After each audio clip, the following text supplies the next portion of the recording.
Hey everybody, it's Friday Night Live. Do you know where your children are? That's it? That's There's no Chris. intro? Shut That's up. that's Jeff. Chris. That's Jeff. And down below is Leo. He's joining us right now. Hey, Do you remember that? Like the street lights are on. Do you know where your children are? yeah. Hey, Chris. Let's get the show started, man. Let's get it started.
Do you notice that, Chris? What'd you notice? I know you probably changed that logo, man. Thank Yes, God. I did. I keep forgetting. You changed the Buccaneer, right? Huh? This logo. You changed the Buccaneer? No, I still had the Booster Club one on there. Oh, you did before? Oh, yeah, okay. yeah. I keep forgetting every week. I keep saying on Friday nights, I'm like, shit, I gotta change that. And then Saturday night comes, we use it Saturday night, and I go, yeah, I got to change that. And I just keep forgetting. I sat here today, and I'm like, oh, I know what I need to do. Bang, did it. Done. That's Over about, with. That's about 15 damn years. Like, yeah, okay. So what's good, guys? What's good? How we doing? Chilling? Like bored a villain? Bored as hell. Why are you bored? Why are you bored? I need some football right now. Oh, like shit. Don't you watch soccer? You don't watch baseball? Soccer's not a real sport. First of all, it's the biggest sport in the world. I kind of agree. So not in America, it's not. It's the biggest sport in the world. World. I don't live in the world. I live in America. With the biggest sport here is America. You don't even live in America. You live in Bakersville. That's right. It's its own separate entity. Actually, I know that I live an hour south of Bakersfield, so my own sovereign country. What is it? What's an hour south of Bakersfield? Dust Bowl. I don't even know. I just know the hill and then Bakersfield. Well, if you instead of coming down the freeway, if you turn right to the left, you hit my city. California City. I see. California City. That's funny. This was grumpy old man, but now you got a young one. I do be telling you that, Jeff, right? Sometimes your show's like grumpy old men. Chris and I? Yeah. You guys remember that movie? Yeah. Oh, gee, yeah, we're grumpy. Yeah. Well, let's hit the chat up real quick. Yeah, see what we got here. We got Detroit God is in the house. What's up, brother? What's going on, brother? Marlo's here. What's up, Marlo? Detroit God said, when I was growing up, they didn't have to know where you were when the streetlights came on. If they looked outside and you didn't see your skin, it didn't see you, your skin was going to get beat off your skeleton. Yeah, absolutely. Oh, for real? Yeah. But there was commercials back then that would come on and say it was. There was a commercial. You know where your children are. You know, streetlights. Before the lights came on, you make that little humming noise that they turn on, like they start humming. If you hear that, you know you would start hitting your ass to the house. My 2 cents is here. What's up, brother? What's up, bro? What up, 2 cents? NFL and gaming addicts. Philadelphia Eagle fan. What's up, brother? Welcome. Careful, youngin. OG, what's up, man? What's going on? This was like grumpy old man, but now you got a youngin. Yep. That's hilarious. What's up, Kai? Jess, Chewy, what's going on? Chewy says the link is expired. Hey, Chewy, if you're gonna come on, bro, like sit down. It was kind of weird seeing you laying down like this on the live, bro. It was a little. I don't know. What? He was telling bedtime stories while he was on a live. Right? Yeah, Story Josh, time. see if that works. I just sent it to you again. Let's see. You got to be very conditioned to play soccer. It doesn't stop, and you don't get too many substitutions. If you're not, Boom. Yeah, no. Oh, my fat ass could never play soccer. Hell no, I'd have a heart attack. Why don't you guys like it? Because you don't understand the rules? I played soccer in high school, man, for like 2 games, and I quit. It was boring. Not my thing. Never was. When I was a kid, it wasn't. It wasn't. If anything, back when I was a kid, it was tackle football in the street or street hockey. Well, you guys can say like I'm in California. Hockey's like what? You only played that shit in roller skates. Mm-hmm. No, we played street hockey, like run around with your sneakers on and shit. Yeah. Mm-hmm. Getting out in the middle of the street with the net, and you see a car coming, everybody yells out, "Car!" As soon as the car goes, "Game on!" Well, we would do that. We were just talking about that. We're playing football. You would see a car. There was always somebody that would like hit themselves on like a hitch in the back of a car, trying to run a route to catch the ball. Oh, see, he played soccer as well. 2 cents. There you go. See, that's right. Yeah. What's up, Oscar? What's going on?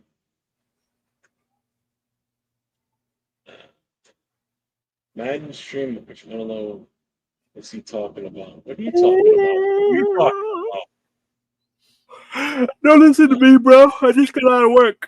You got home Gen X when the street lights came on, or the Hot Wheel track was waiting. Yeah.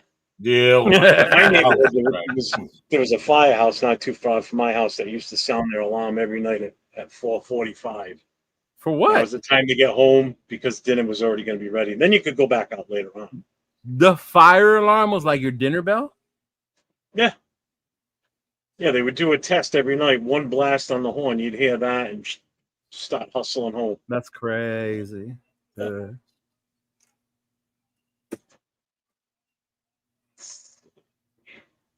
So, Dixon Sight is here. Bueno's not here. What's up, guys? How we doing tonight? He said the imaginary line. We got Raider Nation Jason in the house. What's up, brother? What up, Jason? Hey, what's going on, big guy? Man, what's up with the fellas? What's up, bro? How we doing? We're doing good. Glad you could Ooh. join us. Yes, sir. I just got off work a little bit ago. Just got settled and everything. Nice. It's gonna turn out to be an all-star show in a minute. Hey, it already is. I see 4 What up? I know, right? I saw Jason on. I'm like, hey, now it's a party. Up here and remove the panel just got younger. Yeah. What? It's gonna in a second once he turns his camera on. Who's that? Jess is sitting down there with his blacked out camera and his mic off. He must be laying down. Yeah, probably. Oh my God! You know what? He's probably fluffing his pillow. You know what? Gonna do my promo for Dunkin' Donuts as usual. This doesn't look right. I'll be right back. I'm gonna pop right back on. Okay. What look right? He's fixing his blankie. Make sure it's nice and tucked. Man, the rugby. I don't know. Yeah. It is that downtime. You know what? Normally, Jeff, I would normally be. This is when I would play video games. When there really isn't nothing on TV sports wise, this is when I would play more video games. Yeah. Mm-hmm. I just I got through 2 episodes, actually 2.5. The new season of Squid Games just came out today. Oh yeah, I got to binge watch that. Mm-hmm. It's the final. It's the final season. Yeah, I gotta watch it too. I actually was gonna put it on that night, but something else got my attention. I gotta watch that. You haven't watched it all, right, Chris? Nah, I was gonna watch it. I told me to watch it. I turned it on, then I was gonna flip it through. Something else caught my attention. I started watching that. Like, oh shit, I'm supposed to watch this Squid Game. So you don't even see the first season yet, right? I saw the title interest to it. That's all I saw. Bro, no, that shit. Look, don't watch the game show version. That's stupid. Yeah. Watch the original, like the actual show. On Netflix. On Netflix, right? On Netflix, Squid Games. Yeah. Bro, that shit is crazy, man. Ladies and gentlemen, Cher's back in the building. Just did a wardrobe change.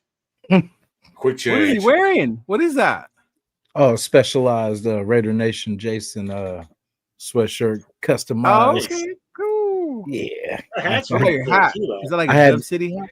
I had that hideous charger colored shirt on, but I did see that. I was gonna say something. You know, I wasn't going to say anything because of who you are. I was going to let it slide. But I was like, I got to shake this. This don't look right. It was like 3 out of 4. It's not good. You were still in executive mode from work, so Yeah. Hey, I'll BS aside. Do you guys wear black all the time, or when you come on here, you wear black? I wear black all the time. Like just why were you wearing blue, Jason? Yeah, it's laundry day. Leo, be honest with you, I've been wearing black all my life. Mm-hmm. Yeah. He was born that way. Wearing black, yeah. So I'm always in black. I can't change it. Thanks, Alpha. Hey, what's up, AR? There's a story behind this today. So, you beat him in baseball? What'd you guys do? Play bases loaded? Do you want to ruin the story, or do you want me to tell it? Yes, I do. That's what I'm here for. Hush up. So he hit me up this morning. He goes, "Hey, do you want to play Tecmo?" I said, "I just kind of woke up." And then he goes, "All right, well, join the StreamYard." It was an off-screen one, so it was just the two of us in the StreamYard. We never went live. He goes, "Hey, let's test this game out." So we tested out a different Tecmo. It was the one for the NES, I think. For Sega. It's okay. It's not as easy to maneuver as the other one. So he goes, "You like baseball?" I said, "Yeah, I can play baseball." So we try the baseball one.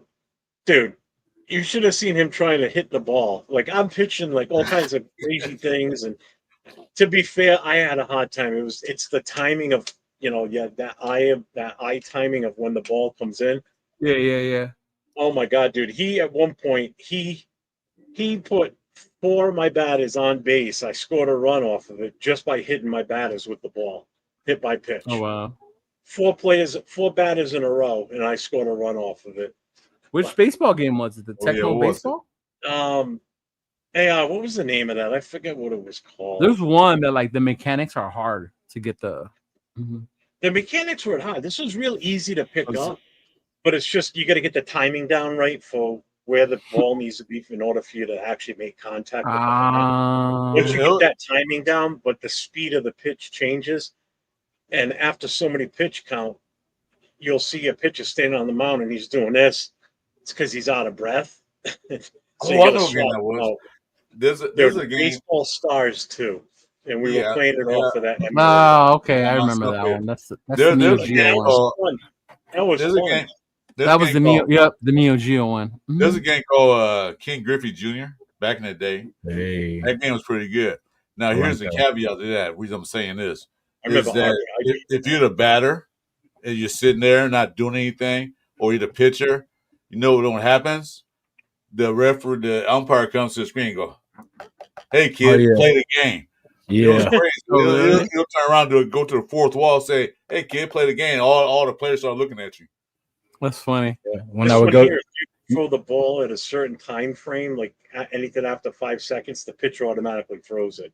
Yeah, I remember that. So if you're the pitcher, you don't even have to do anything; it'll throw the ball automatically. But if you're the batter and you're not paying attention and the ball keeps getting pitched, you could strike out like that without even looking at the screen. But yeah, that was a lot of fun. Man, I remember playing RBI baseball back in the day. There's one called Baseball Simulator 1000. Ooh, play that one. It's fun because it adds like superpowers to the baseball game. Wow. Yeah, you can get one where it's called Baseball Simulator 1000. Yeah, it's like a futuristic baseball game. Ooh. Yeah, like certain power ups. One is like a boom. One it's like a bar. So the minute you hit a line drive, Even if the person catches it, it takes them all the way to the wall. Yeah. Oh no shit. That base is loaded, man. That was hard to play. I like, damn. That's what I was saying. Bases loaded was hard. It was hard to play. Yeah, we definitely want to play that. We definitely agree that we would play that one on the stream one day. We'll play. Is it backyard baseball? Yeah, they got backyard baseball. Bro, backyard football. Backyard football is fun as hell. Little kids out there playing. They'll play backyard baseball and backyard football with the kids. Again, it's so entertaining. I mean, it is fun. The only thing is Super Mario. Not every game's available.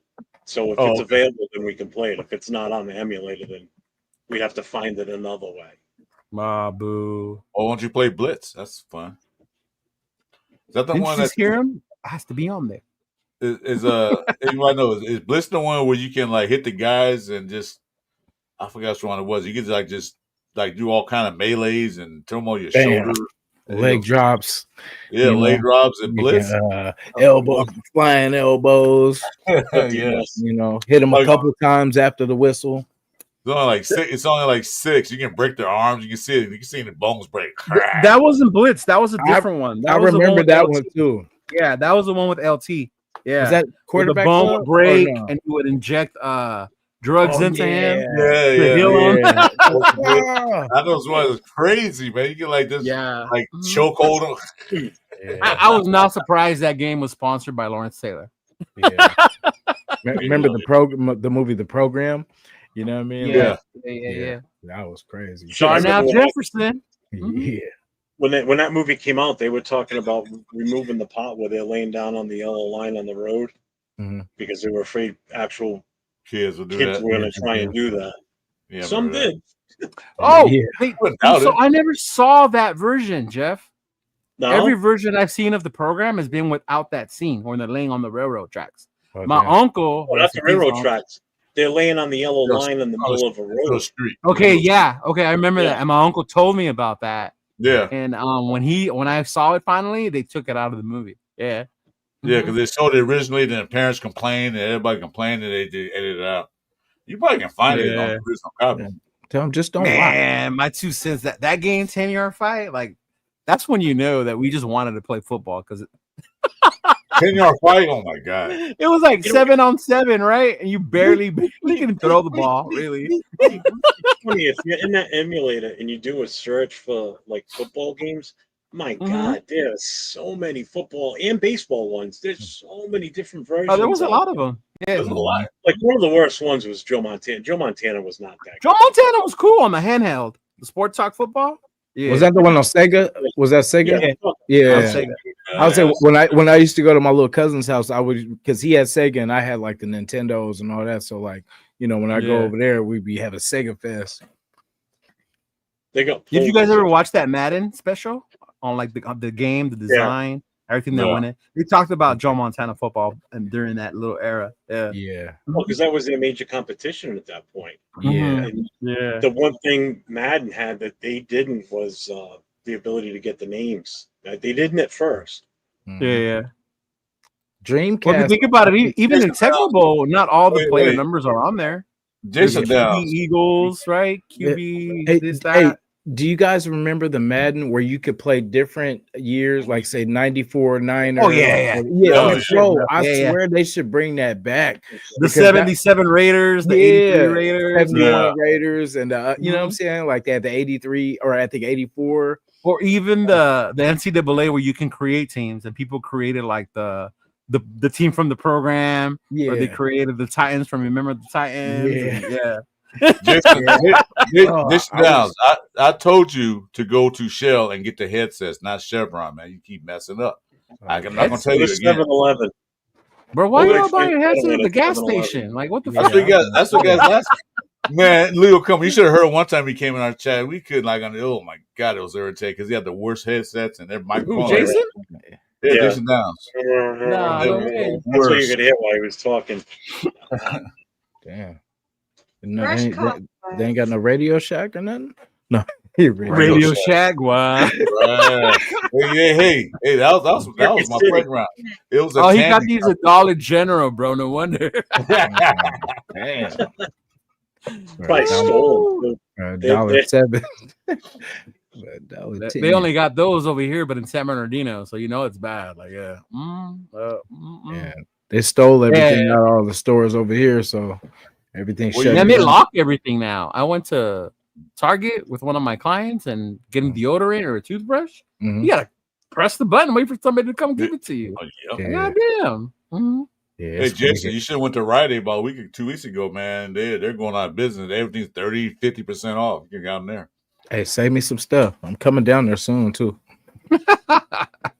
I do remember that Detroit God. It was because of Ed O'Bannon. He did that lawsuit. Ed O'Bannon, Charles O'Bannon.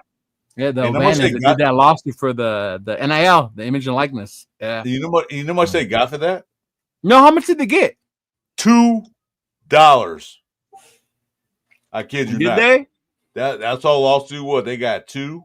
But you know what though? Even if they didn't get money, they changed the game though because they couldn't just fucking make all that money off of those kids and not give them anything. Yeah. Yeah. I was pissed off at him anyway. So that's why Jordan's name was never in a basketball game, except Jordan versus Bird. Yeah, years later. Really? I never. You ever see Jordan in NBA Jam? I will. Right? You rarely see Jordan in those games, really. Yeah, that's what I'm saying. I never realized that. Yeah. No, I never noticed that. I did because I was a Jordan fan, so I always wanted to be Jordan. I never played any of the basketball games. I was never into the basketball ones. Yeah, he was in 2K. Yeah. Although Blades of Steel, the original one was pretty cool. Oh my god, Blades of Steel was the shit. That fighting thing. Jordan vs. Bird was one of the worst basketball games ever made because only you can play with 2 characters. It was like 1-on-1. I like double dribble. I'm not gonna lie. Double dribble is the ultimate. Hey, you remember Hoops? NBA Hoops. House Hoops. Yeah. Hey, what was that? What was the one with the afro? Remember on was that Dreamcast? Oh, that was dope. Yeah, hey, that was good. Yeah. Oh my god, who was? Oh man, Afro. I want to say Afro Thunder. Was that Afro Thunder or something like that? Like, he was like one of the last guys you had to beat because he was he had the Afro. Smooth. He was all tall. He would do those behind the legs. Yeah, he was pretty. He was classy. I remember that guy. Yeah. OG, I'm gonna send an email with the link in it, or because you're gonna be everybody in yet, Jeff.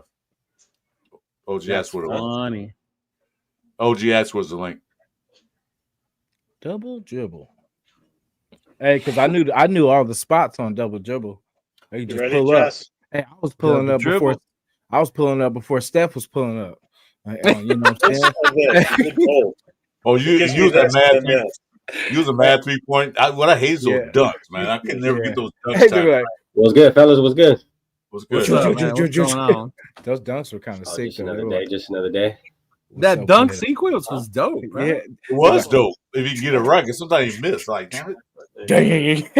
Feel like the windmill with the and then you hear the yeah, exactly. Arc Rivals. Damn, Detroit God, that's a throwback. Yeah. The one where you can fight each other, you can punch people. Yeah. Hey, y'all remember Who Framed Roger Rabbit though?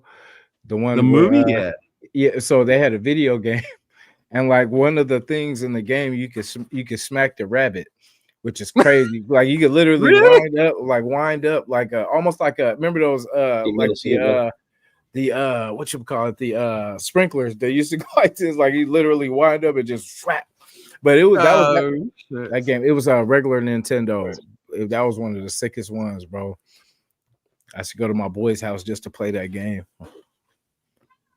And eat the fruit snacks too. Still the worst game. The football games were the best though. E.T. was such a garbage game. Yeah. Which one? E.T. was the worst video game ever made. I'm not that old. I wasn't old enough to play the Atari. I used to like remember Paperboy? And they buried him in the desert somewhere. That's how bad the game. Yeah, out here They it's not too literally far. It's not, recalled all of them and took. I think they're out in Bakersfield buried yeah, it's somewhere, not too far right? from me. Yeah. Yeah, they won't say the exact. Give me a second. Hey, OG, I sent you a link to the email, so check your email. Yeah, it's not too far from me, but they won't get the exact location. They want people won't go out there and dig them up. Stuff Like, goes we down. want to dig that piece of shit game up. Yeah. Yeah, check your email, OG. I'm surprised nobody got an OKC hat on. Never. Ain't nobody like OKC around Give it here. time. We're Laker You fans know how here. it be. Just like when the Chiefs won, bro. Everyone came out with a Chiefs hat the next day. Not everybody. No, Detroit God, they rated the ET game as by far the The worst worst game video ever game in Yeah, the history. Michael Jackson game was Because pretty they crap. were so pressed to get it out at the same time the movie was coming out Mhm. that they Yeah. completely just put together a piece of complete garbage. That was the horrible. worst. So you say that now, but people say that about Madden now because there's no competition. Yeah. So people who are like diehard Madden people fucking hate it because it's just the same shit with the Yeah. updated roster. This one's even worse. This ET was New just one? yeah, this new pixelated one is even worse. character moving around a screen doing nothing. That's all that Huh? was. You talking about Which- 26? No, I mean the 125, the one that's Oh, kind of yeah, running yeah. right now. Yeah, this one. Oh, Yeah. 25? This Yeah, one. okay. Because like what I don't like is if your guy is beating, you know what I'm saying, all you have to do is float it. You know what I'm saying? And he's gonna, he's already passed, bro. It always undercuts him, and bro picks it. I'm like, this is crazy. That's not even logical. It's not even like it's not That's real. how you're throwing with AOC, bro. Can I say Yeah. something? Hey, Can I say that part too. Can I say something right quick? Yeah. Can I say something right quick? Yeah. What? We are balanced out now. 3 grumpy old men and 3 young whippersnappers. So yeah, we're balanced out now. Whippersnappers. What Who more the do fuck you is need? whippersnappers? All I know is I'm not in the grumpy old man pot. I'm in the young Snapper. pot. Oh my damn. god! I feel like you should move me in the bottom or something. No problem. No problem. Nice. Okay. Oh, What up, Roshar? What's There going you on, go. man? Go Shaq, my brother. Stay golden, pony boy. Shit. Respect your Fresh elders cut. down there. No shush. Exactly. My boy got a fresh fade. Right? Got an old man. in Yeah, the but room. that the whole Madden thing, bro. I used to be so into it, but it was just the same stuff all the time. Yeah. NCAA. And then because people learn the glitches, and then they go on YouTube exactly. and they follow the YouTubers, and then they learn how to do the nano Yeah. blitzing, the cheese Yeah. plays, and it's like, man, Yeah. it ain't even fun no more at that point. Yeah. Now I do hate playing those people to just the same blitz every. You know what I mean? You can't even get the Mhm. ball off. Kind of. Yeah. I hate the guys that play Okay, well, if you look at 20, they go for it. Like, wait, it's 4th and 20. I'm gonna go Nah, for they'll it. go for it. Oh, Bro. hey, well that's me though. I'm like Hey, that's Jeff when he plays against AR, bro. He's trying to go for it on 4th down and shit. okay, but if you look I don't at do that. Tecmo Bowl and you were running Bo Jackson, you could run him all the way across the field to your 99 to the 1 yard line, turn around, run all the way back. Nobody's tackling Bo.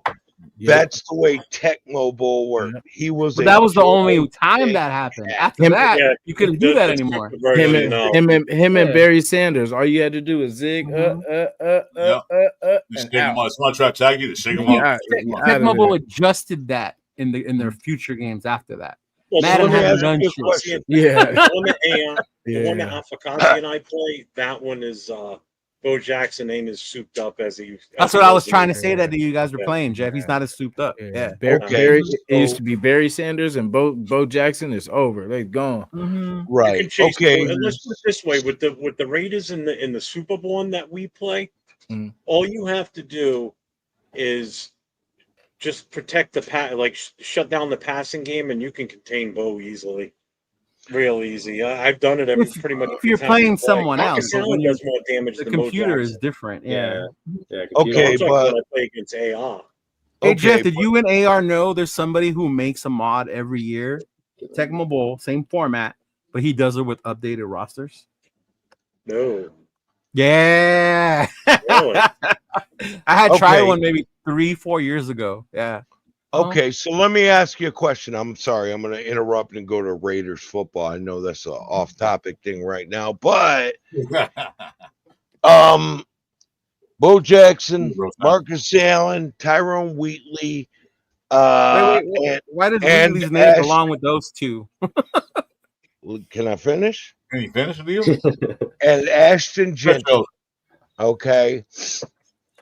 Well, Ashton Genty is going to be good. Everybody's like, oh, he's a generational player and all this stuff. Okay.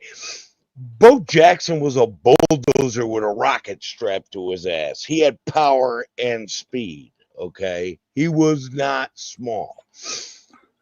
Where will Ashton Genty fit in with Bo Jackson, Marcus Allen, Josh Jacobs, Tyrone Wheatley, all these guys? Where do you think 5 years from now Genty will dead last?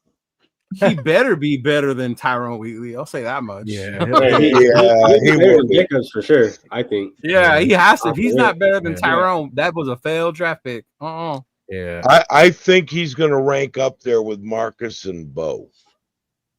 Yeah, he has to. Bro. I think he'll come in I think he'll come in number 3 in that group, and because I'm sorry, he ain't Bo, he ain't Marcus. Marcus had a bad habit of running upright, and everybody was on his ass about getting down lower, and he was like, "Yeah, screw you, I'm gonna do what I do." That was his style. Damn good over the line. He can't see over the lineman. That's why he got to stand up.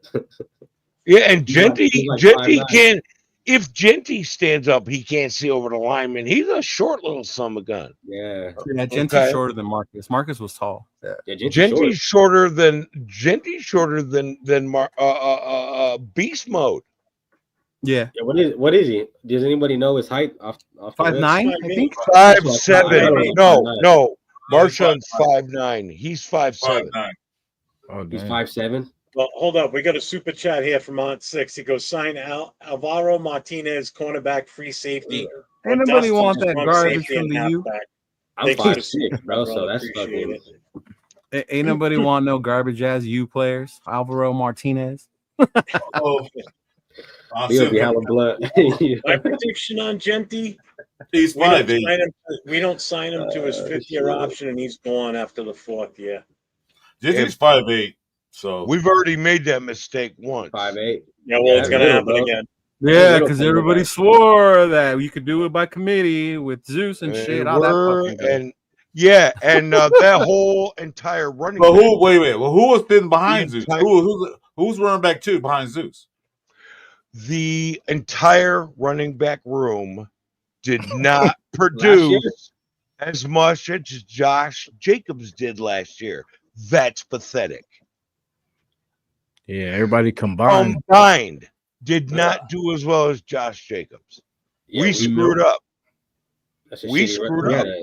As a team, we were 2.3 yards per rush. That's why that shit made me laugh when Hondo said that Zamir White was the best running back in the NFL that year, the second half. Hondo is he was the best at sucking that year. That's what he was the best at. He had that one game against Kansas City. Hondo Carpenter is trash. Hondo Carpenter is garbage. Like, don't listen to people like Hondo Carpenter. Anyway, Leo, he had 145 yards rushing. He had that one big run and damn near dropped the ball on that big run. Damn near. Remember? Goddamn, you did. And he couldn't break away from the guys. He had no breakaway speed. So yeah, man. I was not a believer in fucking that. If I bet you they would have started McCormick over Zamir if he was healthy. McCormick can't last. That fool gets hit, he breaks. That's what I'm saying. If he was healthy, he probably would have took Zamir's spot. Bro, they converted McAllister. Remember him from he was a wide receiver kick returner. They converted him to a running back. He got popped.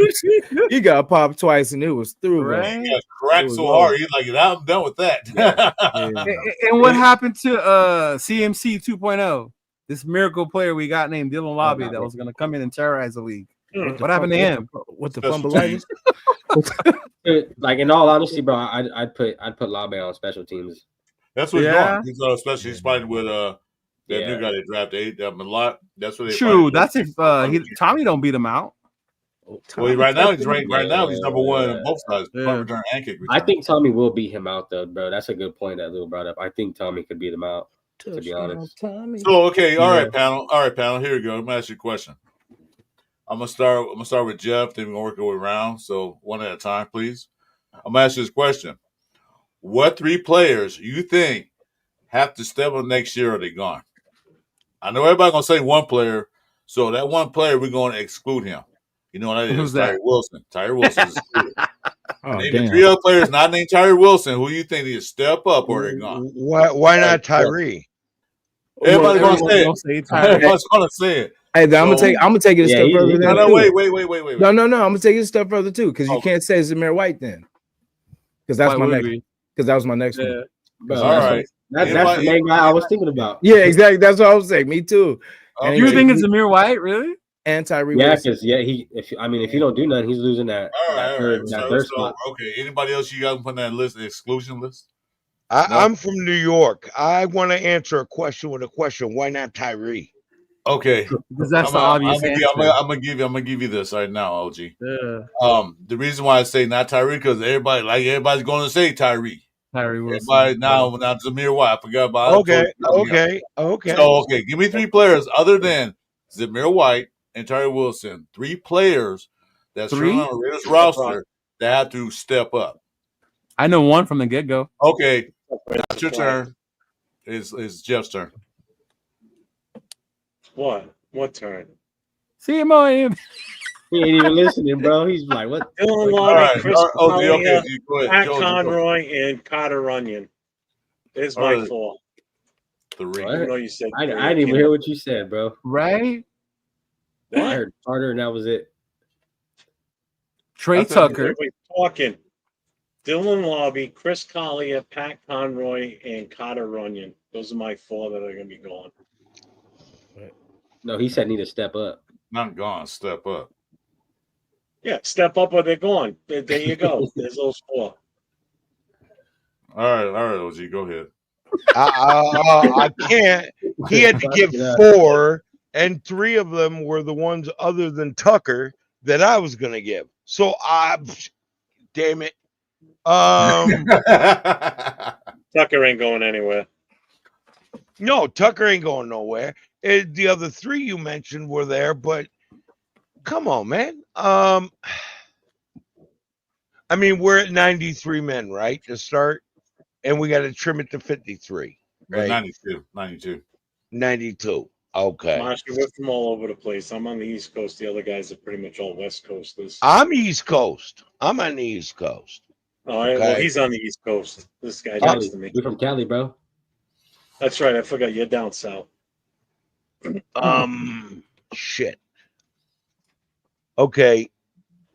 I'm thinking that if Kuntz doesn't get better, him. It's not cool. I don't think Kuntz is going to go nowhere. I really, it's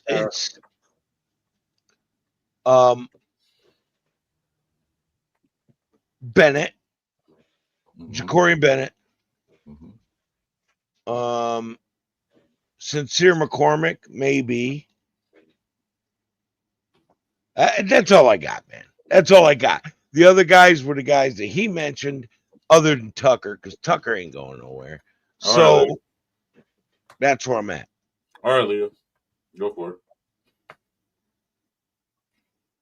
Are you ready? You ready? Your time to shine, Leo. Okay. Obviously, any running back not named fucking Genty. Any one of those motherfuckers. Like, if you show no life or signs of being, any way you're contributing to this team, like, it's time, Motherfucker, you almost made me blow rum out of my nostrils. And then, of course, the linebacking core, bro. The linebackers. Like, to me, the linebackers is like any of you fools even from the ones we signed, the new ones, from Devin White. I'll leave Pratt alone. I'll leave him alone, Jeff. But Devin White, all those other fools, like, hey, if they don't start showing something from the get-go, like, we can't be waiting for this shit to happen. Eichenberg was drafted last year. Time to see something. Then you got the local Why not? hero. We waited 3 years for Tyree. Why can't we wait for everybody else on the roster? Because Tyree was a number 7 pick. We're done with that. And Chris said you can't take Tyree because that's my number one. This whole notion that you can just move him to D tackle and he's gonna magically be good, like it's not that simple. Like you can't just move him to D tackle. I think he'll be better than a defensive end. Yeah, and who knows? I mean, to me, his whole thing is not his physical ability; it's his motivation and ability to learn the fucking game, bro. Okay, so you can have the physical attributes, right? You can have all that shit. You can be strong as fuck. Remember that dude who was all muscle? Tony, whatever the fuck he was, and what did he do with all that strength? All right, so it was horrible. Yeah. So who'd you mention now? You said all the running back room besides all the running backs, and to me, Trey Tucker though, for real. All bullshit aside. Trey Tucker. Yeah. Okay. Yeah. Mm-hmm. All right, Chewy. What you got? I don't know, man. Like, off the rip, I want to go Zamir and I want to go Tyree, but you guys eliminated that. So I'd go Dylan Parham, Michael Mayer, 9:30 p.m. where I'm at. And Wilkins, and Wilkins, if he gets a chance to come back, he's a guy that's gonna have to really prove himself, or like I got no hope in him at all if he comes back this year. Mayer's a really good blocking tight end. I don't think he's going nowhere. Yeah, I mean, I don't know. I mean, but you're right. He does have to prove it though, right? And it depends on, you know what I mean. Like any other team will take him as a number one off the rip. Right. So when money talks, you know what I mean. He's going to be gone. I think, honestly, just based on, like I said, teams are going to want that guy. Yeah. So yeah, I'm sorry. Who else you got? Mayer, Parham, and who else again? Mayer, Parham. And I said Wilkins, if he gets a chance to come back, he's really going to have to prove himself. It's going to be hard to get rid of that big contract. Chris, you protect the Shields in the house. What's up, Chris? I get that, but it's like if we give you a big contract and you come in here injured, bro, like we paid you to come in here and ball out. You know what I mean? He didn't come in injured. His own player injured him. But yeah, I know what you're saying. Yeah, that's what I'm saying. All right, Jason, you're up next. Yeah, I was saying pretty much Trey Taylor, Bennett, and I said Mayer, Bennett, Trey Taylor. Yeah, the safety. AP's guy. That's Mr. Air Force guy, right? Yeah. I said, AP's guy. Okay. That's good looks. What about yours, Chris? Huh? What about your list? Oh, my list? It's going to be Parham. It's going to be Parham. It's going to be definitely Parham. Kappa. And basically like the offense and McCormick, his offense. I think defense will be okay, but those three guys, they got to step it up because we need those guys who step it up. Because you got Jenkins, you got Mostert, McCormick going to be running back 3. So when he gets in there, he got to show something. You can't just go in there and get a screen pass and get blasted for -5 yards. Like, don't get hurt. Try to run at the middle, he gets -1 yard. If I got he's a third. He's not gonna be there every down. He's gonna be like in there, give the guys a breather, and then we're gonna put him in there for certain plays. Parham, I don't know. He got to show something that has at least that second spot. And then Kappa from his last year, what he did last year, I don't know. Maybe it's a bad system because he was hurt most of the year. But if he's gonna be a starter on that right side, he got to step it up. Because he's playing next to a second-year guy. What about Eric Stokes? You just got here, so Dumpster juice. Can you guys hear me okay? Yeah. Yeah, we can talk in the background too. So I can hear. I've got a question for the panel. Hold up before we move on. Another question. I'm surprised nobody mentioned Gino. Everybody have faith in Gino that much that nobody mentioned Gino has to step up. Well, Leo, you got to look at it. Compared to what we had last year. Compared to Minshew. No. What do you mean? James Golden Boy back then. Hey, Leo, you want some more AOC? Hey, Leo, we're here Leo, we're here to keep it real. I got a question for the panel myself. Oh, yeah. Most valuable acquisition this year? Chip Kelly. Pete Carroll, hands down. Pete Carroll. Okay, I'm thinking Pete Carroll, but okay. Are you talking about players or are you talking about period? Acquisitions. So Pete Carroll. Okay, I'm sorry. Watching this 73-year-old man out there wrestling with players, running off the field, passing a player, and then the player has to speed his sprint because he doesn't want to get beat by the coach who's 73 years old and got more energy than Max Crosby. This best I don't know if he got damn more energy. most. This is the thing that we're missing for years. Okay, since 2002, this is the best damn decision we've made. Okay, in 23 years, we got Pete Carroll. I agree. Mm-hmm. Yeah. Anytime your coach can outrun the D-backs and running backs to the locker room, then you know what's up. Or showing them how to backpedal. I'm just saying, if a 73-year-old is outrunning out athletes, we got a problem.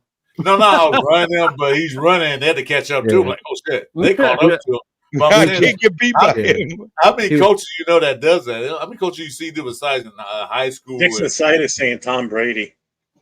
But what fires up a player more than a coach who is going to, you better get your ass in the locker room or he's going to beat you there. You're not going to no, I'm not having it. I run a 4-3 and the coach is in the locker room already. God damn.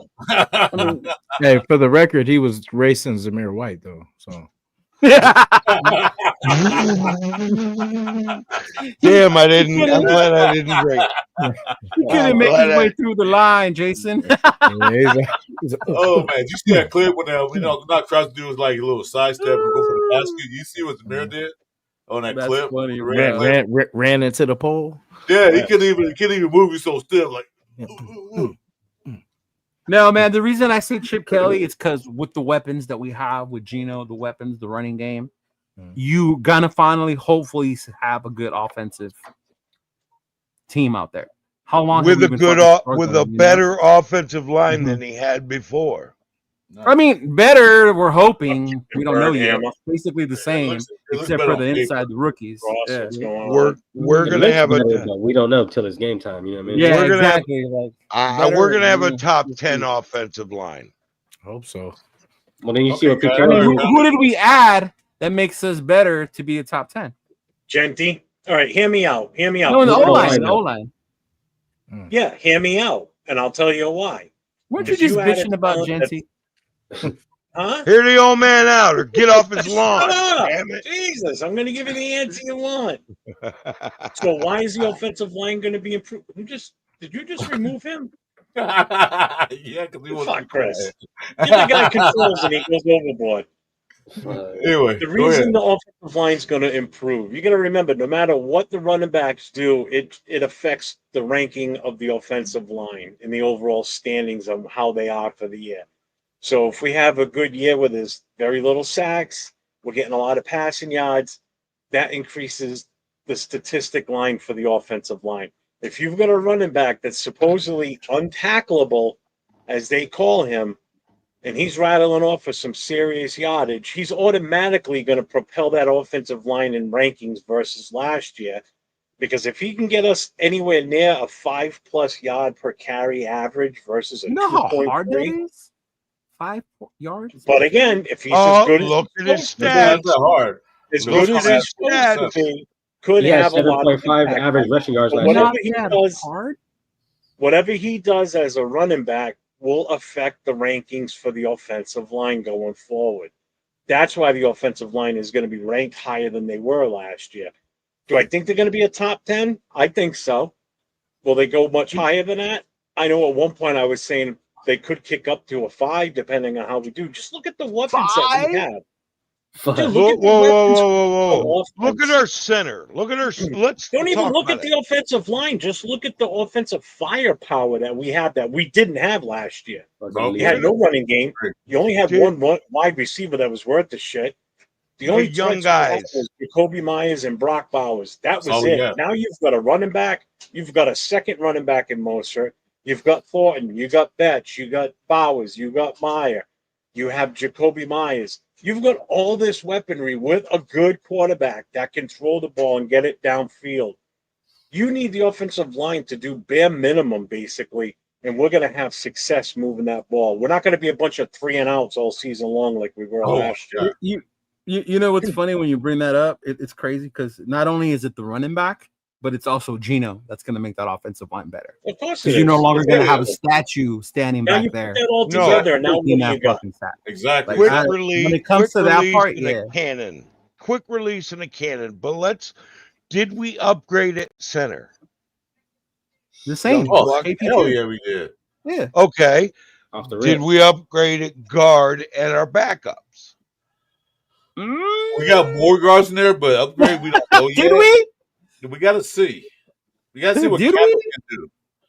Okay, we got to. I'm more excited about Caleb Rogers at guard. We got to tackle. We got to tackle playing guard. Okay.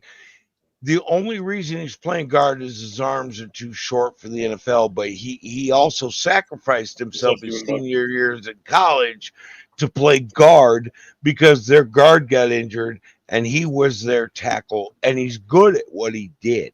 I'm telling you, we've gotten better at offensive line. State when he played left guard, like you said, until this last season, he went. If he stayed at guard at Ohio State all the way through his career, he probably been a higher draft pick. But since the tackle got hurt, he played tackle. Oh my God, they're down. And even if let's just look at it this way: if we're number 16, middle of the pack at offensive line with a guy like Genty, who just ran behind a crappy offensive line at Boise State, we are going to improve. I think we'll be better. Yeah, off the rip. I mean, no doubt. Look, man, I've been doing this for 51 years with the Raiders, okay? I'm telling you, there's good times and bad times. And for the last 23 years, I'm in like, what the F are we doing? Yeah. We traded away our head coach because Al was getting senile. Sorry, Al. Everybody respects Al. But it went to hell from there. And it injured us for 2 decades. Things are going to get better now. Okay? We got a son of the original who got us our own stadium. We got coaching changes and regime changes that are like, okay, pump the brakes. We got Pete Carroll. We're not changing anytime soon. That guy's going to be coaching this team when he's 80. Okay? And still scaring the shit out of these guys. We're looking good this year, man. Finally, finally. Haven't we said that before though? Like this is it. Finally. Especially when we had Devontae, Jacoby, and Renfro. That was all bullshit though. That was just all jokes. Right? Okay. Who was the coach then? Josh McFucking dumbass. Mm-hmm. Okay, worst. Like that was the worst decision that was made for this team. Yeah. Okay, that's over. We got a winner now, a real winner. We got a guy that turned teams around. You know. No, I get that part. I do. I really do. But I just think he was the England Super Bowl. People forget about that. You know, he had bad season. I don't know, bad season with the New England Patriots and all that stuff. Went to USC, turned that program around. I get all that, but what I'm saying is this expectation. But he has an act for turning teams around. And that's what we did. We did a complete 180 from the direction we head in. And he's not a quarterback whisperer. He's a linebacker, cornerback whisperer. He knows how to make guys. But he knows how to make these guys better than what is expected. He's done it. I get that part, but this notion that Genty can average 5 yards a carry and it's easy is fucking crazy. 5.8, baby, in college. It's almost 6. I think he had 7 average yards. Did you hear what I said? And I get that in college. I understand. Like, I don't think you guys realize if you look up how many running backs actually average 5 yards per carry. Did you hear what I said when I explained it? I said the running backs average close to 5 yards a game instead of 2.3. I said running backs. That means and he was 5.8. So if one guy gets in there and carries the ball 10 times and he gets a total of, say, 150 yards, you know what I'm saying? The average works out in that way, whereas the overall average is what I said. Not just Genty. I said the running backs average total of close to 5 yards. But Genty was 5.8. Okay, a lot further ahead than most of them. And he has a better offensive line to run behind because that damn offensive line at Boise State was garbage. And he still pulled that out. Speaking of garbage, panel, I got another question for you guys. Garbage question. Great. Yeah, no. No. Okay. Who do you guys have as your breakout offense and defensive player? You can name anybody. I'm not going to, no exclusions. Jeff, who's your breakout player for offense? Can we take time out from this real quick? Because I feel horrible that I didn't do this at the beginning of the show tonight. Oh, go ahead. A little sidetracked from the get-go. I just want to reach out to everybody now that we've got a bunch of people in the chat right now. Going to give an update on Little Raider. Everybody that's familiar with him knows about Little Raider, what he went through a week ago today. He had his latest open heart surgery to repair some holes in his aorta last Friday. He's doing extremely well. He got discharged from the hospital, I believe it was on Tuesday, but they were still staying at the Ronald McDonald House near the hospital because he had a series of follow-up visits with the doctors for the rest of this week. His last one comes tomorrow, and then they're going to be going home. So over the weekend, they will be back home as a family in their own house again, finally, after, a couple of weeks of being back and forth. And the dad, Devin, just went back to work a couple of days ago, but he's been traveling back and forth. I mean, the guy's got to make a living to support his family, so he's been doing the traveling. But the mom's been there with Little Raider, so he's doing really well. They are overwhelmed with the support that they've gotten from everybody that's donated, the words of encouragement, the prayers, everything that's been said and done for this little gentleman.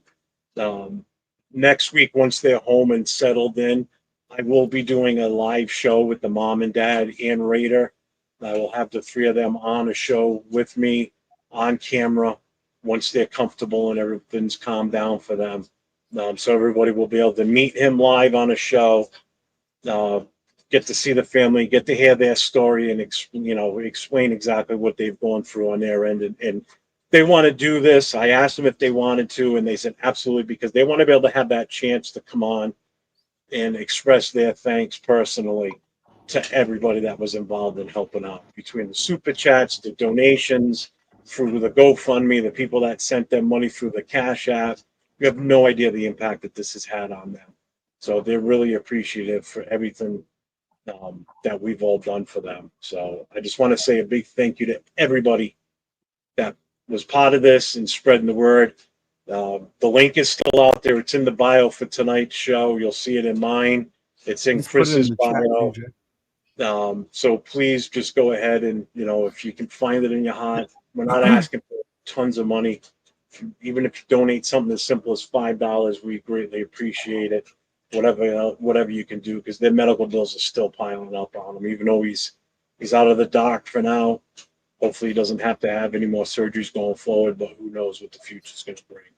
But again, I just wanted to give a big thank you to everybody. I appreciate what everybody's done to chip in and help make this life for that family a little bit better. Hey, awesome. Jeff. Awesome, hey, Jeff. Awesome, man. A Little Raider, okay? He's being raised as a Raiders fan, and you talked about that scar that he has on his chest from the open heart surgery last week. I haven't. I didn't really. I talked to the father. You talked about it last week. Okay. If he's raised as a Raiders fan, there'll be a tat there someday. Nobody will see it. Just saying. He's a Raider. He's a Raider. He's a Raider. That's the future of the Raiders right there, man. Come on now. All right. Anyway, no, I hope the little guy. Description. It's in the description for the bio under my show. I want the little guy to heal. It's in the bio under my show and Chris's show. It's in there. So if you need the link, if not, I can send it to anybody that needs it, whether it be in a text message, email, whatever. Just hit me up. Everybody knows my Instagram. Just leave a comment at the bottom of the video later on tonight, and I'll get you the link if you need it. Understand? Don't worry, we'll take care of it.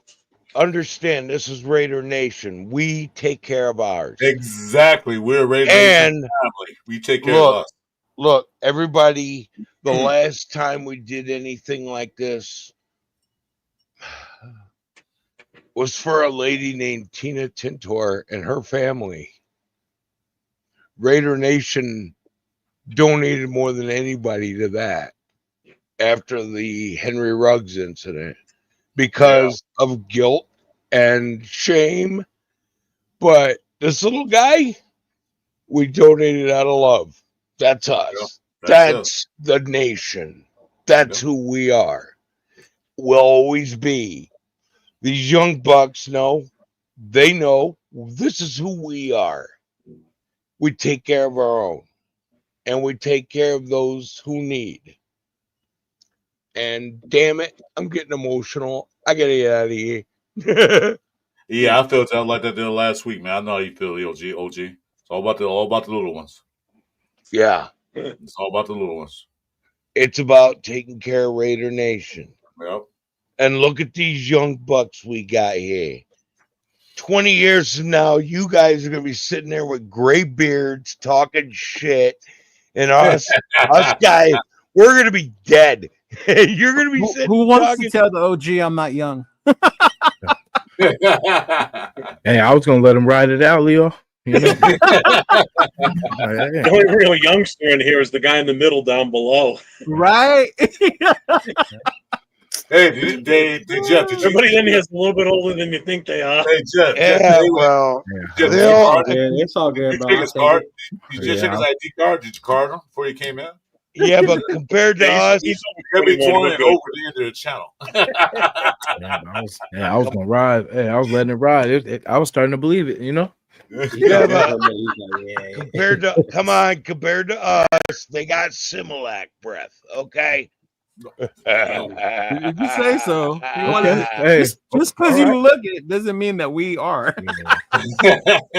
Yeah, okay. Let me know when you're 60 years old how old you are, okay? Oh, okay. Oh, hey. Okay. Anyway. Chris is laughing because he's older than me. Anyway. You know what? We can't do the Geritol Similac comparison, man. We gotta move on with that. Hey, Geritol's cool. Geritol's I wish, Paul, I wish I was still 34, dog. Yeah, Geritol's cool as long as we ain't talking about Depends, bro. So definitely. No, ain't none of us in Depends, right? Oh my god. Okay, let's go back to that question. I want to figure out you guys. Who's this fool asking for money for pizza? What the fuck? He wants $700. He wants $700 for pizza. I know, thanks, brother. I appreciate it. What? Bro, new member in the house. Over here asking people to donate to the it. GoFundMe, and you got people in the chat asking for money for pizza. Damn, that's crazy. That's some shit. Hey, y'all better go to Little Caesars, 7-Eleven. Right? 7-Eleven. Damn. I'm about to send me some money so I can DoorDash. You better walk your ass to Little Caesars. You go to 7-Eleven and get pizza. That means you're right. Really you can't. Right. Go to 7-Eleven and get you a pizza. $1.99 for a slice. Yeah. Okay. Oh, this guy right here. Please help. I need $700 just to eat. That's what I'm saying, bro. That's crazy. I need money. You better learn a recipe. I need money for this first rent. Oh, it's crazy. Yeah, age is just a number until you get up to this age and go, shit, I ain't got that much time left. Yeah, when you pass 40, man, that's when start go down. I say, oh shit. $700 what? Dollars or pesos? I don't know what he says. He's from Morocco, so I don't know what their is over there. I'm from Morocco. Moroccans? Morocco. Yeah. Take some flour, yeast, water, and sugar. Let your dough expand a couple times. Stretch it out. Add a little salt, olive oil, and then throw some pepperoni and cheese on top. It's cheaper than 7-Eleven Hey, he's and got to 10 pay his times rent. better. Come on YouTube and ask for money to pay your rent. You're good, man. You're in the right channel. Yeah. You can ask. No, you can ask. You can always ask. You know what? They're asking for rent money now too, for real? That's what he just said. Because I mean, basically, is what somebody said. What do you need it for? Rent? That's crazy. No, you can ask because my mom always said a dumb question is one never asked. So we asked the question, and there you go. Like they said, chicken ain't cheating. Chicken ain't cheating.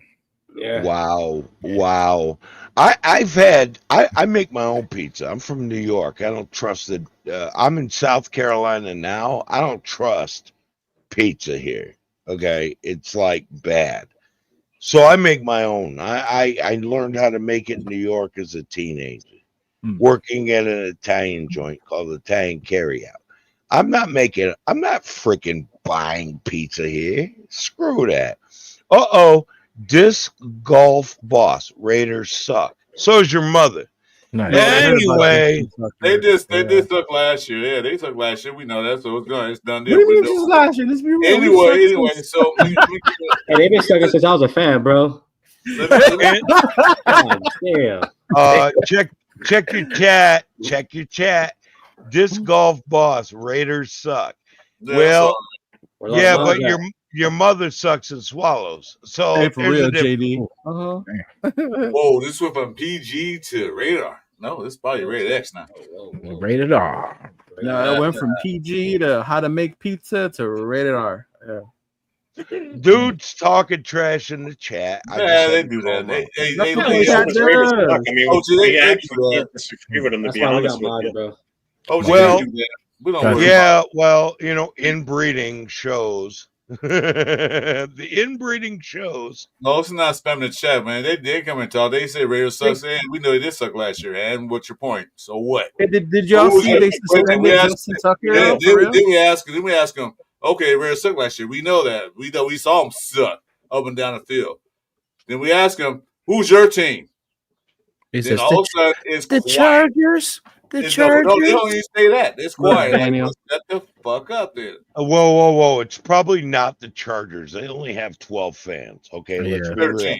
real. 13. So 13. Okay, yeah, I got 13. It's probably not them who've never won a Super Bowl. Ouch! What? Did I lie? Did I say something untrue? Nah, that might stay. That's factual evidence. You're right. Oh yeah, the big zero. What's up? Okay, let me ask a question one more time. Jeffrey, nah, I didn't, bro. I'm on demon what time happened? right now. Of course not. I get to it. All right. Who's your breakout player? Start with Jeff. Who's your breakout player? Leave me out of it. Offense and Why you gotta leave Jeff out of it? No, I said starting with Jeff. No, Jeff said leave me out of it though. Wow, what a! I'm trying to control. I'm going through the chat. We're way behind. Okay, I'll tell you what. I want to ask you. I'll ask. OG, who you got? What? No matter who it is, offense, defense. Who you got? Breakout player from offense and defense. I'm not excluding anybody. On offense, 1-1. If I want to be subtle, I got an idea of a guy, but I'm not going to bring that out. For offense, I think Ashton Jenney is going to scare the shit out of the NFL. Next, out of every defensive coordinator, Ashton Jenney's going to make them retool their game. I also see that's the thing. This Dante Thornton, it's between him and Dante Thornton. That 6'5", 4'3" receiver is going to be like indefensible. Like they're going to have to rechange their game for him, and they ain't going to do no damn good. Double cover him. He's going to kick your ass. Now on defense, Well, no, that's also there's another guy, Brock Bauer, and Michael Mayer, because Chip Kelly we can run 2 tight That ends. shit went from Okay, OG, that's not basketball. Wow. You got 31 picks. I was saying naming the whole offense. I'm trying to figure out. It went to name one guy. I'm gonna name the whole offense. I'm trying to. Okay, you said one player. Okay, and Pete Carroll. You want one guy, but one piece side defense offense is one. But no, I didn't catch hard to call because there's so many guys on defense. Okay. Daniel Carlson. There you go. Nice. I hope he better break out. If Kuntz is healthy, they're going to have to retool their offense to deal with him and Max at the same time. There, I gave you a good defensive one. Offense, dude, there's too many plays, too much firepower to figure out which one. Okay, Gordon Jink. Okay, I got you. All right, well, okay, we'll give you that. Okay, Leo, who you got? Who you think? One and one. One player and one on defense, one on offense. Yeah, who do you think? Me? Yeah, you. The one I want to see have a breakout year is Michael Mayer. Okay. I want to see Michael Mayer have a breakout year. One, formidable offense, got a quarterback. You can have a lot of attention on Bowers, on Genty. So definitely Michael Mayer. On defense for me is Kuntz, bro. Kuntz. I was so eager to see what last year was gonna look like with that D line. And I get we lost Wilkins, and I get it, but just those edges with Max and with Kuntz, the way they ended that year, I was so excited to see it again. And then Kuntz went down before we could. So to me, it would be to see Kuntz, man. Kuntz and Mayer. That's a good one. Zach Carter. Rock is still on that one. Rip, bro, the guy who needs to show out for offense, obviously, first round, pick number 6, it has to be Ashton Jennings on offense. You know what I mean? If we draft someone that high, he got to come in here and do his thing. But for the defensive side, I would say E-Rob earning the green dot. He's gonna have to come in here and prove a point. You know what I mean? So those are my two guys, Ashton Jennings and E-Rob. Jason, I'm gonna say Mostert and Chin. Just because Mostert, we need Mostert to kind of yeah. Well, because we need him to be that balance to Genty. You know what I'm saying? Because we don't want all the pressure on Genty. We want him to slowly develop and be able to do what he does. But I want hopefully Mostert still has some in the tank. So because I think we're only as good as if Mostert is good to complement Genty. You know what I mean? So, and then for Chin needs to be that leader in that secondary. You know what I mean? Because for right now, it's kind of little suspect. But yeah, I know the player he is. I just hope it comes. I just hope it comes to Vegas. You know what I'm saying? I'm hoping all this comes and because usually we've seen a lot of players come here and from other teams that were good there, and then they come here and you can't figure it out or whatever. So a lot of them. Remember D'Angelo Hall? Oh, that part. Oh, yeah, I remember him. Yeah, T-Time, I was going to leave you in here, but now you're starting to spam. So, my two is on defense. Mine is Damian Porter. I want to see him shine. I want to see him get in there because he's a big kid. He looks the rookie. Yeah, I want to see him get in there and do it because our quarterback room is not really, I don't think, up to par. Well, want to be, although we got what you call him over there, JB. But you got JB, you got Holmes, yeah, yeah. JB did all right. He got hurt, but let's see, you got the Cameron Richardson. I don't know what he's gonna do, but I'm looking at Dan Porter to actually step up because they say he looked good in the t-shirt and helmets. And who I need to step up? I'll tell you who we need to step up. Wait a minute, not your turn. It's my turn. It's my turn. The whole goddamn roster, plain and simple. You said name one player. Play the game, Jeff. You're always breaking the rules. Yeah, and then offense. And like I agree with Jason Moser. I want to say because we need that number 2 running back. We need that number 2 to get you into a little break. AOC. Rock says AOC will also show out of Gino. We the people, what up, man? Hey, what's up, man? Oh, 805 is here, huh? Oh, shit. They've been here for a while. All right. Yeah, we the people salute. Yeah, Piano Man don't come on this show no more. Man, we don't talk about it. We don't mention his name no more. Man, y'all make it sound like he's Bruno or something. Shit. 805 salute. It's Bueno now. Do you change the name back? Or is it still Bruno? Petite time. He got it back. Petite time. Oh my God. Who said that? You, Jason? Yeah, buddy. Said petite time. What's up, Jay? Man. Hey, that's crazy, Leo. Hey, he said, "You think you could, my brother?"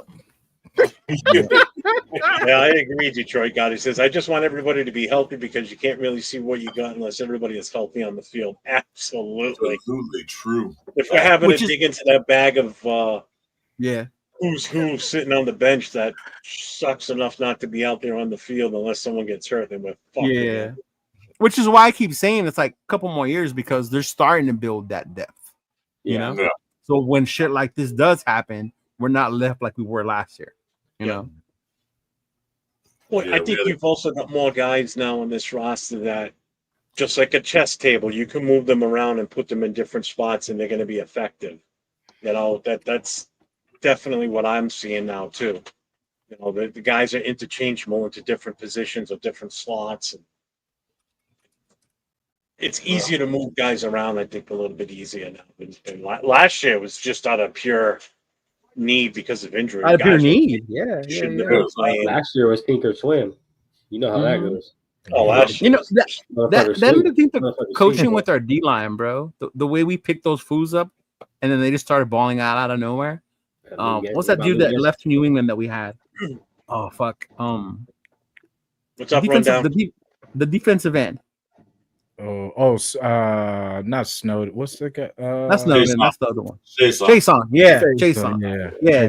Like the way Rob Leonard had those fools playing, you know, even when Max went down, when Kuntz went down. That shows a lot about his coaching ability. Yeah. He probably be the next DC when Patrick going to decide he want to leave or not. He probably be the next defensive coordinator. Probably. Yeah. Hey guys, I'm gonna dip out. It's I'm going to bed. I'm old. And you young guys, I look forward to the day where I look down from heaven and see you guys with a bunch of gray beards talking trash like us because you've been around as long as us. And we're all going to be gone. We're going to be hanging out, laughing. Yeah, I'll be looking there. I'll be looking there. This dude's already burying y'all, man. We're going to be laughing. We're going to be laughing at you guys. What's up, Chris? We're going to be laughing at you guys with your gray beards and looking old as hell and going, yeah, they did good. They know. Anyway. Well, I guess when I get paid from YouTube next time, I got to go put a down payment on my earn then if I'm going to be kicking it. Oh, no earn. I want that. Yeah, I'm just going to use a washed out mayonnaise jar. I'm going to work. No, I'm going to have a big can of a Colombian coffee blend from Walmart as my earn.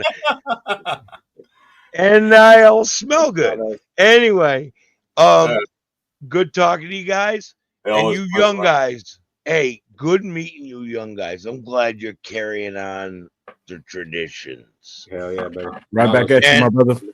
And if you ever want to watch some old school Raiders, hard-hitting, smack your face football from the old days, go to my channel.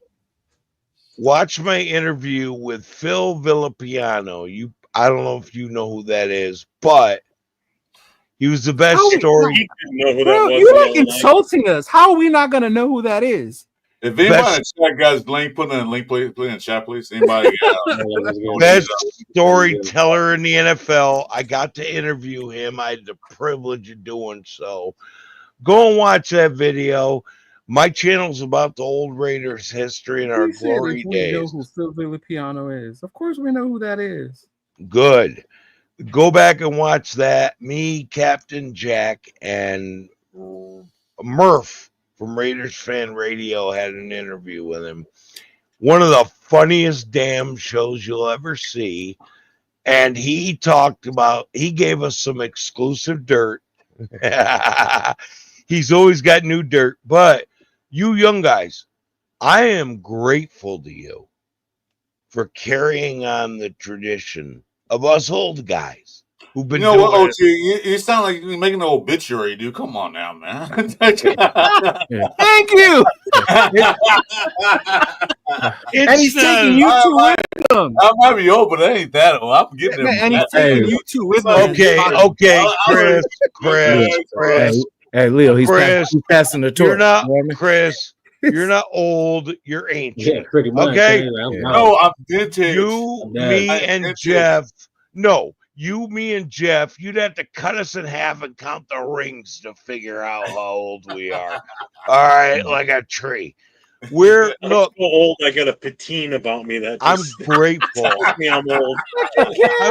I'm grateful. I'm grateful that you young guys are carrying it. Carry the torch, young men.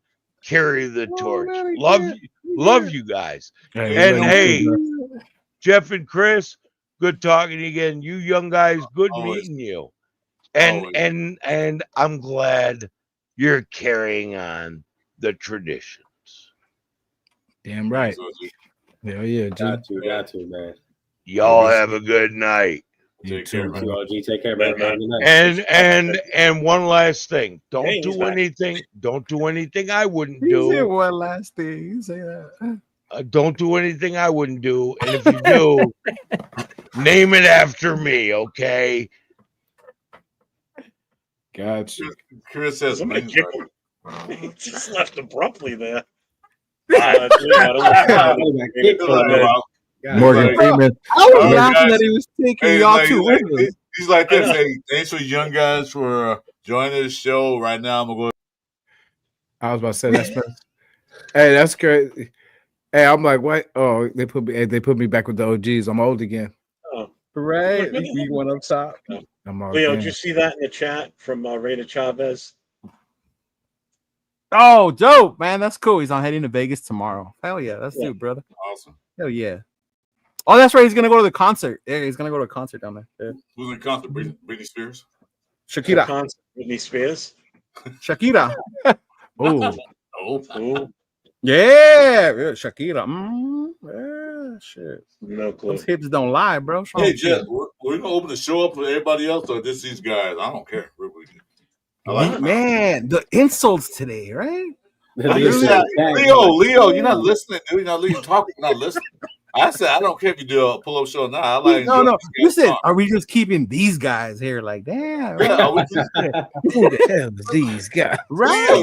Bottom of the barrel, dog. What you mean, Chris? What you mean, these guys? Hey, who the hell? Anyway, I was saying that I enjoy these guys on the show, so it's good. We have to do a pull-up. We have to keep these guys on. I'm enjoying them. That's what I was going to say, Leo. That's why you're not getting talk right now. All right. Now. He said, yeah, Shakira. Pano has been man, we didn't choose violence. Yeah, Jeff wore a leather helmet back in the football days. Oh, man. Oh, Shakira. All right. I know who Shakira is. Yeah, that's who he's going to see. Oh, Chris, that's not right. See, Kev? That's what I'm saying. He said, Chris said, these guys like an angry drunk uncle. You see what Chris said? Because we need turf on this old man show now. Oh, man. Turf? Turf was in the chat, too. You better hope he's not still here. He's going to come in. No. Y'all want to argue running backs, you bring turf in here. Because my man was a running back. Like crazy, boy. We're talking about his boy a lot. Wait.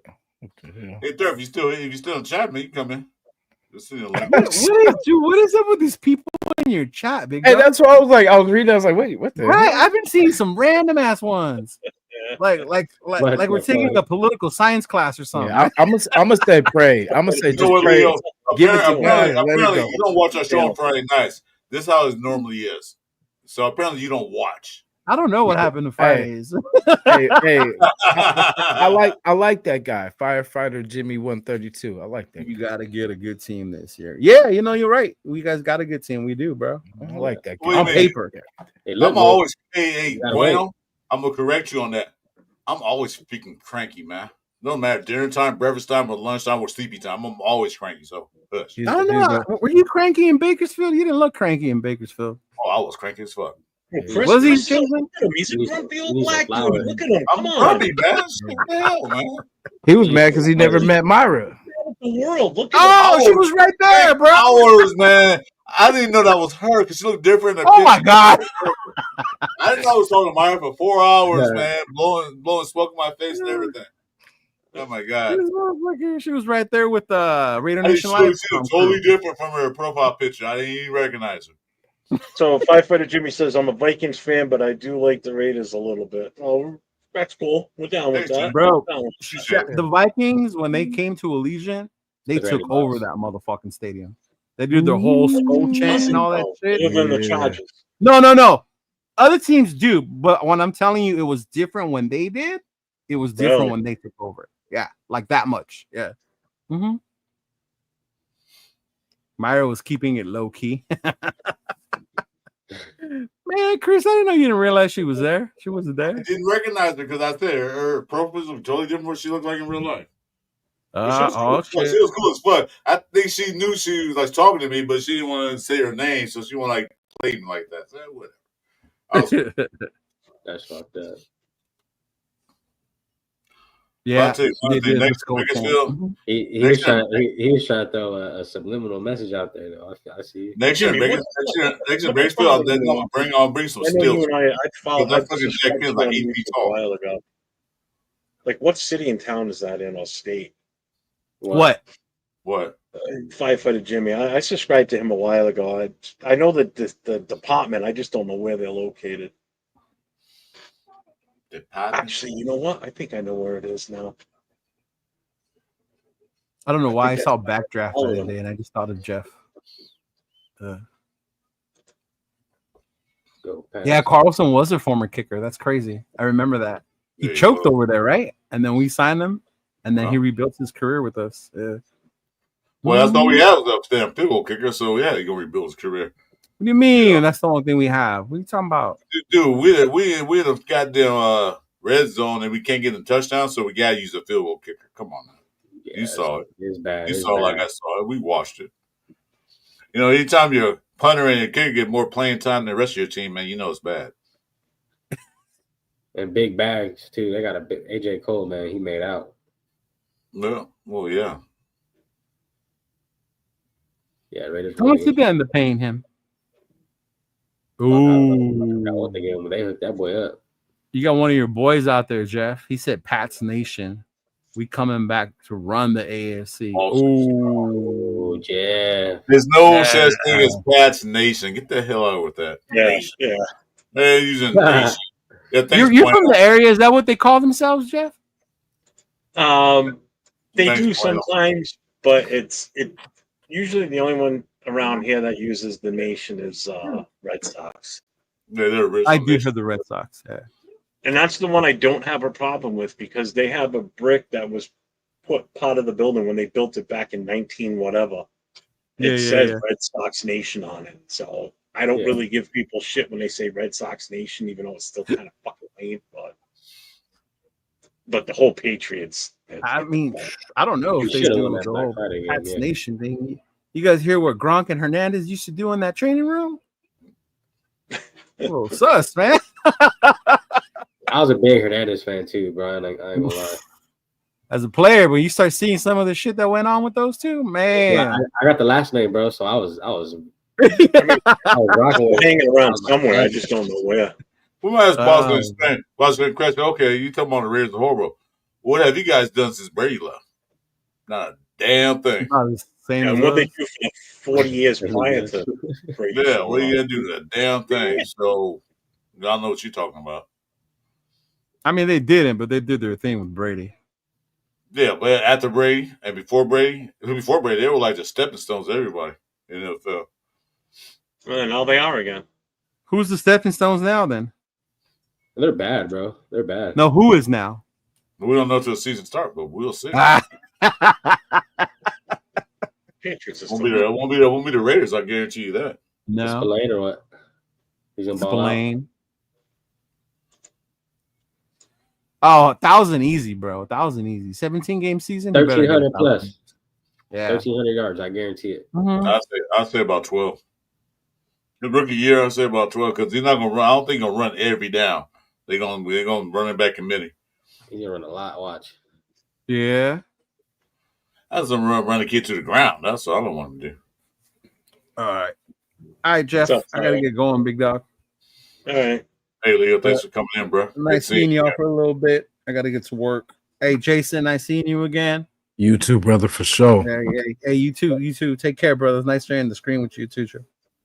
All right, Leo. Yeah, I'll hit you up. Yeah, for sure. I don't know. I gotta get in contact with you, bro. Yeah. Hey, Leo, IG, hit you up and give me an estimate cost. It costs me to get that. You know how it is, IG, you got you and shit. You know, oh yeah, for sure. Mm-hmm. Yeah. All right, brother. Sounds good. All right, Leo. Bye. IG. Oh man, he said Saints getting Arch Manning next draft. Probably not. Oh no, why? There's hella quarterbacks coming out too. Yeah, I don't think he's gonna because this would be his first year. I don't think he would be that. You know, he's not coming out. Yeah, I don't think. The Manning family not gonna let him come out. They're gonna let him play his whole. This is his second year. Yeah, until he's the number one guy. Yeah, they're gonna set that boy up for greatness. Though I guarantee you that. No, he's not gonna come out. I know he might be one of the best quarterbacks in college next year, but I don't think the Manning will say nope. Stay in here. Especially see who's like that number one pick. Like he ain't going there. No. Go Packs said, "Do we get a dub versus the Chiefs?" Hell yeah. Yeah, we split. I think we split this year. Well, the Chiefs? Yeah, I think it was split. Did that dub last year, but you know. Shit, we should have had it. Yeah. No, that went down. Yeah. In my mind, we won because we kicked that field goal like we should have. But you know, we know how it really went down. But yeah, I mean, I think if we had to kick that field goal, we would have won. But you know. Yeah, wasn't that much time left on the clock too. So you know, the defense was playing really well again. It was doing, like I said, that defense gave the Philadelphia Eagles a blueprint how to play the freaking Chiefs, queefs, or whatever they call cheats. The cheeks. The cheats. Yeah, but the chefs. Yeah. Go. Fucking rocking with the referees the whole year. Yeah. That's why when they played Philly, bro, I was excited. I knew Philly was gonna tear them up, exposed them. That was a beautiful game too. Well, they escaped. They barely escaped the Bills. I said, "Damn, you guys." The Eagles. I was hoping the Bills would have won. I said, "You know the Eagles? They got a better running game and a better defense than the Bills do. You could barely escape the Bills. Yeah, you got problems. I don't think this game go like that. Is where as far as a blowout, not blowout, but a ass kicking. I didn't expect that, but yeah." Yeah, I didn't expect that. That was a crazy one. I am not gonna lie. Yeah. Kansas City Chiefs. How did the refs help the Eagles out? I don't get that. I ain't see all those calls were good. I didn't see not one. Maybe there's one suspect call, but in that, the calls were pretty decent. Patrick Graham, yeah, he's been doing this thing. I think he had a shitty situation. Oh shit! Here we go. This guy. Who we got? JD. Yeah, with the Chevron headset. Hey, how's my microphone sound? Sounds good. Sound good for Dollar Tree. I think it sounds fine. Dude, I paid $12. I paid $12 for this headset. Man, you broke the bank. You actually broke the bank for those. Man, congratulations. What's up? $12. They actually took my EBT card too. Nice. What the fuck? That's crazy. All right. So real quick, I gotta bring this up because I've never seen this before. So I was just gonna go out for a smoke. So I picked up my phone, I got my earbud in, and I was gonna listen. So I bring up the show, and this is going to answer Jay's question about what's up with the ice cream.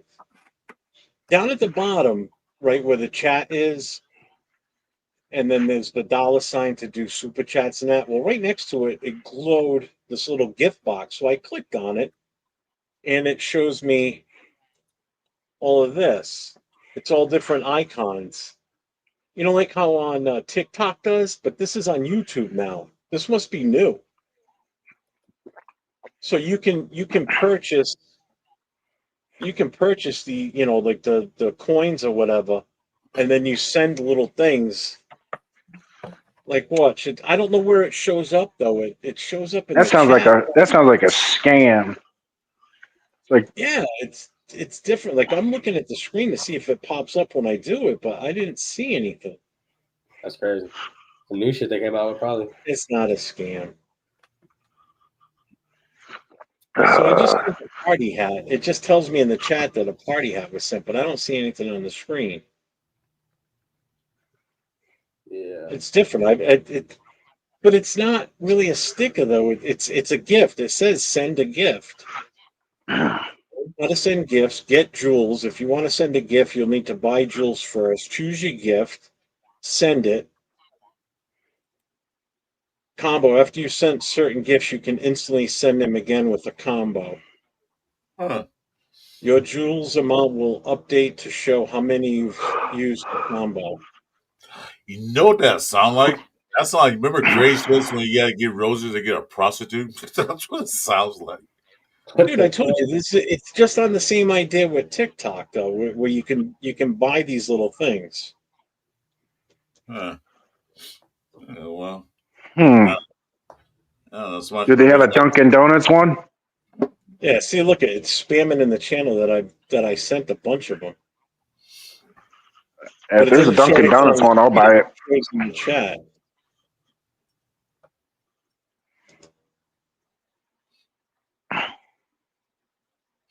Yeah, I've never seen that before. That's the first time. That's weird. So somebody gonna send you Learn something new every day. Just watch you don't get a rose, man. Be careful. Jay, yeah. Thanks, Jay. That's different. Anyway, back to the show. All right. So you got all your questions for tomorrow, Jeff? Good questions. I heard them. They were good questions, man. Thanks, Jason. Appreciate that. Right on, man. Dang. You ready to go? 24 total questions, and then a bunch off the cuff that I've got written down too. Yeah. How you doing? I pulled up after I typed this list up. But tomorrow, You're gonna be like Walter Cronkite tomorrow.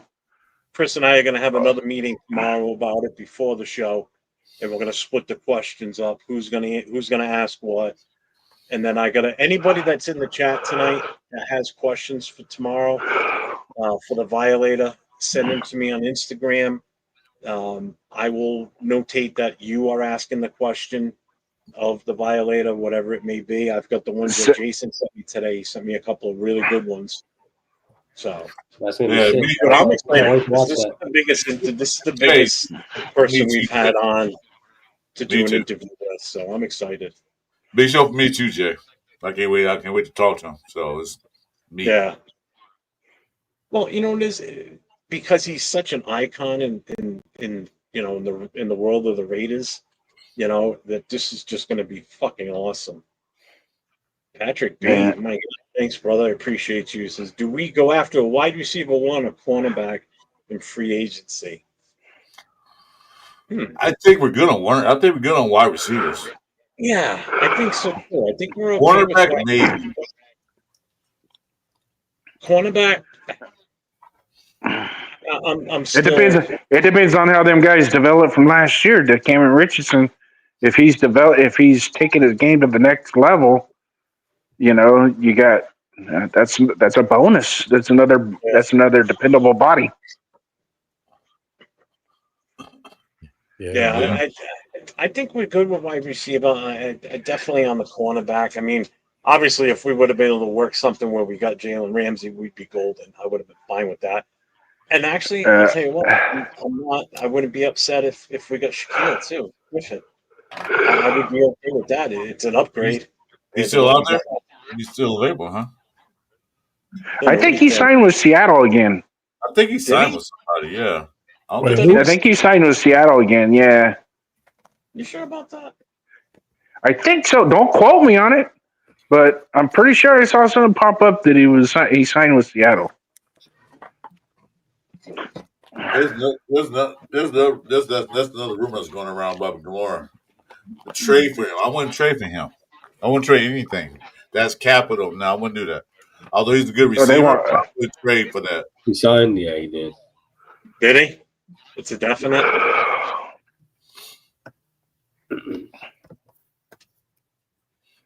So we got a confirmation. It's funny because Pete's kind of built on the team, the offense, like how he did with Seattle. If you really look at it,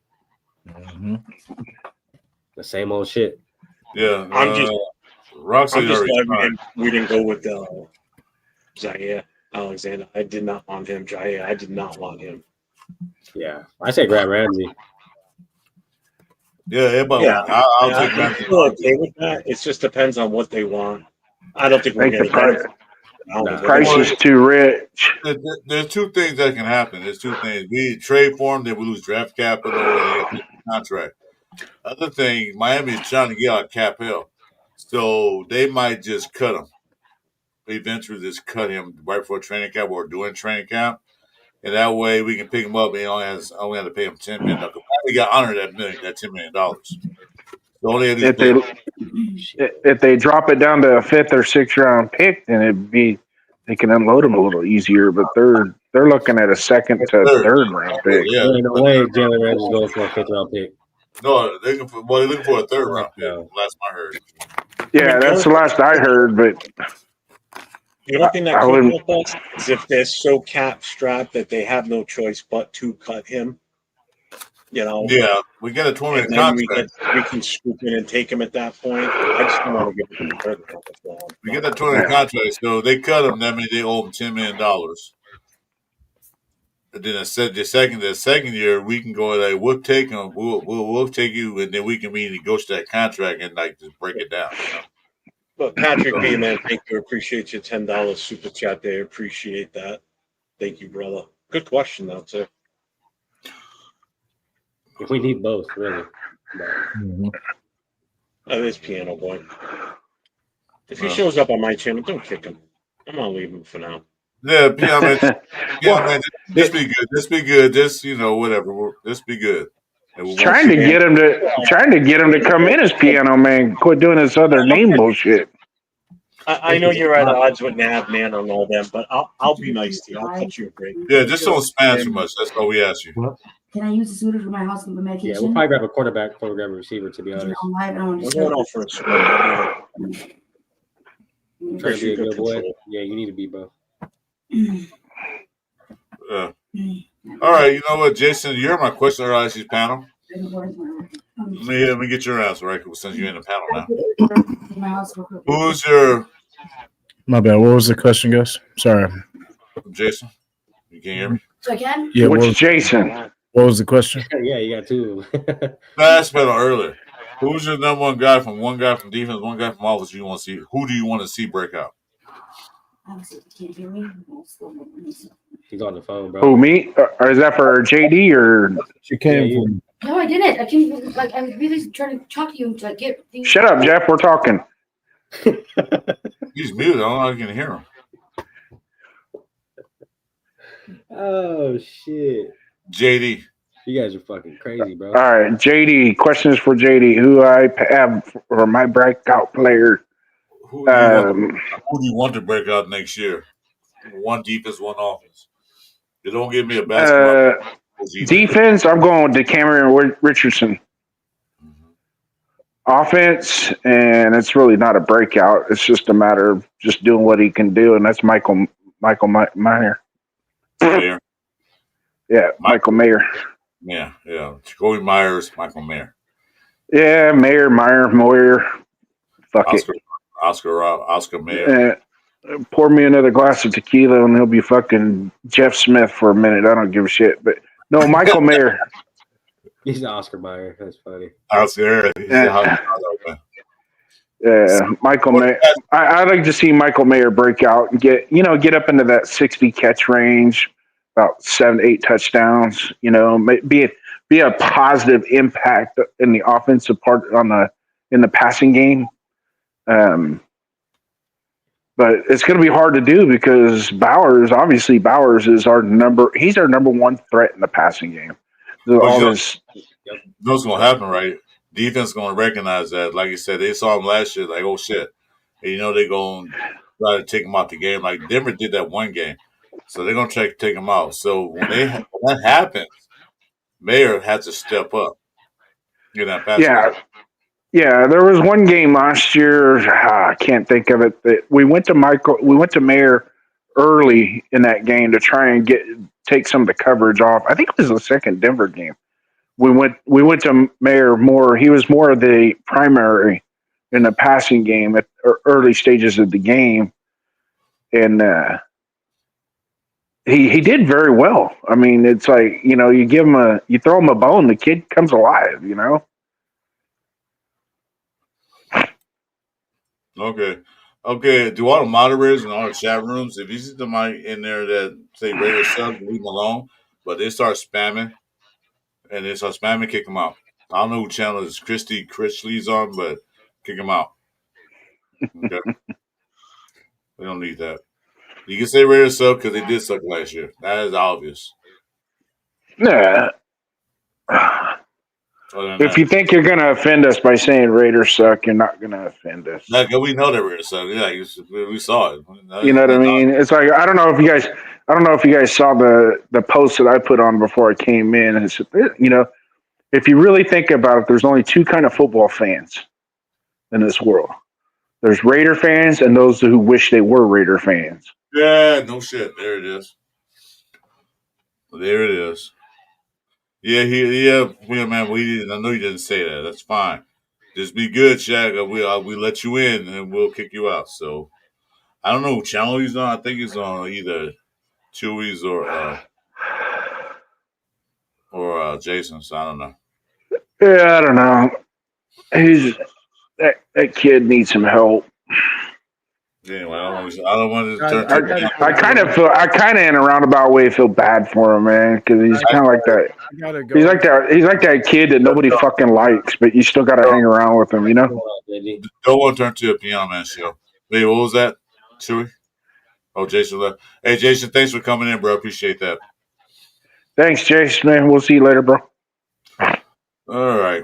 Well, since Jeff gone, yeah, he ain't on my channel. I think he was on Jason's channel. Probably. Hey, you just stepped out to smoke. That's right, Jay. Appreciate you, brother. Hey, that's fine, bro. What is your dinner? Yeah, I'll check out tomorrow. Hey, so tomorrow's show is at 7:00 Eastern, 4:00 Pacific. What show?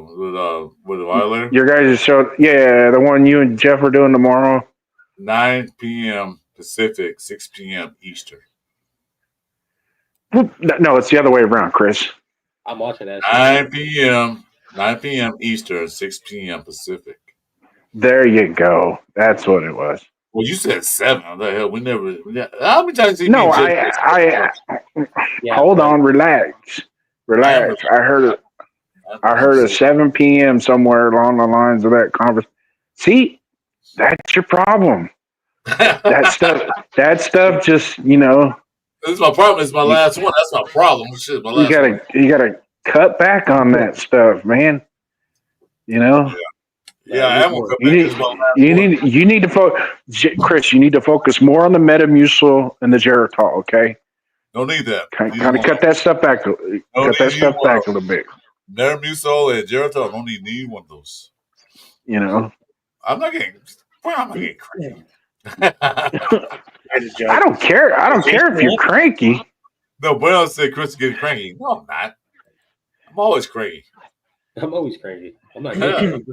Just a friendly reminder, everybody in the chat too. Make sure you get over to people's channels here. You got Chris Faritas next to me. Make sure you go over, hit that subscription, hit the thumbs up, notifications. He's streaming right now. Then down in the corner, then you got Chewy News, NFL News, and podcast. Make sure you get over to his channel, sub him up, hit that notification. He's got some good shit coming for the season. So I've seen some of the stuff that he's been practicing on to get ready for the season. He's doing a heck of a job so far. So I appreciate him popping in, hanging with us tonight. So the show's and just so everybody knows, if I ever start my own channel, I'll post the link so you can go to it. So everybody can come join me. We got you, bro. Shit. I don't have a I don't have a channel. I just don't. I just like to, hang out with you all. That's awesome, dude. Appreciate there's that. people who do that. You get shout, man. Let us know immediately. You get shout. No, no, because I just noticed the baby Jeff has more facial hair than Nate does. Nate's just a late bloomer, guys. Leave him alone. Leo, what you doing? I was just unlinking the link so you can have more room. Oh. Yeah. Okay. I'll remove you then. Bye. Peace out. Bye. I was like, why is he back? He's sitting in a little corner like he's hiding. Can't see him. Nate's our 21 Jump Street guy. We can take him to the high school and drop him off. You can go undercover. Hey, Piano Man, I never blocked you, just to let you know. And then when he told me he was 47 years old, I about lost it. I was like, you got to be kidding me. Hey, Jeff. Good Lord. No, but it's funny though, Nate. I know you're here, or Leo. Yeah, one of them. Cheeto. Yeah, Cheeto. I know you can hear me, but boy, you're rocking that Afakasi trivia stuff, bro. Yeah, it is. Oh, yeah. Pretty impressive. Pretty impressive, my friend. It's good though. Those are great to watch. Those are fun. Something different, you know what I mean? Yeah. Yeah, we can't always do mock drafts, huh, Chris? Yeah, we can do it for next year because I think Jeff did one after the draft. And we were 13, 14. Where were we at? We did a mock draft right after they did the draft. And they had Cleveland Browns at number 1. Yeah. Fucking hero. He's even Chewy too. Fucking little Grinch. Yeah, Chris, go ahead if you want. All right, ladies and gentlemen, we open the show up. You guys can come if you want. Anybody, even Piano Man. No. Hey, I'm gonna step out. I just wanted to come in and say, good luck to tomorrow's show. I'm looking forward to tomorrow's show. Yeah, it's gonna be a good time. Yeah, we like just said. Any question in the chat? That's a great question for Violator. We will acknowledge you that you asked that question, especially you just will acknowledge. I've already got the banners ready. His Instagram, the banner for his website. I've got I just want to be recognized as one of the official founding members of the New England Jeff Raider Booster Club / Black Hole Club. Cigars ready to go. There you go. Yeah. So super proud of this channel, Jeff. You're doing a great job, and we'll see you guys tomorrow, brother.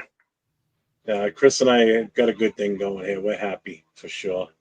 Yeah, no, I'm cranky. You're happy.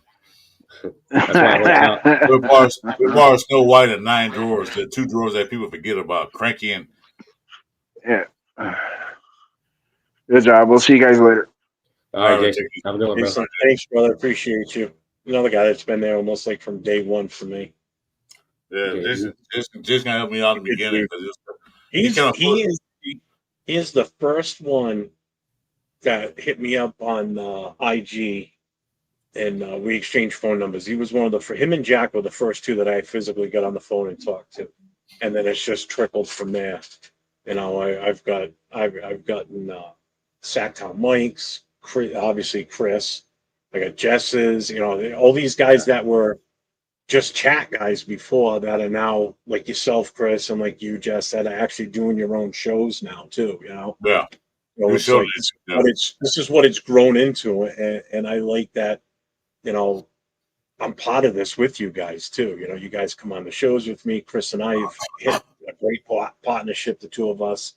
Hell yeah. You know, it's just been so much fun. I'm having a blast doing this. You know, me too. Yeah. Me too. If you make it fun, it's not difficult, and it's very hard to get discouraged as long as you're having fun. You know, don't stress over your numbers. They'll come in time. Right now is the toughest time to do this. Oh You yeah. know, Jess, I know you just started out in the last month or so. Yeah. Your numbers will come once the season starts, and like that's why I always offer you the chance to get on and when we're on, because the more people see you, the more they'll know you, the more you get your name out there. Oh yeah. You know, I have no problem allowing people to come on the show that want to push their agenda or push their channel or whatever. I have no problem with that. You know, I try and get as many people over to you, Chris, Nate, you know, the guys that are like Nate, especially because Nate doesn't go live a lot, except for when we do our shows during the week. But he's got his following when he does his videos. Like he gets a lot of hits off of that, you know. But this has just been so much fun doing this, and the amount of people that I've met, you know, friendships. You know, like Chris and I are going to be friends for life unless we piss each other off at some point. But I don't see. And that's pretty much it the other day. But you know, the thing is that that when I got into it, I was looking at to come on YouTube and be a millionaire. I wasn't. That's one thing. I'm not looking to have 10,000 subscribers. I'm not looking to make money off of this. I'm not. Well, I have a job, but that's what I'm looking at.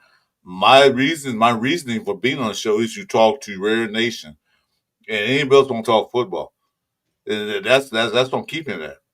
You know, because like I said, it's gonna take time and a while to get those numbers up. Jeff came in the right time to get those numbers. So I came in with the right season. Is I think what it was. Yeah, came in the right time. Because sure, when I watched your show today about what you call him, what his name was, I'm drawing blank. But I watched a little bit of it, and you're doing good. I like that. Just got to keep doing those. Are you talking about the Jalen Ramsey video? Yeah, Jalen Ramsey. Yeah, that was a good show. And like, just keep doing it. They'll see, they'll recognize, because people in the chat and on YouTube are not. Well, some of them stupid, but most people are not stupid. Yeah. If you entertain them, like me and Jeff do on Friday night, especially on Friday nights. Yeah. No, you guys are solid, bro. You know, they'll keep coming back. More so on Jeff channel because his algorithm is already up. His algorithm is up there. Mine's not yet. Like I said, when the season start getting full effect, I'll do more solo shows. Yeah. You know, then me and Jeff will have that. This format is what does it. Oh yeah, this vertical. And then, like I said, me and Jeff will continue definitely gonna continue our Saturday night show. Friday nights we'll see what happens, but we're definitely gonna keep our Saturday. That's written in stone. Oh yeah, that's automatic. Friday nights, we can but we'll keep doing what we're doing. I enjoy this guy, believe it or not. I enjoy this guy because when I first met him, we were off the back. Because I met him on Turf, pull-up show. And that was it. Then we exchanged number and then boom, they know we're here. And that's how you getting started. It's a contact within the YouTube community that helps you out the most. Hell yeah, they do. A lot of guys been helping me out, to be honest, man. Yeah. But to be honest, when I first got into the whole YouTube thing, like just watching people, the first guy I ran into was actually you and Jeff. But I'm gonna give you a warning, and then if you ever watch Raider, not Raider, what's his name? God damn. Anyway, there's a lot of them. A lot of guys. Yeah, no, the guy.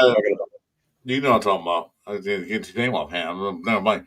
But you gotta be careful on what shows you go on too and talk, because they're watching that. And if you broadcast yourself on those channels, you gotta be careful what you do. Yeah. You gotta watch what shows you go on, watch who you go. Go to the most respectable shows you can. You know, be active in the chat. Just be careful. I'm giving you warning. Be careful. Yeah, because there are a lot of rare content creators out there that use you just because you got a pretty face, Let's use him to bring people in. And then all of a sudden, this show goes shit, and you involved in it. No, that's all I gotta say about that. Yeah, yeah. No, I hear you, bro. Actually, Wi-Fi Willie's not even doing Raider content anymore, right? He's doing real content. I haven't watched him in a long ass time, bro. I think I watched him maybe 1 or 2 times when I first started really watching YouTube videos, and I was like, this guy's a geek. Yeah, I just stopped watching. The first guy that I ran into was Mitch, and then I ran into you, Jeff, and then I just ran into everybody after that. After I found you, it was something. Yeah, I can't watch. I just that's what my YouTube account was, Jess, with the pink, and you thought I was a girl. Remember that shit? Yeah. You guys started playing games together, right? Live. Yeah, that was at first. Yeah. Yeah, because he was in with. You kind of talked to Nate a lot more at the start when you first started popping around, and then that's the first interaction I had with you. Oh, like you on any type of voice thing was on Discord when we were playing Marvel and shit. Yeah, that shit was funny. Yeah, Marvel was fun. Jeff is glue. What's up, Pitts boy? What's going on, man? Yeah, boy. What's Frank Weber saying? Jeff is the glue like Larry Fine from the Three Stooges. I guess Chris makes Mo how. I love me some Frank Weber, dude. He was a valid point. That still look like Curly. You got to finish it though. He said Hey, guess what, Frank? Hey, guess what, Frank? Is freshly shaved too. I love me some Frank Weber. He's one of my moderators too.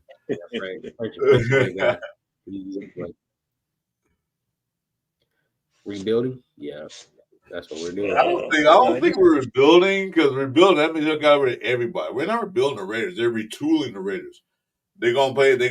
What they got. They're gonna go and play that and see how it goes this season. If they see some things they need next year's draft, if free market's gonna be a place to do it.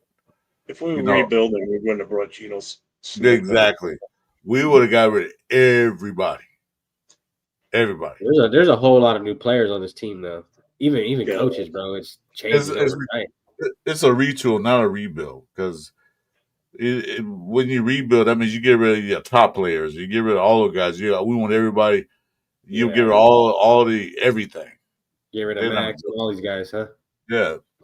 They want to sign Max a big contract. They just got rid of players they saw like, you know what? I don't think you're going to fit the system and scheme that we're going to run next year, so goodbye. And that's why everybody told me, why they let Spillane go? I said, well, there's a couple of reasons behind that. For one thing, we don't know what the Raiders offering them for a contract. Yeah. If they did offer him a contract, we don't know. Nobody's Spillane come out and say anything. Nobody said anything. Maybe Spillane don't fit the style of defense they're going to run. What Pete Carroll's going to run. Because Pete Carroll is into the linebackers and secondary, so he knows you don't fit us. We need something else.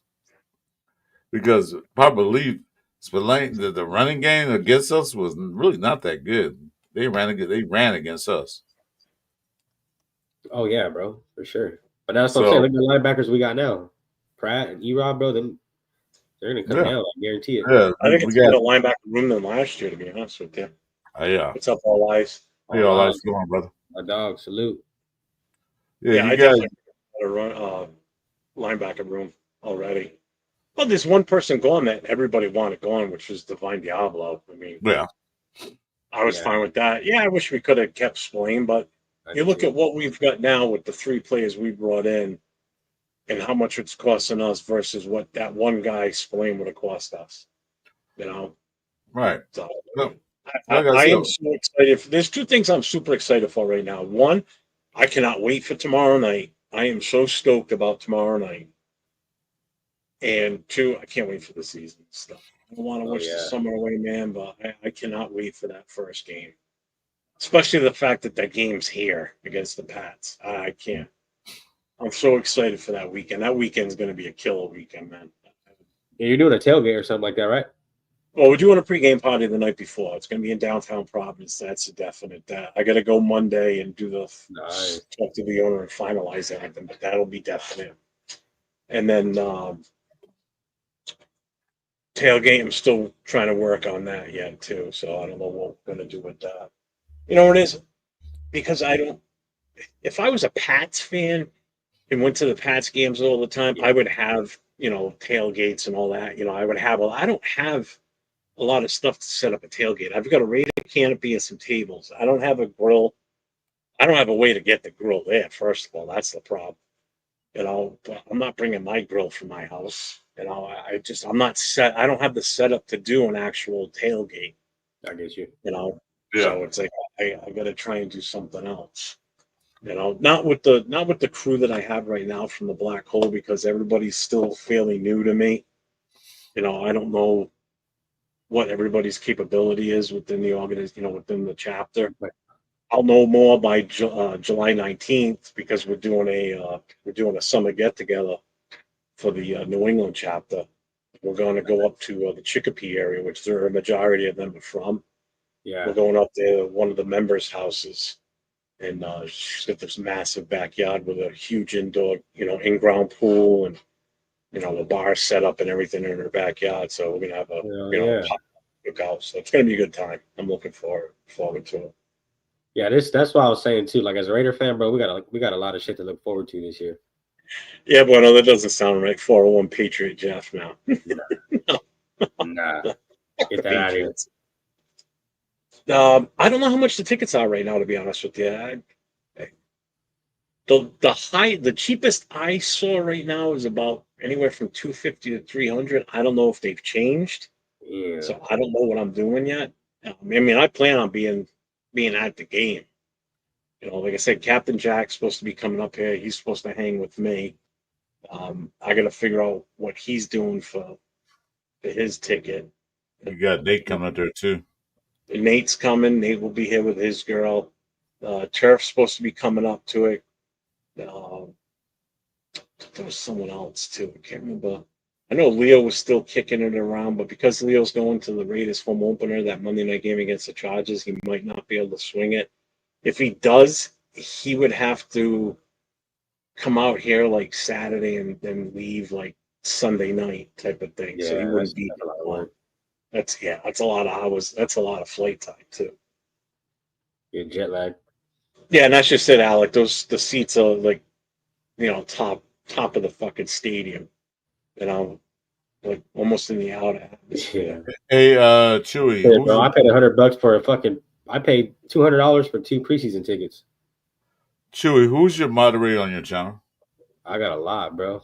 Well, tell them to do their job. I got like 30 of them. That's not my channel. That's not me. Yeah, it is. Hell no. It's not mine. Because you got the paper clip on it. You got a paper clip on there. That might be. I think it's Jason probably still live. It's Jason's. Yeah. Yeah, that's not mine. Oh, it is Jason's. He would have been up out of here already. Yeah, his Nightbot took care of it. Got him for spamming. There you go. Oh, okay. Damn, he said that the Raiders. Oh, Jason's live. Oh, you might come back in. Okay. What a horrible fucking comment. It ain't me, Hero said. It ain't me this time. Yeah, Hero, we know. Peon Man, you've been very good tonight. And you know what, Hero? I'm glad it ain't you, bro. Peon Man, you've been good tonight, and keep that way, and we'll let you come in our chat show. Just like, come in there, say some comments, but just keep it like you're doing right now. I'm cool with that. And so is Jeff. You're being a good boy. Yeah, been a good boy, good man, good whatever you are. I might have to unblock you, bro. No, I'm cool with it. As long as you coming like this, I'm fine. He can fight with the chat all they want to. That's all they do. But you don't come and make some nonsense. Yeah. Who else is on right now? Is there even anybody on? No. Yeah, I think there's a few people on. I know Off the Rails is on Nav, Off the Rails. Actually, the only ones I see on are the three of us. Rundown's going to be on too, I think. What, Run's got a show tonight? I think he got something going on at 8:00. We're D's gonna be on night shooting by a little bit, but I don't see him else on. Yeah, Jason's still live though. Yeah, he said he'd be back. Yeah, he is. No, Rundown's got nothing set up. I thought I seen some premiere. I might be a video then. It might be a video premiere. Yeah. My guy Portland Andy's on right now, though. Portland's always on. So. Dude, I love watching his streams. They are so much fun. One person coming out is ready to bid 8:30. That's all I see. Yeah, got Death Star on too. Yeah. I don't want to talk about that. What's up, really? If you're not familiar with Portland Andy, I turned Bueno on to him the other day. Who's this? And Chris too. Yeah, I watch it. Look him up. What he does is he streams any like breaking news that happens. So like during the riots and protests that have been going on for the last few weeks in LA and Portland, he streams those. Okay. And he's got a massive following. He's got like 75,000. 75,000, almost 100,000. He's up there. Yeah, he's literally almost 75,000 subscribers. Yeah. He's got a bunch of members, and I mean, you watch that show and you see the super chats that blow through there. It's like, oh my god, it's insane. You think Mitch Renz gets a lot of shit? No, Mitch Renz gets a lot. Nothing like this. Nothing like this. This guy last night, some guy came in the chat. It's a regular. He dropped $50, and then he goes $5 challenge, dude. People were dropping $5 super chats like they were just eating fucking candy. It was just like boom, $5. You had that shit up, man. It was ridiculous how much was popped through there. And the guy kept doing $50 challenges. He would do another 50 and say, let's keep this $5 challenge going. Then he drops 100. I was like, God damn. What he does, he shows. That guy's golden, man. It's fun to watch, man. He's a funny fucker, too. He's the guy. He got that show was going on more than a news channel. The news channel show a clip of that was going on. He shows it all the time. And so if you want to see the riot actually in action, or like the riots that happened a couple weeks ago, you don't see it in action. He's showing it, the whole thing, not just like a clip. He's been on for about 45 minutes. He's got 526 people watching right now. He's got 1, 2, 3, 4. He's got 5 different streams running, a couple from the same location but different angles. It's so much fun when he does it. And if it gets boring, he'll play music to go along with it, so it keeps it a little bit entertaining. Yeah. But like right now, he's following a checkpoint in LA where the cops are pulling over. They're doing a DUI checkpoint.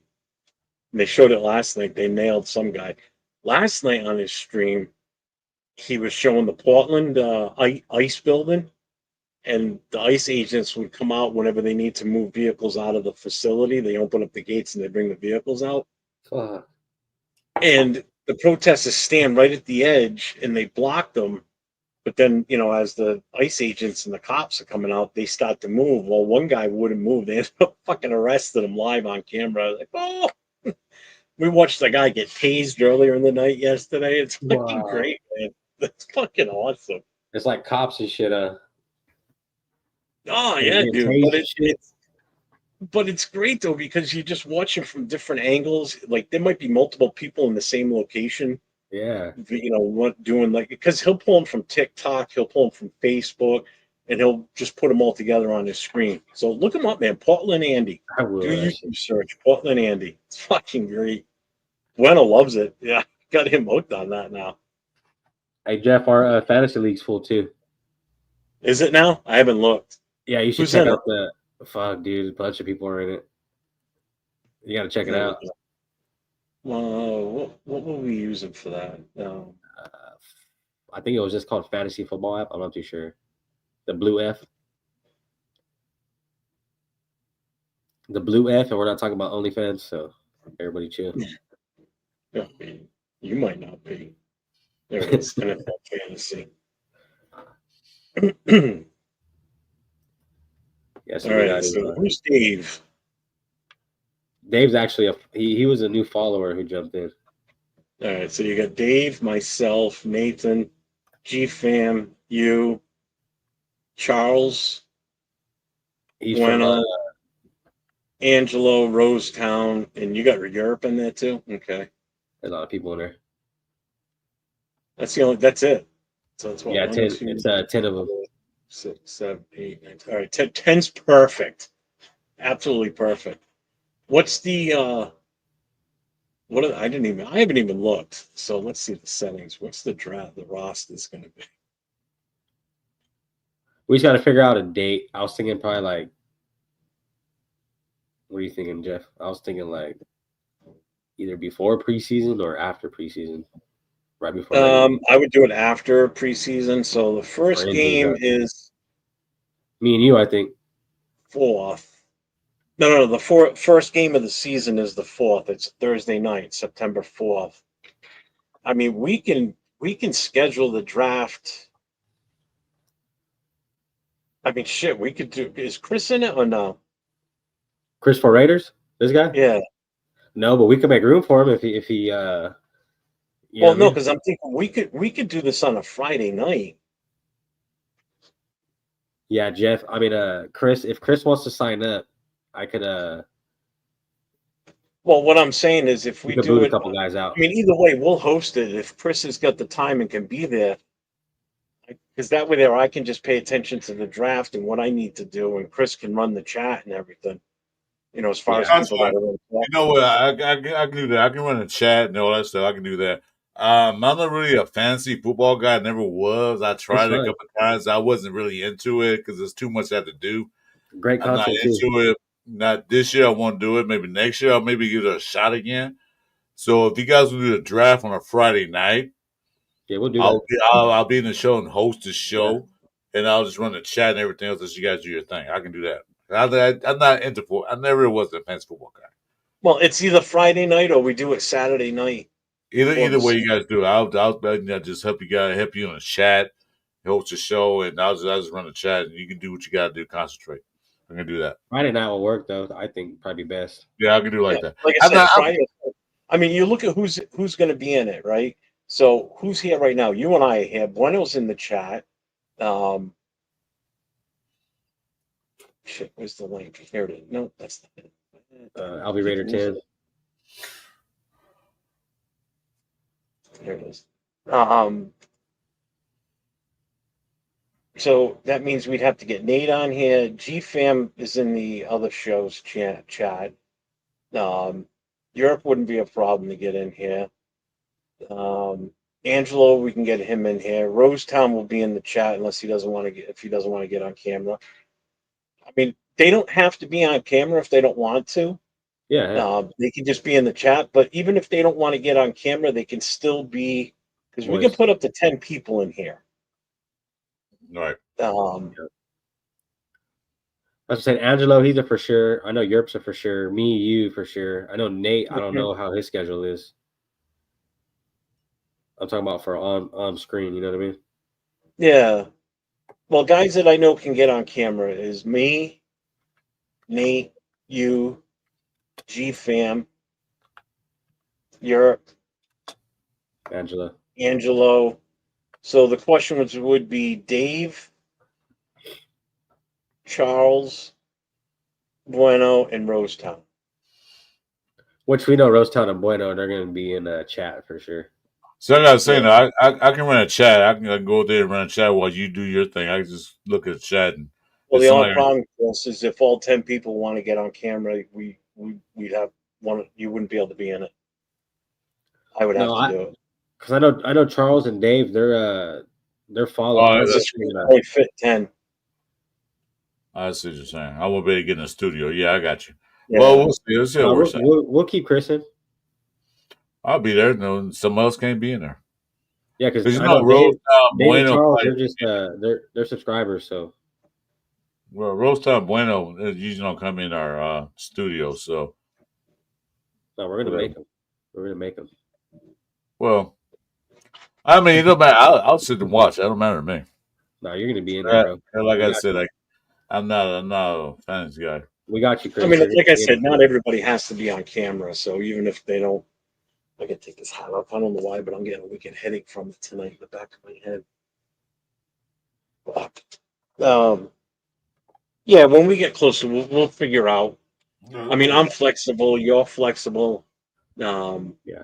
Pretty much everybody else is just have to figure out their schedules. That's all. I mean, I can do it Saturday, Sunday. I can do it any day of the week. Doesn't matter to me.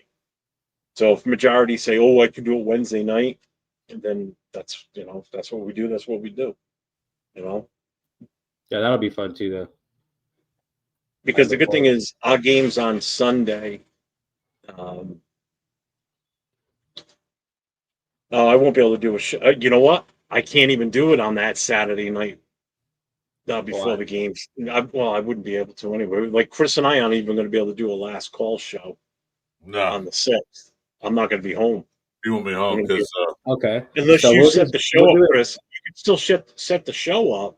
I can do that. And then I can just pop in from my phone while we're there at the place. We can pop in live. I'll have a few people there that you'll be able to, we'll be able to get on camera and chit chat with. Yeah, I can do that. You can do that. I think that would actually be pretty cool, to be honest with you. I can do that. I can say, you can set the day before, set the show up, the live, and everything else. I'll just go ahead and run it. We can do that. Yeah, definitely. Because I'll be out of the house here by like 2:30, 3 o'clock. So I got to be at the facility, at the location to set up and everything. So yeah, we'll do it. We'll work it out. It'll work out. That's what we do. We'll work it out. Yeah. I'm so excited. I can't wait for this now. Well, I'm not going to be doing the Booster Club one, so I'm out there. And I didn't give anybody else the ownership for the fantasy. And that's on Yahoo. I like the way I had that one set up, man. The points we were scoring in that league was awesome. We had super quarter. We had Yahoo's a good one, actually. Ready Run That is live right now. We had Superflex. Huh? Run Now is live right now. Oh, it's a pre-recorded show. I think it's pre-recorded. Yeah, it is pre-recorded, yeah. What is? Rundown. It's a pre-recorded show because Leo's yeah, it's pre-recorded. All right. Let's check. Yeah, we had Superflex players in that league. So you could start 2 quarterbacks. And I had Josh Allen and Jalen Hurts last year, and I still didn't win. I had Lamar Jackson. What killed me is I drafted McCaffrey. I went McCaffrey, then I went Allen, and then Hurts. That was my 3 starters. And that's what killed me was McCaffrey. Yeah, fantasy. You got to really dive into that shit, bro, if you want to win. I handcuffed Mason to him too, his backup. So I did okay, but I wasn't obviously getting the games of McCaffrey's talent, caliber. Yeah, but I was still getting decent points from Mason. But what are you gonna do? Yeah, I look forward to that. That'll be dope. We're at 2.5 hours, almost 2.5 hours. What's your call tonight, Chris? Up to you, brother. Tomorrow's a big job, big show. So it's up to you what you want to do. There's nothing really happening in Raider Nation besides the Wilkins talk. There's nothing really happening. The chat's going back and forth with Bueno and Piano Man. I don't know what they're talking about. They're bickering. Anyway, I'm kind of watching that going back and forth. I'm not gonna lie. That's the most news we got. Is that? It's funny.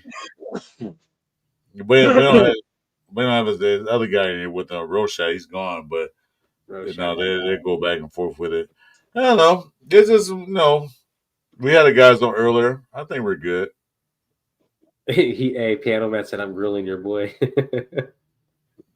Piano Man, why don't you go over to the Navman show and stop picking on them? I don't think he's. I think Navman got him blocked. Navman got him blocked. I think so. He got him blocked permanently. I think Piano Man said something about his daughter or some shit. And fucking what's up, edits? Navman what happened? They said something about some family member or something like that. I don't know exactly what happened, but he blocked him. It was his daughter. Yeah. His daughter, he blocked him immediately.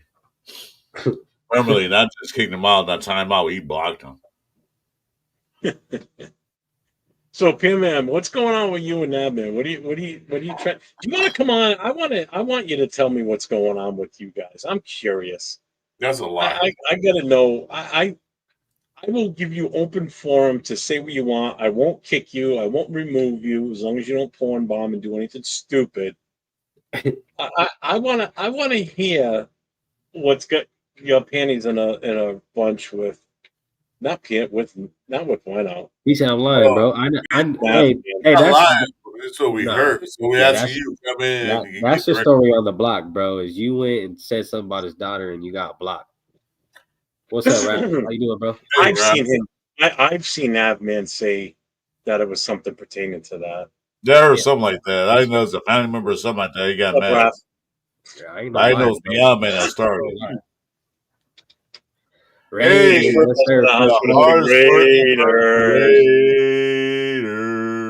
You guys heard her put Trump on the quarter? So piano or hero. He won't. If I give you the link, will you come in? You don't have to show your face. I don't care what you look like. I mean, you probably look like Sloth from the Goonies anyway. Rocky Road?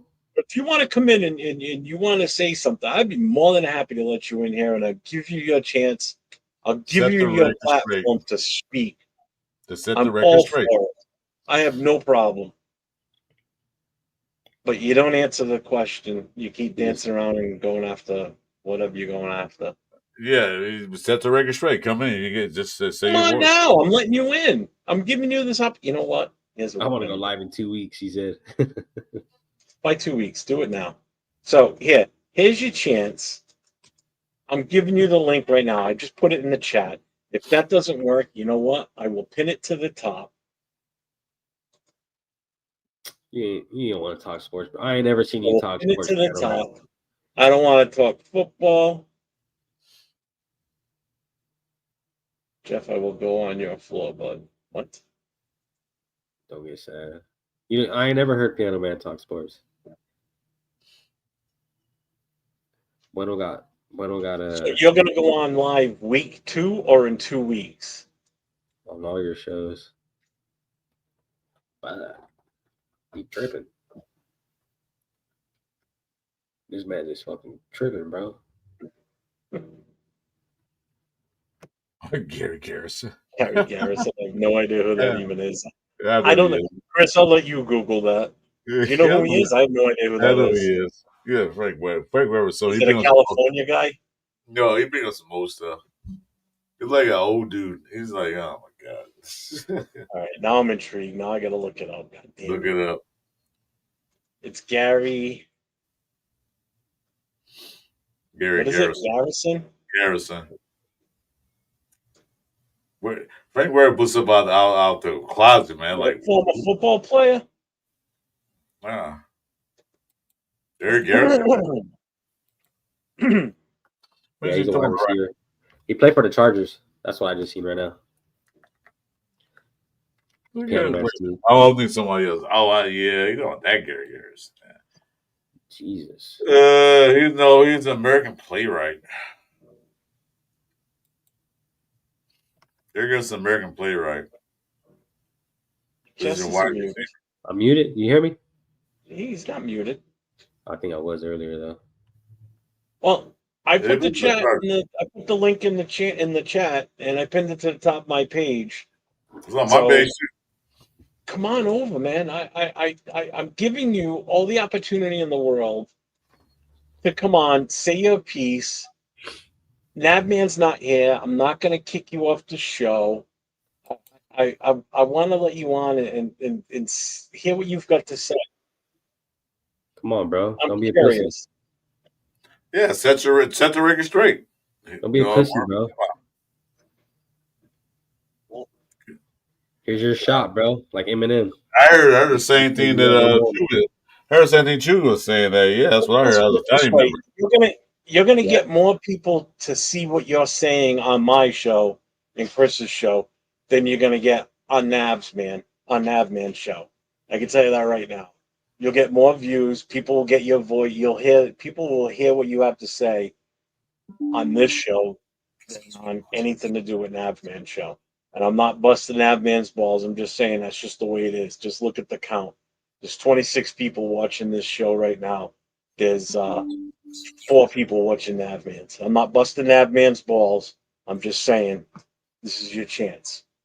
So you got the balls in your court. Balls in your court.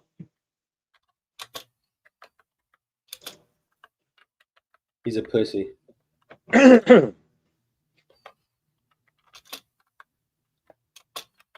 All right, that's it. I mean, if you notice, I haven't even said boo to you. Normally, when you come on, you get booted. Any of my shows, we get you out in 2 seconds. But I've been giving you the benefit of the doubt, and you've actually been pretty good tonight, other than going after.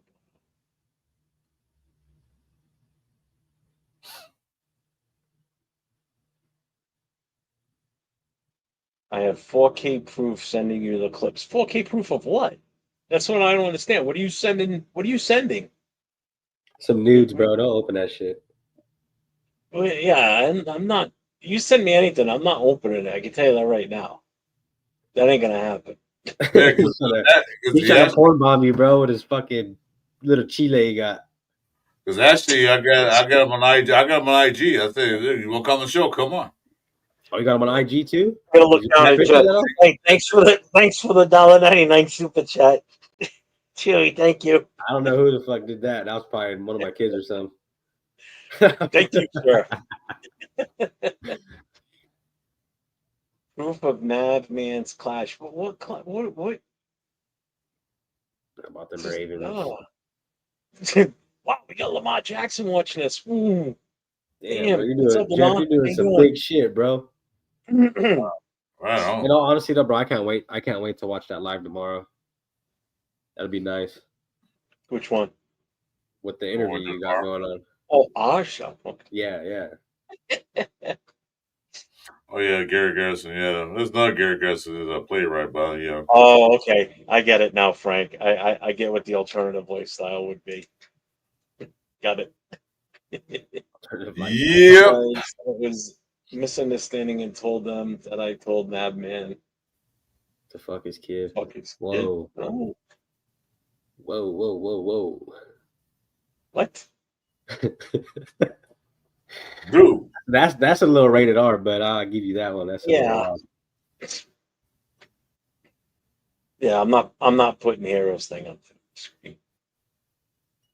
Grab the camera for an edit. Why do people keep saying that, bro? They were saying that in your chat the other day, Jeff. What's that? Grab the camera for an edit. What is that supposed to mean?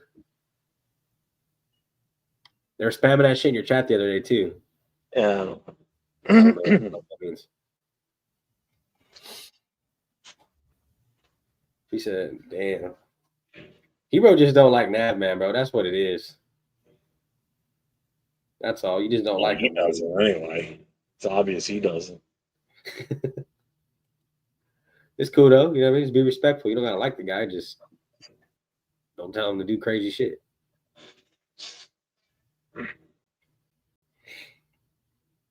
And you never bring kids into it ever. That's the last thing. No. You don't bring anybody in part of your family. You don't talk about me, but not my family. I don't care. You can say what you want about me. We can go with that, but don't talk about my family, wife, kids, mother. Well, my mother's not here, but any part of my family that you don't know, don't talk. Off limits, dog. Edit, yeah. Salute, bro. Anybody else? You can tell. Well, you talk about my neighbor. I don't care. I don't, whatever. But don't talk about my family. Oh yeah, bro. Appreciate you for stopping by. Appreciate it. Look at it. So who's the Karen? Who are you talking about? I gotta at least figure this out. Curious. Are you saying Navman's the Karen? What's the deal? Because obviously you can't get on his show to hammer anything out. So if I got to be the intermediate, I'll do it. I don't care. Truckfuss won't mind. That's what Jeff's here for, man. To make shit right. Well, I'd say it's an opportunity to set the record straight, man. Your voice, it's recorded. It'll be in archives. I'll be a Dr. Phil. I'll I'll be a Dr. Phil for this, and Chris can be Montel Williams, and between the two of us, we'll figure this out. Fuck Montel Williams. I don't like him. Well, he's the only black bald guy that I could think of that used to have a talk show, and Dr. Phil's just like me. It's all bald. Montel was a sellout. He was a sellout, man. I don't like him. Never did. And Dr. Phil was kind of amusing, though. I'm not gonna lie. You get some crazy people on that show.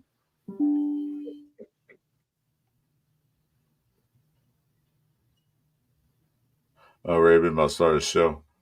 Hey, you wanna nap? I mean not nap, man, but since you want to come in or whatever his name is now, Power or Man. We can his name is Superman. He's trying to name himself Superman now. Pretty soon. YouTube mod shut down live stream immediately, or will be terminated. Oh, okay. Have you ever seen that guy in here before? Is that a fucking regular? No. Who was that? Jeff got a whole bunch of new people in here tonight. Yeah, they pop in. Crazy shit too. I just fuck. They pop in. You know what's funny is because the format we're in, it's like for the phones. You know what I mean? Like for the. Oh, that's just it. That's yeah. So you get hella trolls like that. It's cool though. I mean, you get the views. You know what I mean? That's all I do. It's easy to deal with. You just do that. The kid looks like he's 5 years old on his, and he just made the channel 2 days ago. So that's immediate. Wow. Yeah. It's probably Piano Boy. No, it's somebody else. It's only 60 seconds for the two clips. It was after the Raider Ben show. But that shit was all washed at that point. I'm gonna tell you one thing, man. I'm not gonna pull up my IG. I'm not gonna share it in here. If you want to get the record straight, you gotta talk. Yeah. Okay. So I'm not gonna pull it up. You don't talk too much shit, bro, to everybody. So, Jamal Jackson. Bueno. No, I'm too lazy. Jamal Jackson. He said, "No, I'm too lazy, Chewy." Exactly, Frank. Yeah, I mean, I'm giving him all the time in the world. You know, what's up, Alex Smith? Yeah, I was gonna go Broncos. Alex, we give him a chance. We give him all multiple chances. It's on my channel. The link's right there, man. It's on my channel. It's on my channel. He's not blocked from my channel. So not blocked on mine either. I never blocked him. Yeah, I'm not gonna pull it up. If you come on right now, then you send it to me. I'll pull it up later on. Not in this show or tomorrow. Definitely not tomorrow's show. But I will pull it up. But other than that, I'm not gonna pull it up till you come in. You gotta show your face. Just speak your mind and say the words. And see, me and Jeff are equal opportunists. We give everybody a chance. Yeah, but why are you going week 2? You're gonna make us wait till week 2 of the season? That's stupid. That's like 2.5, almost 3 months away. So you wait for the Charger game, basically. For when they lose is what he's talking about. Yeah, when they get their butts wiped out. He wants to jump on and talk hella shit after the Chargers lose that game. That's what it is. I get it now. That's why he wants to wait till after week 2. Yeah, it all makes sense. Because if they win, he'll feel like he's got a superpower because the Chargers win. But if they lose, now I'll do it in week 4. Lamar Jackson said, "What's your favorite draft pick?" Genty. You know what? I didn't really thought about that. All the draft picks are so damn good. Is our pick a good one?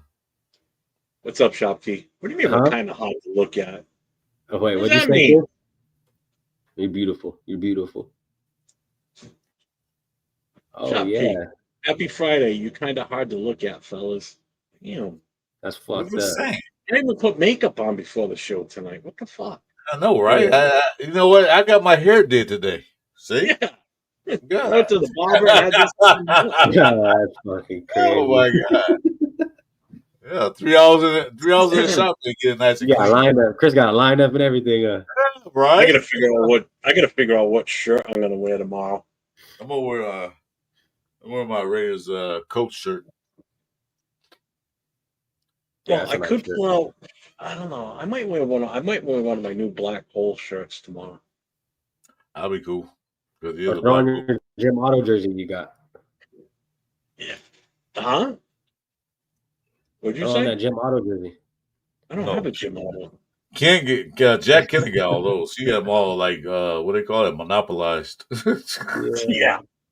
There's no Jack. There's no Otto shirts out there anymore. Fucking Jack bought them all. He got them all. I'll wear this over my head during the show tomorrow.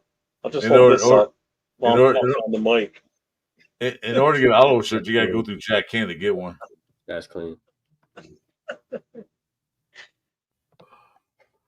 23 Go. Welcome to the show, dude. Are you ready for Ashton to run people over? I'm ready to run the ball. Can't wait. I can't wait to see Ashton Genty run some fucking people over. Actually, I do have. Hey! Someone's trolling, bro. Yeah, he's gone. I do have a pair of shoulder pads out in the garage from when I used to play. Still have them. The helmets. He named himself Europe. Yeah, my helmet's hanging right here. So, yeah.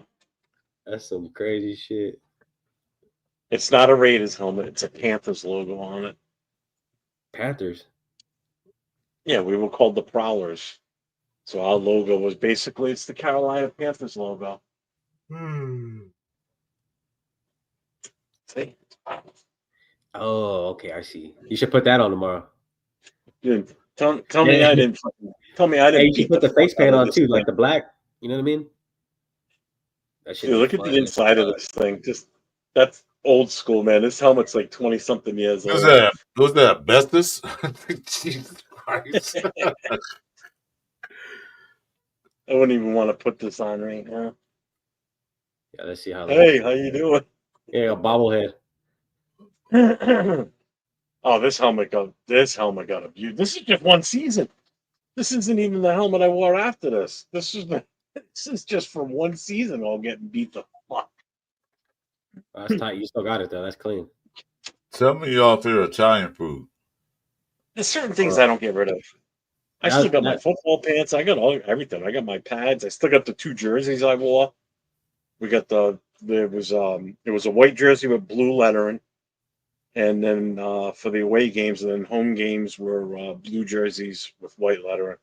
And it was the really nice ones where the sleeves were elastic so I could pull them all the way up underneath the shoulder pads so my arms were really exposed so I could really move freely.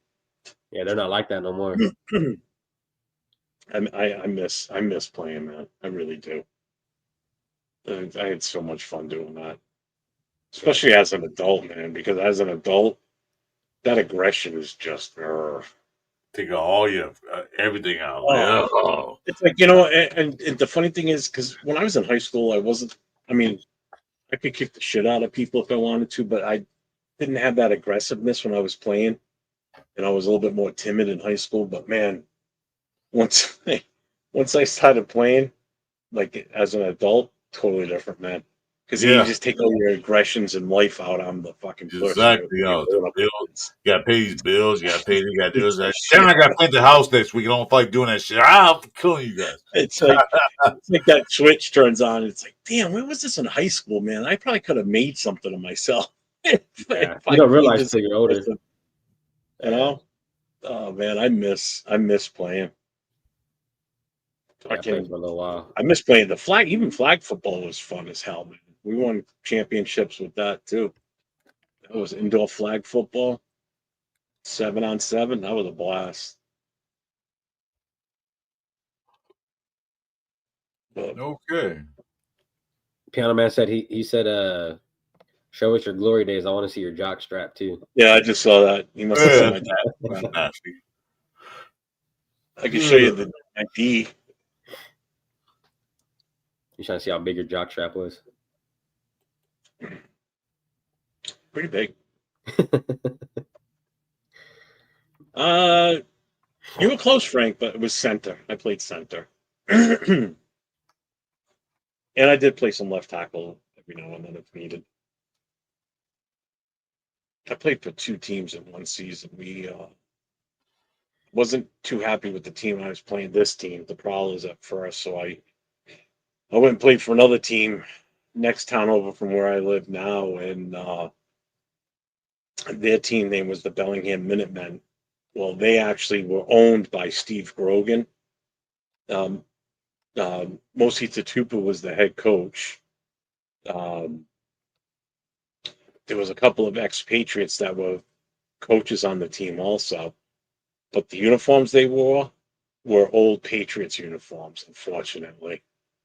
So we had a game, and I wasn't. They didn't have me out there as a starter because I had only practiced like 2 practices. But one of the kids that was playing, or one of the guys that was playing, was good friends of me, and he said to the coach, he goes, "You might want to put him in because the quarterback was getting killed from the left side. The left tackle was just god awful." So he goes, "All right, let's put him in there." So he puts me in at left tackle. The quarterback never got touched the rest of the game.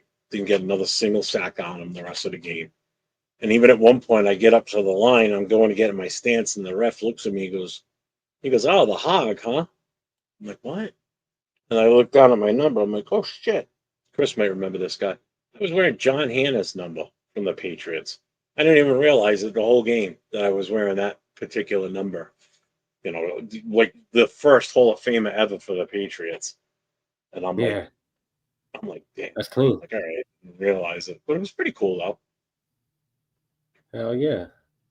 I miss playing football, man. I played baseball for a little while too, but yeah, I miss those days. Is Nap in the channel? Now, what's good, brother? Your boy Piano's in here. When did Nap show up? Did he just get here? I don't know. I didn't see him. Much just popped in. It's right there. Yeah, no, but I didn't see him pop in. He's still live though. He's still doing his thing. Yeah. Is he? Yeah. He wants to do a joint. Probably 3-on-3. Oh, hey, I tried getting. I tried. Did you freeze or something, Jeff? You guys there? I'm there. You hear me? No, I just was silent for a minute. I thought it cut out or something. I was like, oh shit. Oh no. No, I was. I don't know if he's still listening, but I was trying to get Piano Man to come on the show with us and just air his grievances. I want to hear what his big deal is, why he's so upset. We're trying to settle this shit, bro. Raiders suck. No, we don't. He won't say it. You're a joke.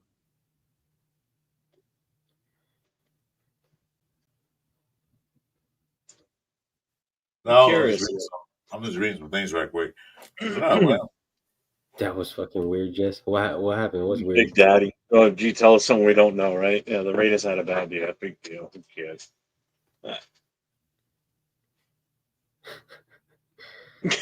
Fucking F, man. I got no issues to tickle your ivories. Ovaries? That's funny. Here they go. This is where it starts, right here. That's a good one. I like that one. Tickle your ovaries, huh? You guys are getting sick. You didn't see that right here, Piano Man. I got no issues to tickle your ivories. Yeah, who's got the oil? It's Diddy Potty. You here for that? Just got to bring your own oil. We don't provide it. Says Navman is gonna lie when I have him lying on 4K. All right. You're gonna keep talking in the chat, but you don't want to get on and actually say your piece. You're gonna do it in week 2, so now you're gonna wait until the season started before you air your grievances. So Festivus is right now. Now's your time to air your grievances. I'm giving you the platform to come on here. Won't interrupt you. Let you say what you want to say, and then be done with it. Because there's going back and forth in chats on different shows, and it's a pain in the ass. In all honesty, you know, I'm already giving you a hell of a lot more attention than I normally would give you. So count your blessings on that. That's first. So I have no issues other than what you said that one day. I said my piece my next show, and I haven't really said shit about you since then. So give giving you your chance, giving you your platform, but we'll leave it at that. So. Yeah, you know what? I'm gonna sign off. You guys can go at it right now. I'm gonna sign off because I'm not going at nothing. So no, I'm doing that. No, just beyond man. Welcome to the show. Just whatever. yeah. What's up, Ray Love? Yeah. Well, Reload, what's up? I'm about to sign off. I don't know. Yeah, well, I am. You and Chewy gonna stay, and I'm this is getting boring to me. We're gonna tear this kid up. No trip. I don't worry about it. I'm just fucking around. I don't worry about it. Malo. But yeah, man. I mean, shit. It's not like that you can even whoop on Jeff's ankle, so you can, yeah, you can just chew on it.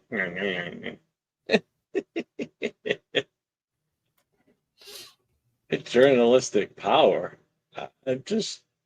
I'm giving you the chance. That's all. Whatever. Fucking Nav man. I knew that from day one, Nav man. I just left him alone. He's been in the show all night tonight. Yeah, he hasn't been too bad. I mean, he came after Bueno hot and heavy at the beginning, but I guess we'll see week 2. Hopefully, we'll see. It's going to air on the Jumbotron at Legion. We'll see week 2 when the Chargers get their ass whooped. That's what we'll see. Yeah. Yep. Whatever. It is what it is. I don't know. What's up, East Coast? Strawberry shortcake. Oh, that's a nice name. Hey. 911 on the way. Ooh. What time's that show for you guys tomorrow? 9 o'clock my time, 6 o'clock West Coast time, Pacific. So looking forward to it. That's I am time. fucking excited. So just a reminder, everybody in the chat, tomorrow night, 9 o'clock Eastern, 6 o'clock Pacific. Chris and myself, last podcast, we will be interviewing The Violator tomorrow night. So just setting the table right now. We will not be interacting as much as we normally do with the chat. I have asked anybody in the chat that wants to pose questions to the Violator, send them to me in Instagram. If you got my number, send it to me in a text. That's right. I will ask the question. We will ask, Chris and I will ask the questions, but we will give you credit for the question. We'll say that so-and-so from the chat has asked this question. So we will go from there. So if anybody has any questions specifically they want to ask him, go for it. So looking forward to it. So it'll be a good time tomorrow night.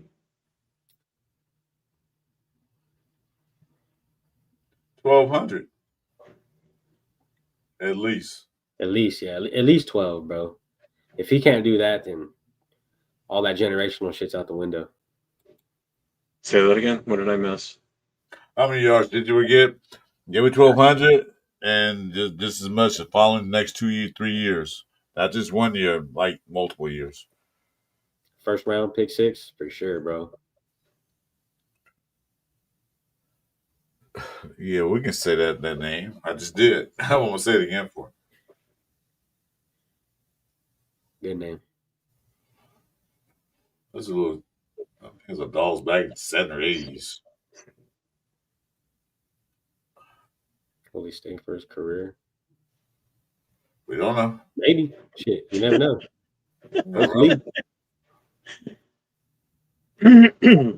I was hoping Jacobs would have stayed, but we see how that turned out. So that was Tom Telesco. And we got nobody to blame but that son of a bitch. Yep. Yeah, like the regime we have now, bro, I definitely see us keeping good players now. Like I don't see us just like letting Matt go. Like who in their right mind would do some shit like that? You know what I mean? Like all these good players that we're letting slip or we're not grabbing that are on free agent and all that shit. Like, I don't see this team letting that happen, or at least these coaches letting that happen.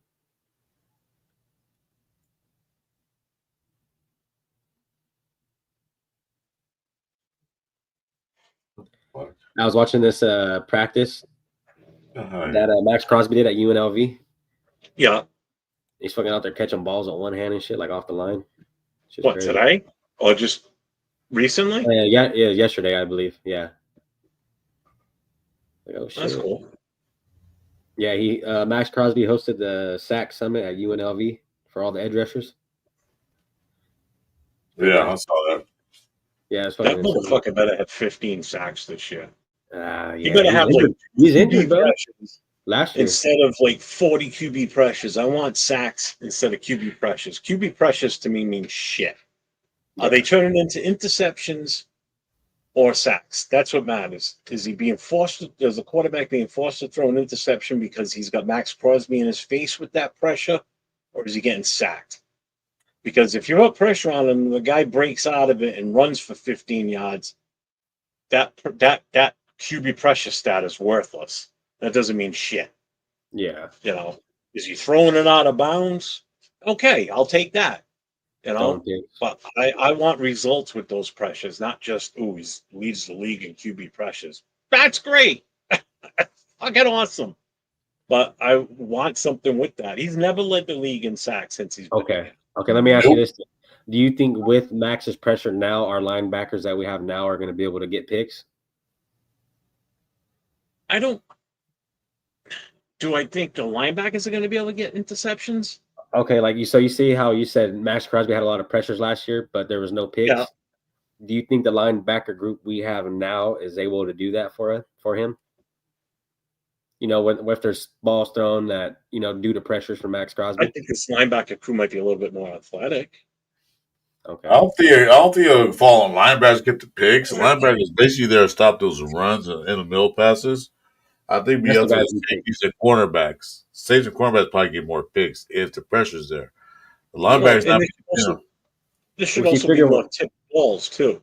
That's what I was going to say. Tip balls, Tip balls should be a big thing too. That should be something that they're practicing all the time too. You know, because that gives your linebackers a chance to snag a couple out of the air for sure. Oh yeah. You know. Yeah, what's up, Marcus? How you doing, brother? Especially with the arm length he has, bro. How long his arms are? You figured he could swap balls like no other. You know what I mean? Especially with the little hop to him too. I mean, shit.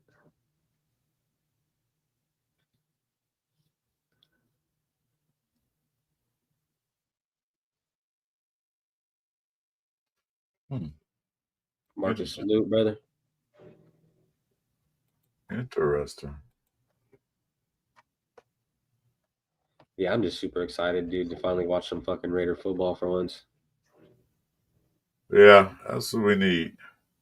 I feel like I haven't been excited to watch Raider football in a while, you know what I mean? I mean, I'm always excited, don't get me wrong, but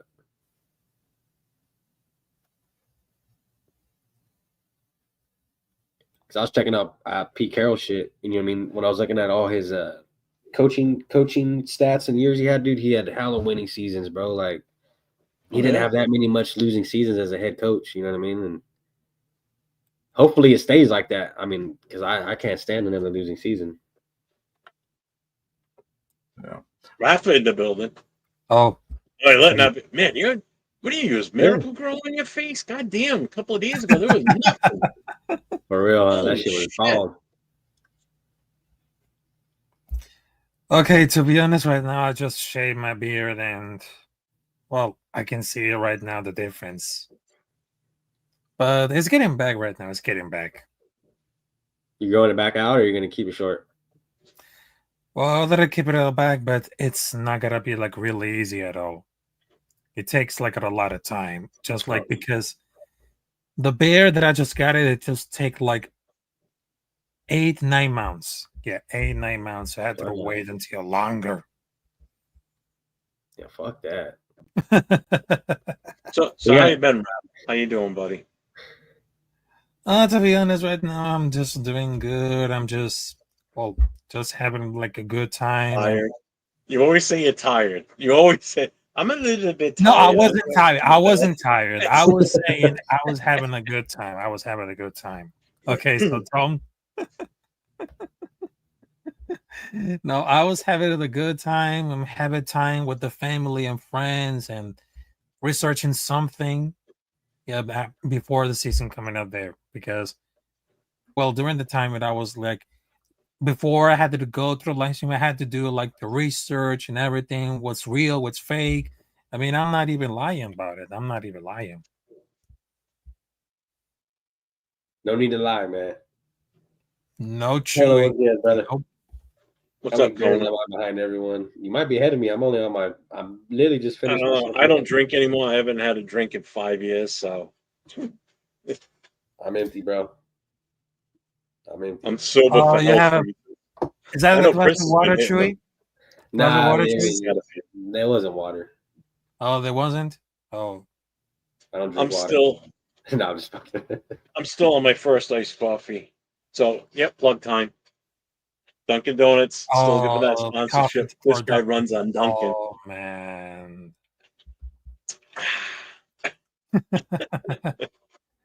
You can get it one day, bro. They're gonna give you fucking free coffee for life one of these days. Better. Every goddamn show I'm on, I'm asking for. I'm promoting the Dunkin' Donuts. Yeah, I know. I fucking see it. I need to walk in with my phone into a Dunkin' Donuts with the video playing, saying, "Hey,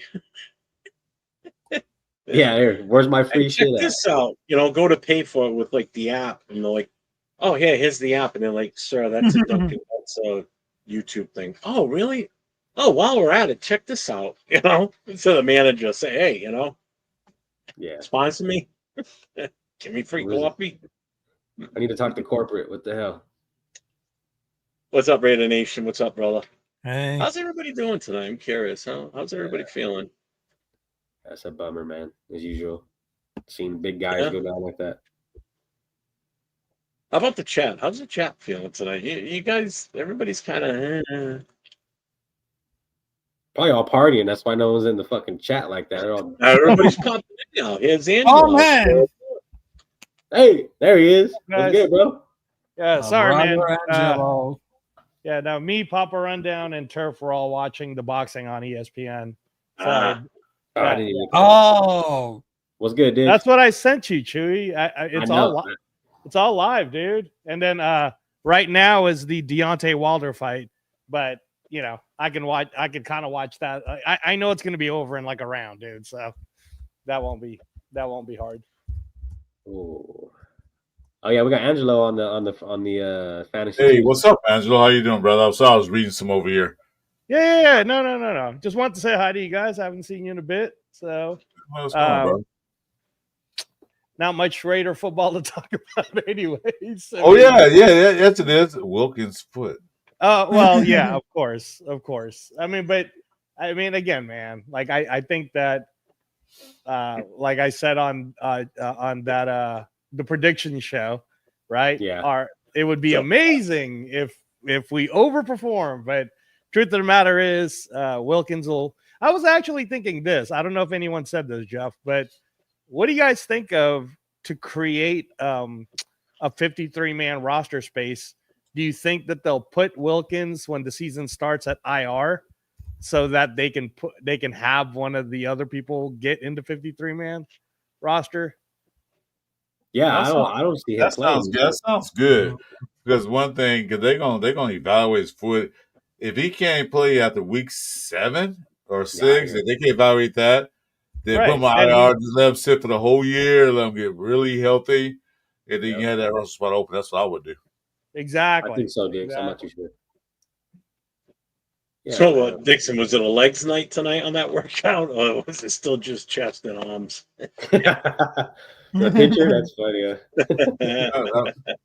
That's what I would do. I don't know. We're gonna get this. I haven't heard yet on Wilkins. They still nothing's come out from the Raiders organization saying one way or the other yet. That's why I'm not hitting that panic button yet. I'm sitting calm.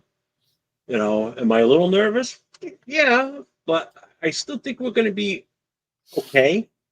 I don't think we're going to be perfect, but I think we're going to be okay if he does and doesn't play. But until the Raiders come out and they have a press conference to say that Christian Wilkins is going in for a second surgery, we're not going to have him right now. He's slated not to play in 2025. Okay, now we gotta get shit together now in the defense. We got to really figure out who's taking his spot, who's the best fit to take over his role. Yeah. And what's out there in free agency that we could possibly bring in, or possibly a trade to bring somebody in. When that day comes that they make that announcement that he's going in for surgery again, then I'm intrigued to the point where we need to figure out what they're going to do. Are we going to just go with what's on the roster, or are we going to push? We're going to push for something, and that's where all the speculation is going to start coming. That's where shows are going to do. Shows like this and other people's shows are going to start, we can get this guy, we can get that guy. It's all going to be speculation. Yeah. That's why I'm not feeding into it right now. I'm not going to do a show devoted to Christian Wilkins' big toe broken and need more surgery type shit. I'll wait until the Raiders say something. But Jeff, he is in a boot. So yeah, he's in a boot, which is fine with me, because if that means he doesn't touch the field until week 1, I'm fine with that. Don't give him a chance to get hurt. I don't want to see him in a pair of cleats until they know for certain he can come out of that boot healthy and no issues. He's a big dude. That's a lot of pressure on the foot when you're pushing off to start a play. I know it'd be for me. I'm bigger than him. So I can only imagine, and he's a hell of a lot more athletic than I am. So, a foot injury like that, it's nothing to mess around with. I wouldn't want to take that chance. Hell no. Well, now, see, I'm glad you're saying all this stuff, Jeff, because you're kind of putting yourself in this box, and I'm about to say something that's going to get everyone all riled up in a second here. But I kind of agree with what Chris was saying about how it's possible that Christian Wilkins, because even when they were reporting it, it's kind of like, all right, man, this guy might end up, gone for 6 weeks, maybe half the season. But again, why would you risk him getting fully injured if he's not all the way ready yet, right? And that's really the big concern, because my whole philosophy going into this year is, if they overwin what I think they're gonna do, I'll be shocked. But either way, all these players are going to get a chance to play.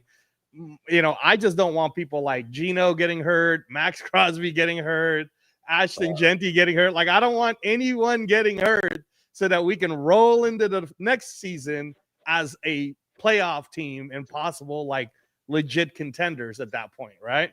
So this is the learning year. But I say all that to say this, because you see how Jeff was talking about Wilkins and he wants him to be ready. And so I'm going to throw this one out, Chewy, and you'll like this one. How come you guys rag on me about Tyree Wilson when the fact of the matter is, since we've signed Christian Wilkins, has he not had pretty much the same type of performance? Because the way you guys talk about Tyree is, we're done with Tyree. Well, we're paying Christian Wilkins way more money, and he's played way undervalue of what that money is, for the same exact reason, by the way, which is injury. It's the same thing. So but here's the thing. When healthy, we know what he can do.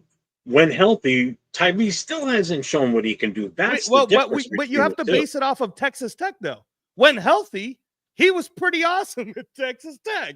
So, again, and great in college, not so good in the pros. Just like Jamarcus Russell, but excellent in college, phenomenal in college. Hit the pros. But what do you expect out of someone who's only going into their 3rd year? That's what I'm saying. Is I'm just calling here we are. We're talking about going into their 3rd year as the number 7 overall pick. Right. Who was injured? Wait. I'm gonna put up a name that's gonna, maybe change the subject of that.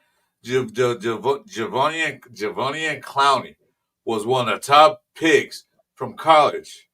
He didn't amount to anything. It was number 1 pick. Didn't amount to anything. He never had a Hall of Fame career.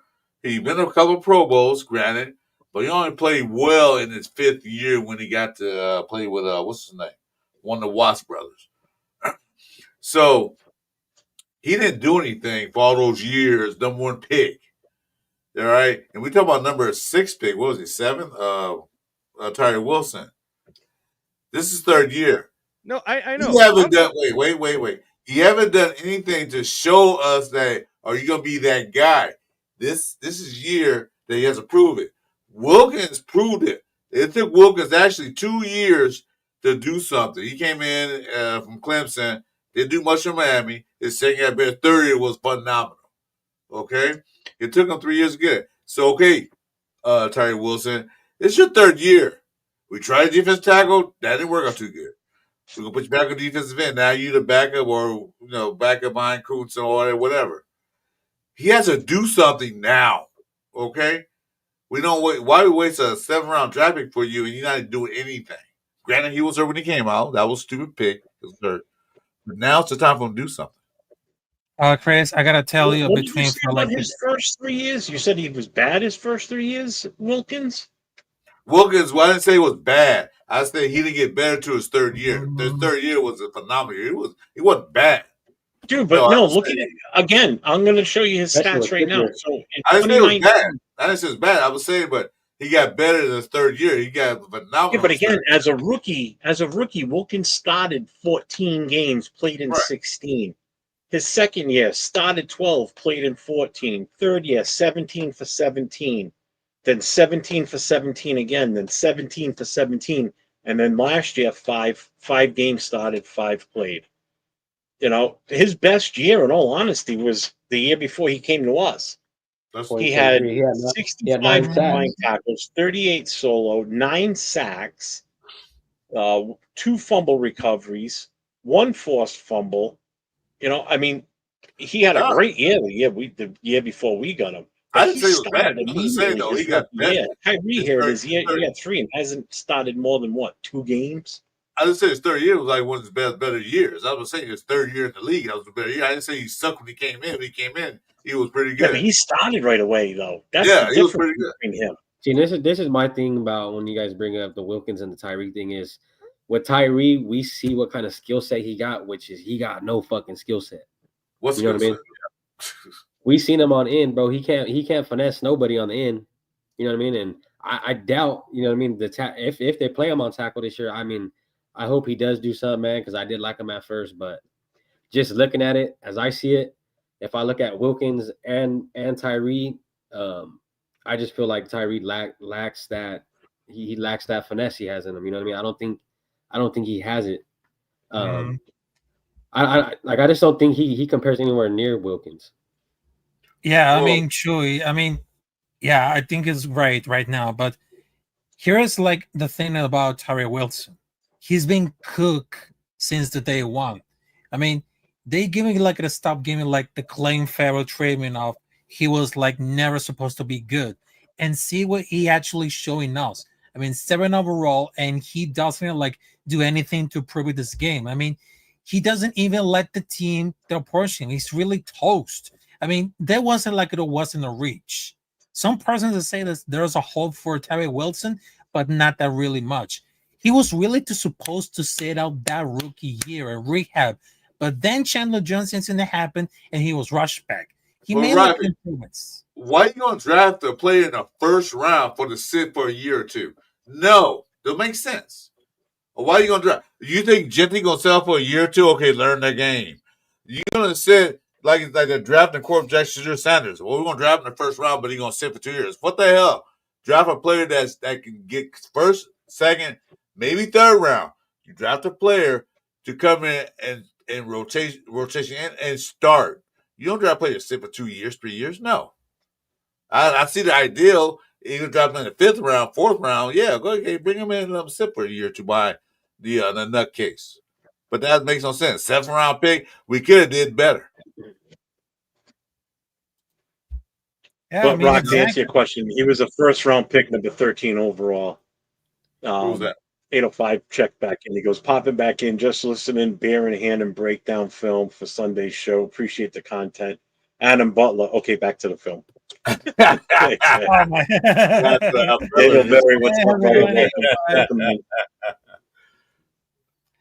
No, but the thing is, between for like the case of Tyree Wilson, I mean, they took like some time to figure it out. And he's another guaranteed rookie contract, so there's no saving for parting way. Because that I just mentioned that people mistake like calling out players for no showing improvement as they wanted them for fate.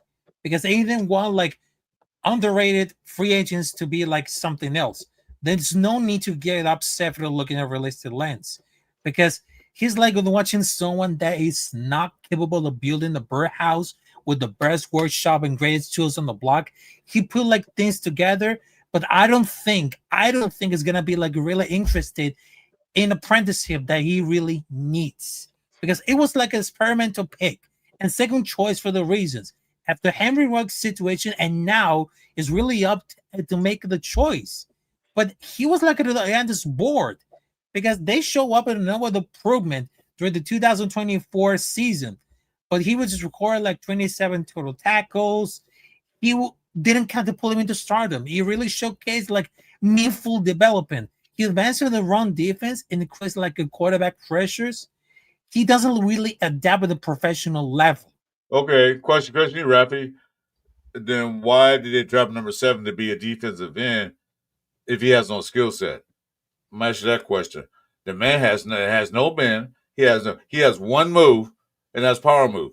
That doesn't work on a defensive end. If he was a bigger guy in a defensive tackle, maybe so. But why drop him number 7? Because he got 3 years to learn behind one of the great ones, Max Crosby. He hadn't learned nothing. Okay, I'm gonna go have a cigarette and I'm gonna refill my coffee. I'll be right back. Yeah. Christian, he has learned nothing. And I'm saying though, this year he has to prove himself. You know what? Because he's not starting over Kuntz. That's not starting over Max. He'll be a rotational piece. Then they tell him put him in a defensive tackle. Why? You draft him as a defensive end. Why is he a defensive tackle now? Good. Put him in that NASCAR package. See if he does something. If he does nothing at either one of those spots, that's a waste of draft pick. That's a bust. That's a bust. He should have grabbed Jalen Carter. I mean, exactly. Well, we know why they get Jalen Carter. Grab Tyree Wilson instead of Jalen Carter, bro. Well, we know why we get Jalen Carter. After a real situation, Mark Davis didn't want to take that chance. Shit, bro. Sometimes you got to do it. Yeah. No, Mark Davis wanted. Well, Mark Davis trying to build an image to the Raiders. He didn't want that. It happened to Ruggs and stuff. He didn't want to bring that in to the building. I get that. So that's probably one reason. It's funny how Arnett and Ruggs were drafted the same year in the first round, and they both fucking did some off the wall stuff, man. Like, you got to be a little more responsible. Yeah, so that's the reason why I get on my Angelo, because like I said, I'm getting a bit of a style. Let's say if you don't do anything this year, what's the reason to keep him on the staff? Bye. I wouldn't. You know, Angelo, yeah. That's what I'll say. Yeah, no.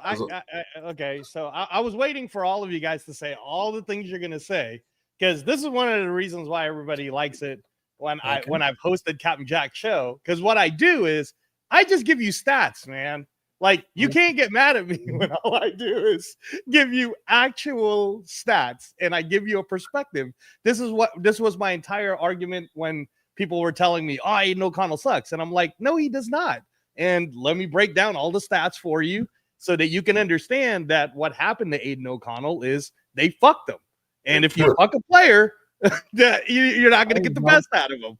But if you gave Aiden O'Connell a chance, it is going into his second year. If you said, "Fuck you, Gardner Minshew," we're gonna roll with Aiden O'Connell. Maybe we would have only won 4 games, maybe. But at least we would know what we got all the way through. We would know the type of leader we got all the way through, the good, the bad, the ugly, whatever, right? And that's what I'm saying is now I believe the reason why, for example, when people have talked about, "Oh, we should just trade Aiden O'Connell." Why the fuck would we do that? Why would we do that? Why would we do that stupid thing? We have Aiden O'Connell, who we already know is going to be a great backup. If Geno does well and doesn't get injured at all, it's the best case scenario for Aiden O'Connell, because now he finally gets the rookie year he was owed, which is to learn behind a quarterback who could actually mentor him, who he could actually learn from, and really be just the clipboard guy. Exactly. You know? Exactly. And now, like you go ahead. Think about this too. we get to keep him one more year in that rookie contract, and then we get to extend him some more. We're going to have one of the cheaper backups. If Gino makes it another 3 years with us, Aiden's perfect because then we have a really great solidified backup. Like someone who you can count on and won't screw it up for you. And having a great backup in the NFL is a good thing, not a bad thing. That could be the difference between actually making it to the playoffs and not making it to the playoffs when you become that perennial type playoff contender, right? Well, you saw that last couple of seasons. All these players, all the quarterbacks went down, and they were scrounging for backup players. So, like you said, why the hell will trade probably one of the best backup players in the NFL right now, who could start for some other teams out there that really got second quarterbacks? He could be a starter on a few teams. I can see right now. And like you said, then to your point, Gino, nobody hates you. We like you. The point is that now we can sit behind a real professional quarterback to see how the game is played. Geno Smith can show him things, can teach him things, and show. Because if you notice in the OTAs, when they showing O'Connell, you notice his footwork got a lot better than it was before. You notice that he's moving around a lot more behind Geno Smith. So that'll help him out in his career. So now, hey, Rafa, you're muted, bro. Am I muted? My bad. Am I muted? No, that was me. I was muted. Okay. Go ahead, Raph. If you want to say something, go ahead. Yeah, and speaking about like the case of Geno Smith, because I've been seeing like a lot of social media comments that say that Aiden O'Connor is better than Geno Smith. No, it's not, because what I just telling about like what can we give about like the Geno Smith and Pete Carroll experience, because first and foremost, he has tendency to throw random unplayable interceptions, because they've been seeing last year that happened on the red zone and he killed like a promising drives. And he's been like an emotional player with his own feelings who has been struggling to deal like the adversity and adjust it as part of this game. But also he's like a definite starter and a potential difference maker to like a wild card to think it is a true all-star. And I understand that he makes like a mistakes, but between for like the combination that we get like a good run game, I can see him like having a great season coming up there, because in general he has a strong, accurate arm and sneaking mobility. Because I feel like he just like in a certain pocket awareness and could have thrown a lot of the sacks, but also that really splits out of the hairs. But the decision making it that was like really poor, but he needs to improvise about that. And between for like Aiden O'Connor goes out for like the backup quarterback, I mean, he should be like the backup quarterback, not a starter, because he needs to be involved a lot more. Because even those fans that are watching and rooting for years, I mean, he's not that really potential to be like a long-term starter. It's not going to happen, because he belongs to be a backup quarterback, because he has to go for that level. He was very inconsistent, has very good games, but just like the many bad ones, he had to know more. Because I know this is going to be like a really good enough to have the potential, but the reality is that Aiden O'Connor, it's not a starter. It's just like a backup quarterback, which is like the biggest issue. So much how to go for like the guarantee will land of like the quarterback. So it's not gonna be like a protege with the right coaching, and he can be king right now. All right, Pigs. Okay, I gotta say something, Pigs, right quick. Hold on. Pigs made a couple comments. I'm gonna say something about that. Garden Fairs had much pressure on him and between him bad line. Let me tell you this, facts, and which can look it up. Geno Smith played behind the 20th ranked offensive line behind in Seattle, and still had better stats than the other two quarterbacks combined. And they won 10 games. Okay, Geno Smith didn't have a running back all because their running backs were hurt. All of them. They had, I don't know who they had running back. So Geno Smith actually had worse than what Minshew had, and they don't count him when he played for Seattle, and they still won 10 games. Okay? Granted, they played in the NFC West, but still, they still had to play other football teams. So him coming here, and him coming here Him coming here is familiar to him because he's playing with a coach that actually resurrected his career. So he know what his job. You know what job he has to do. All right, that's all. All right. So anyway, hold on, Chewy. So I let everybody talk, right? You guys got all your Tyree. I gave the Aiden O'Connell an example for the chat and everyone, so you can understand my point. Hey, Marcus, nice to see you. You can understand my point about Tyree Wilson. And here we go. Now you guys are gonna let me cook and just be quiet until I finish my entire statistical point, so that you can understand where I'm coming from when you guys get mad at Tyree. And yet you don't bring that same energy to Wilkins. Okay. Here's what I'm going to say. I don't care what Wilkins did for Miami. I don't care what he really did in college, because up until we signed him to that huge 5-year guaranteed contract, he wasn't a Raider yet. When he became a Raider, I would like to now give you the statistical facts of what Christian Wilkins, chat, has contributed to us as a part of our Raider family. Okay? Christian Wilkins, who this year, by the way, will be getting paid $18 million. And then next year, he'll be getting paid $38 million. So at least they deferred a little bit of that money until the third year.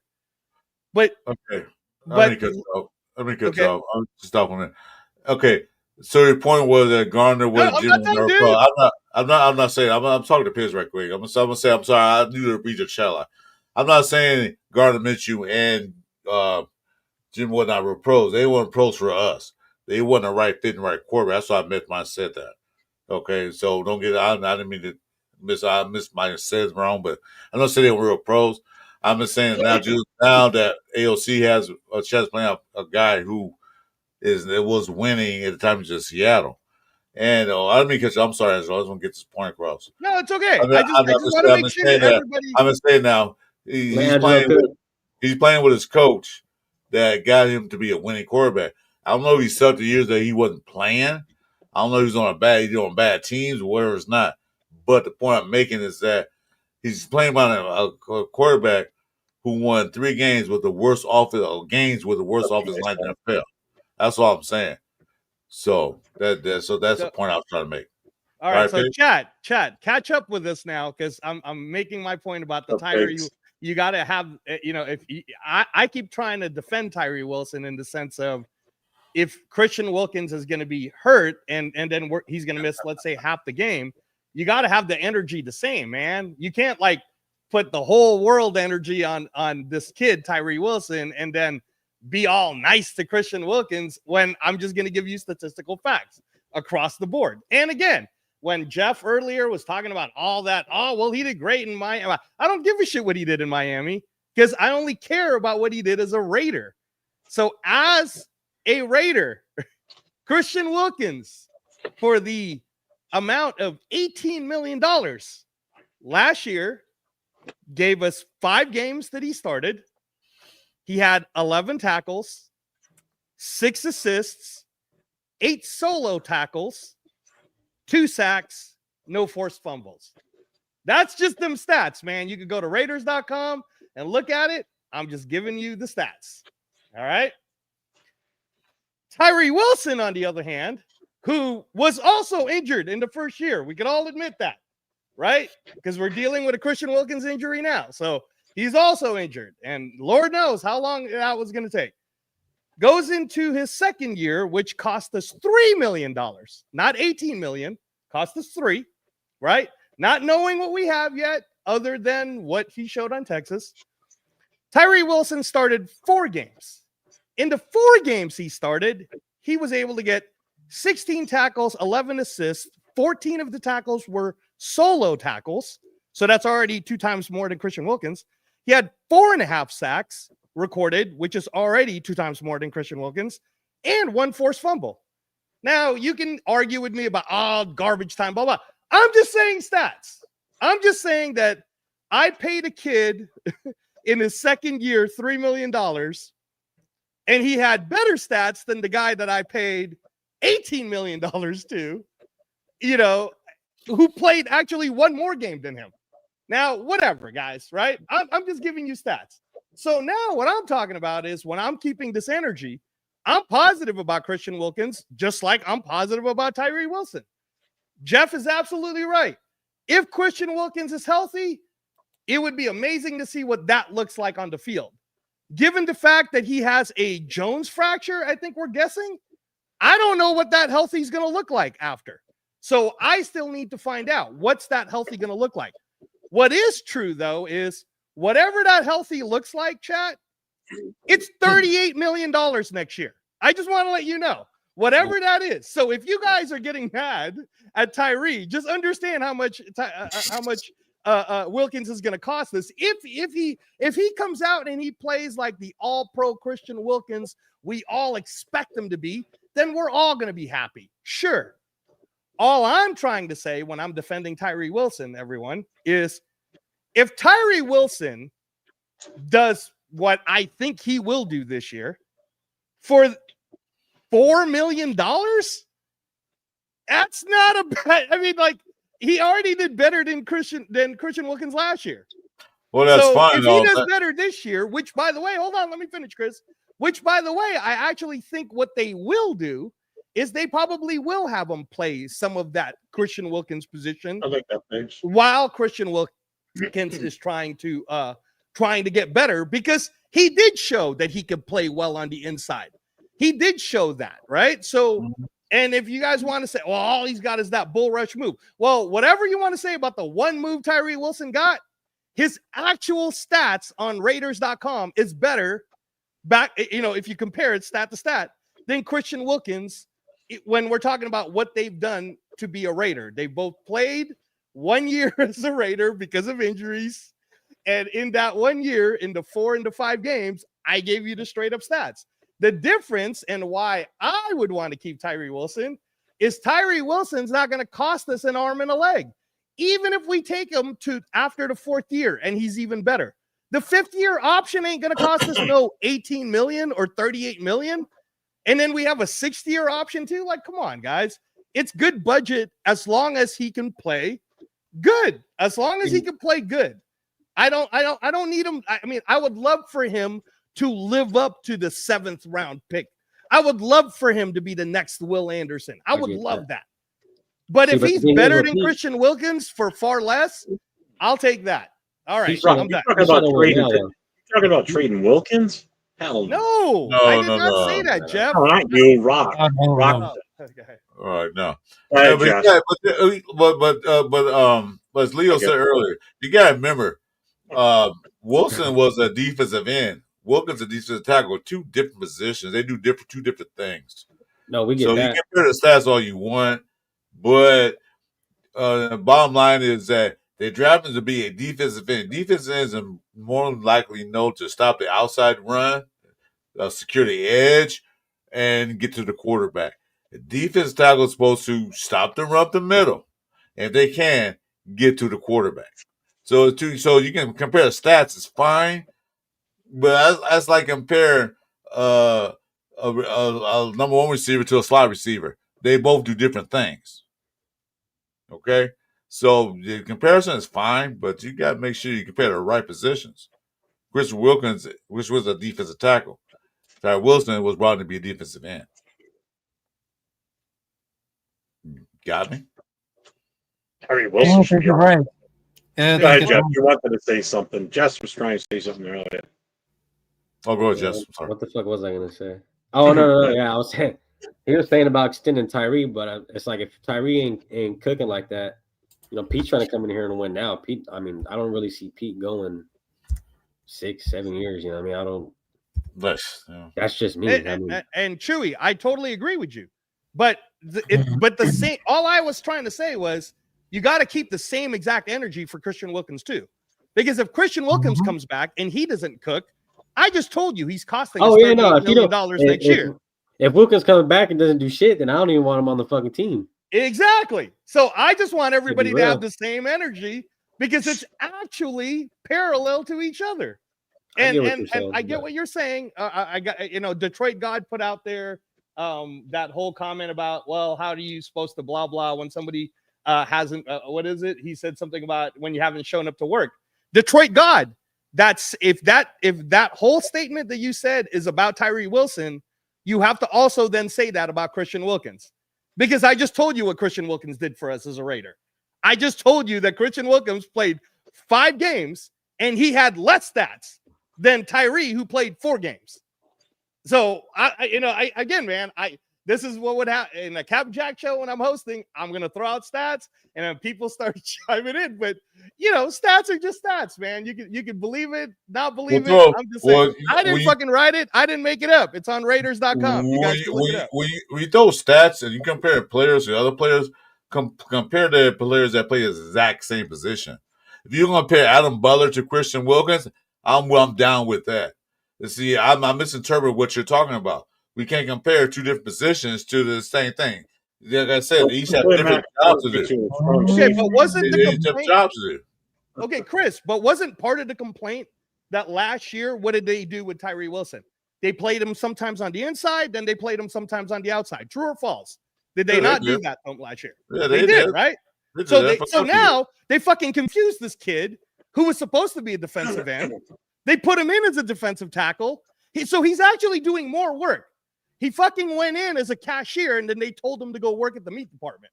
That's literally what because when you say that to me, Chris, when you go, no, Angelo, you can't do that. I know. So you know what I would love? You know what stats I would actually love? Yeah. I want to know what the stats are if there's a breakdown stats of everything that Tyree Wilson was able to do last year when he was on the inside.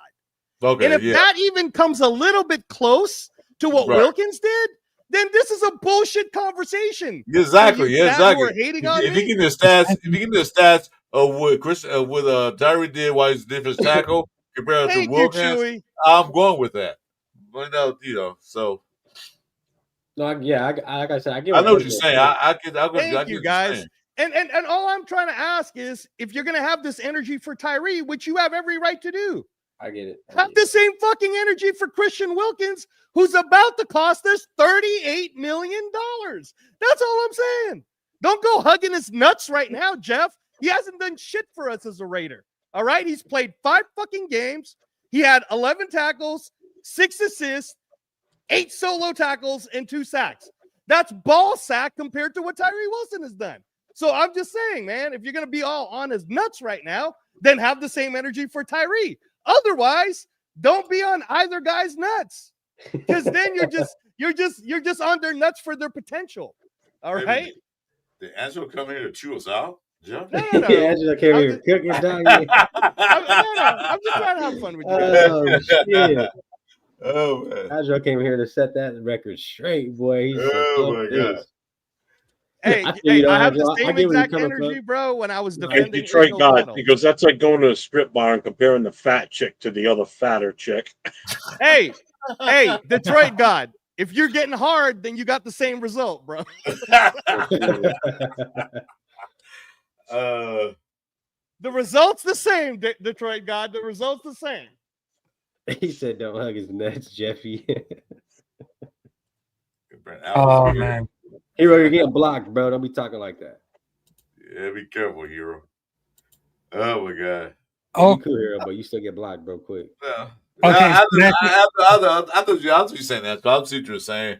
I'm just saying, it's hard to, compare the different types of players. Now, it's kind of rough.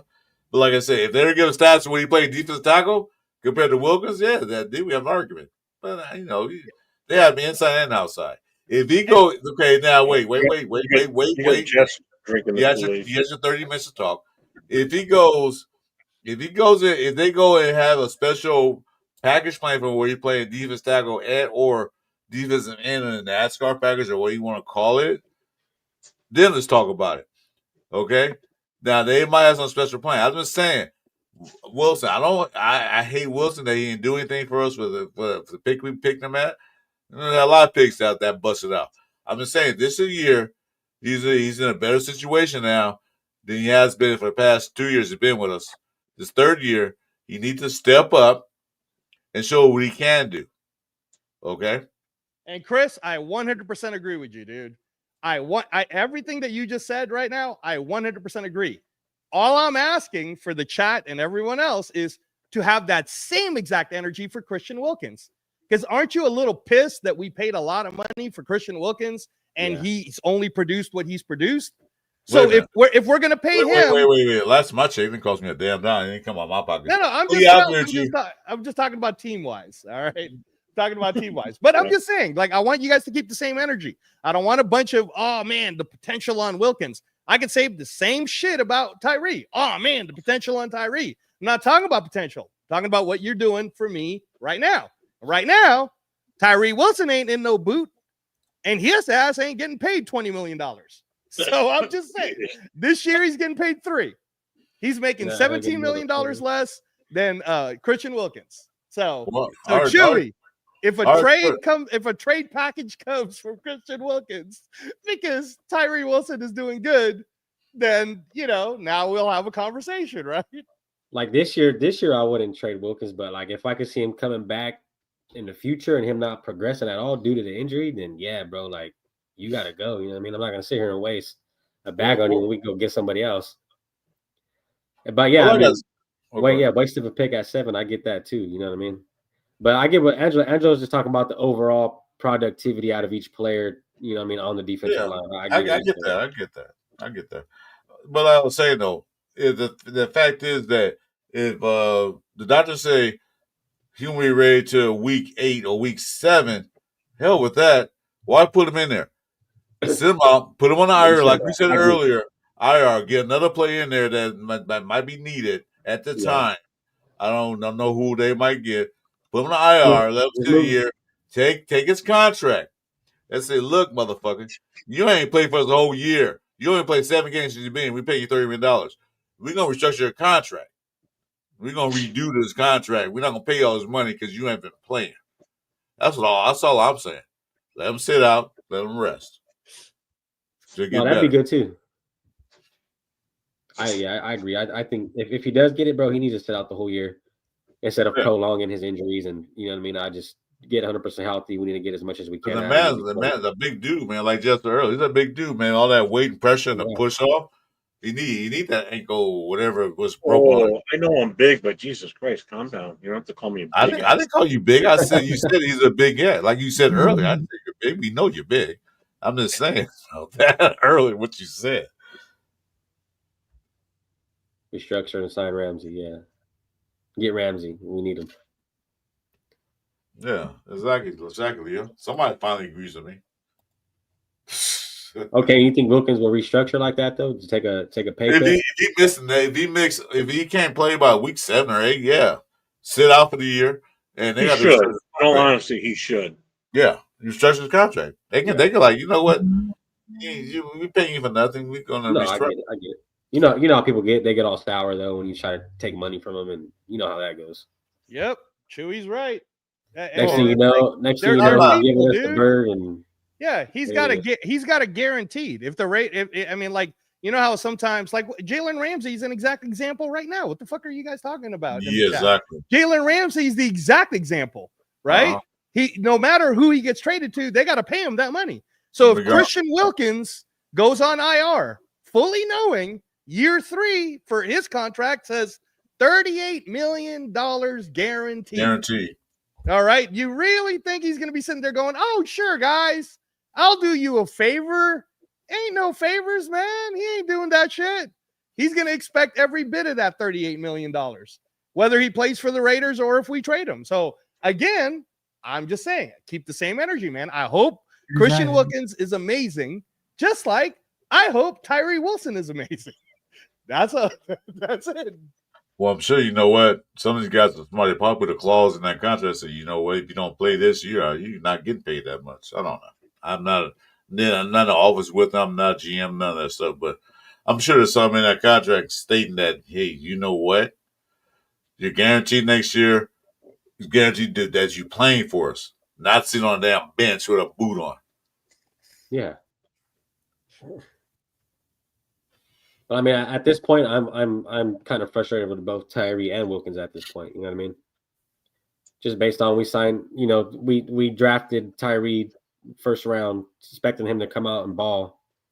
He gave us nothing. And you know what I mean? For us to sit here and sign Wilkins and give him this big bag for him to sit out on injury, it's like, what the fuck is going on here? You know what I mean?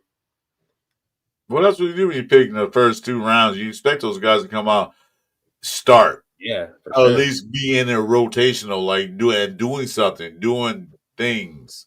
Yeah. You know, you might not have the greatest first season. There's some guys came out, drafted in the 4th round was doing great, better.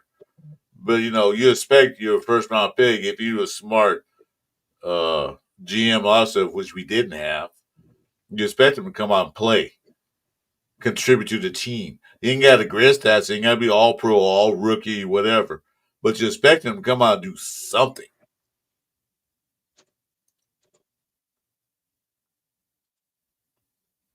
I mean, that really happens. That really happens. But here's like a short thing. I mean, some persons that really defended Tyree Wilson, and to be honest, right now, he's not one of those best defensive end on the league because he hasn't shown anything. And no, it's not too the early to really identify, because I understand that it's not that very athletic, because rookie coming off of the major foot injury that caused him then to miss an entire offseason, most of the training camp, and he has played 12 games when he was supposed to be a lightly used backup and trust into a more after the stable, dependable, highly paid veteran instead of the produce they're not likely to improve. He was supposed to contribute with the team. But Tyree Wilson is say, no, I'm not gonna do this because it's too hard for me. I mean, Tyree Wilson, I just wanted to tell you, and look into my eyes, Tyree Wilson, you need to get prepared. You need to get studied, because you're not a defensive tackle. You're a defensive edge. You got to really educate it right now. You have to practice a lot of things more, or else they're going to fire you.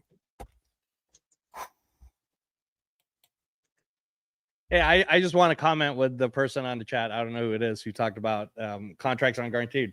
I'm just reading you what it says on Over the Cap. And in going into year 3, if we do put Wilkins on IR for however long it is, even if he plays the second half of the season, whatever, right? It is guaranteed because the signing bonus was $10 million for year 3. That's guaranteed. And then the whole salary is guaranteed. That's $27 million plus 10. And then some change. That's how it gets to just about 38. So that's what I'm saying is the 38 million is guaranteed for year 3. So if we do what I agree with everyone, don't fucking play this guy and get him injured again, get him super healthy so that we know what this $38 million player is really going to look like for us at 31 years old, by the way, by the time he plays year 3. So I want to know what the highest potential of Christian Wilkins is before we cut bait, which is the same thing I'm saying about Tyree Wilson. Look at that guy. I would like to know what the highest potential is for Tyree Wilson, because he's only 25 years old and is only costing us $3 million. So I'm not ready to give up on a guy that's only costing us $3 million, as a quote body, whatever. I'm not. Well, with you on that, I'm not ready to give up on him. The only thing I'm saying is that he need to go out and prove himself. That's all. You need to go out there and do it. I mean, regardless of how they use them, how they going to do defensive tackle now and then, defensive end. Go out there and make a freaking impact in a game. You know what I mean? Just do something. We don't need that. We don't need another Cleve Farrell and all that stuff. Those busts. We need make that impact. That's all we're looking for. We know that. I agree. You know that. We know we got comes back. Hopefully, he lives up to what he was back 2 years ago. We hope he lives to that. So we got that. So you can switch in between. But when you get in there, do something. No, I agree with you. I agree with you 100%. And Matt, to be fair, and I totally understand what you're saying, I think that a lot of the Tyree, people getting mad at him, it's kind of like PTSD from Clean and Farrell. And I'm trying to look at Tyree as his own person, man. I'm just trying to be like, all right, I'm just gonna, I'm trying to be positive, just like I'm trying to be positive about Christian Wilkins. I don't want to talk trash about a kid who we still have on a rookie contract for 2 more years. And should we want to keep him, we get to have him for a 5th-year option. Like, I'm not gonna be that hard on that kid. Like, yes, I want to see him produce, but just like Chris even said, how many of those first rounders do become like live up to the Will Anderson, right? That's what you want. Like the big bomb is going to be this year. And in fact, let me ask the panel this question, Jeff. If Ashton Genty gets less than 1,000 yards this year, will you be happy or will you be mad? Be pissed. You'd be pissed. Year 1, rookie year, he gets less than. I mean, like, let's say he gets like 900, 8 to 900. Come in and be this superstar. Better be what he's worth. Let me ask you this: comes year 3, if he still hasn't produced like we think he should, are you going to be upset about that? Of course, 100%. All right, then why aren't we upset about? No, but I'm just talking about year 1. I'm just talking about year 1 coming into his third year, and we're still saying we need to see something from him this year. This is his 3rd year. Bro, I get the whole I get the whole 3rd year thing. I get it. And again, I don't even disagree with you guys. I'm just saying year 1 can't count because he was injured. Just like you're saying you getting mad at Christian Wilkins can't count right now because he's injured. That's all I'm trying to say, man. Like, you can't count year 1. So technically speaking, for me, this is like Tyree Wilson's year 2. And in year 1, which was what you would consider his year 2, his year 1 actually had better statistics than an all-pro guy who played all-pro in Miami. I'm just saying. So his year 1 wasn't the worst if I'm comparing it to what Christian Wilkins was able to give us. For the same reason, by the way, which is injury. Just a shout out to the chat, just to let remind everybody, if you like what you're hearing and what you're seeing tonight, make sure you hit that subscription, hit that thumbs up, hit the notifications. Myself, Chris, and Jess are all Chewy. The 3 of us are all streaming to our channel, so make sure you spread the love. You got my guy next to me, Chris for Raiders. Make sure you get over to his channel. And next to him, you got Chewy's NFL News and Podcast. You got his channel. Make sure you hit him up. And then down below, you've got Rafa Wave, Captain Rafu Show. Make sure you guys go over and hit his channel up. And then below me is Angelo, Realest Boxing. You can get him on Instagram. If you have any boxing questions or anything to do with boxing, that's the guy to talk to. All I know is they get in the red circle and throw punches at each other. So that's the guy you want to talk to. But we don't talk boxing here on this channel because this is about football and everything else but boxing. I'd rather talk about crocheting methods and how to spin yarn than talk about boxing, because I think I probably know more about that than I do boxing. Okay, so who's Do Observa? Is that somebody you know, Jeff? Do Observa? I don't know. No, it's random, bro. Random. It's the format I use that drags people in, so they come from all over. But again, it gets the names out there. It spreads the message of Raider Nation. I've seen new people in here that are Raider fans tonight for the first time. I've seen a grip of motherfuckers. I've been a friend of Jeff. Yeah, we get people in here, but no nation like Raider Nation. So you asked Jeff that question about Genty. You know what? We want to see, of course, get 1,000 yards. Yeah, I'll be upset. But like I said, we get 900, okay, fine. But I do want to see him get is one thing: touchdowns. I don't give a shit. He can have 800 yards rushing. If he had like 8 to 10 touchdowns out of the red zone or beyond or whatever, okay, I'm good with that. But like I said, though, I'm gonna say you're a stat person because you're a statistician because you like boxing, so you look at the stats a lot. I'm looking at field production. What are you doing on this field? Are you making an impact in the game? What I'm looking for. Are you getting that 3rd down and 5 catch? Are you getting that first down and to get 6 yards in the first run? Are you getting that pressure that causes like we talked about earlier, that pressure on the quarterback to get the cornerbacks and or linebackers that reception? Are you putting up production on the field that make it worth our cost? You know, you can rush for 1,000, 2,000, 1,000 yards in the season and don't make the damn Super Bowl or even the playoffs. That's not the issue. The issue is you got to be productive when we need you to be productive. That's what I want to see. Well, I mean, running back running 1,000 yards, he's doing his thing. It's a team sport, bro. You know what I mean? Like, right. Exactly. If Michael said Chewy too high to speak, bro, low key, all right. But you got. No, that's what I'm getting. Like when you know what I mean. You can't sit here and bash one player. I mean, I get it. You know what I mean. Everyone got to step up, but like a running back doing 1,000 yards, you know what I mean. He's doing his part, bro. It's just you got to have a defense. You got to have an offense. You know what I mean. It's a team, and even special teams, bro. Like no one ever talks about special teams, but like I know that you know what I mean with the new kick roll and all that bullshit they got going on. It's a whole joke now, but. Like it's a team sport, bro. There's no it's not ever gonna just rely on. Totally and that's why that whole Telesco thing when he was talking about grabbing Daniels, like, well, that's the only guy we would have had. You know what I mean? And I was rocking with Telesco on that one. I agree with that too. He was saying. I agree with that. You know, it takes you you can't go in there, grab a quarterback and expect him to turn the shit around. Like, what is he gonna do?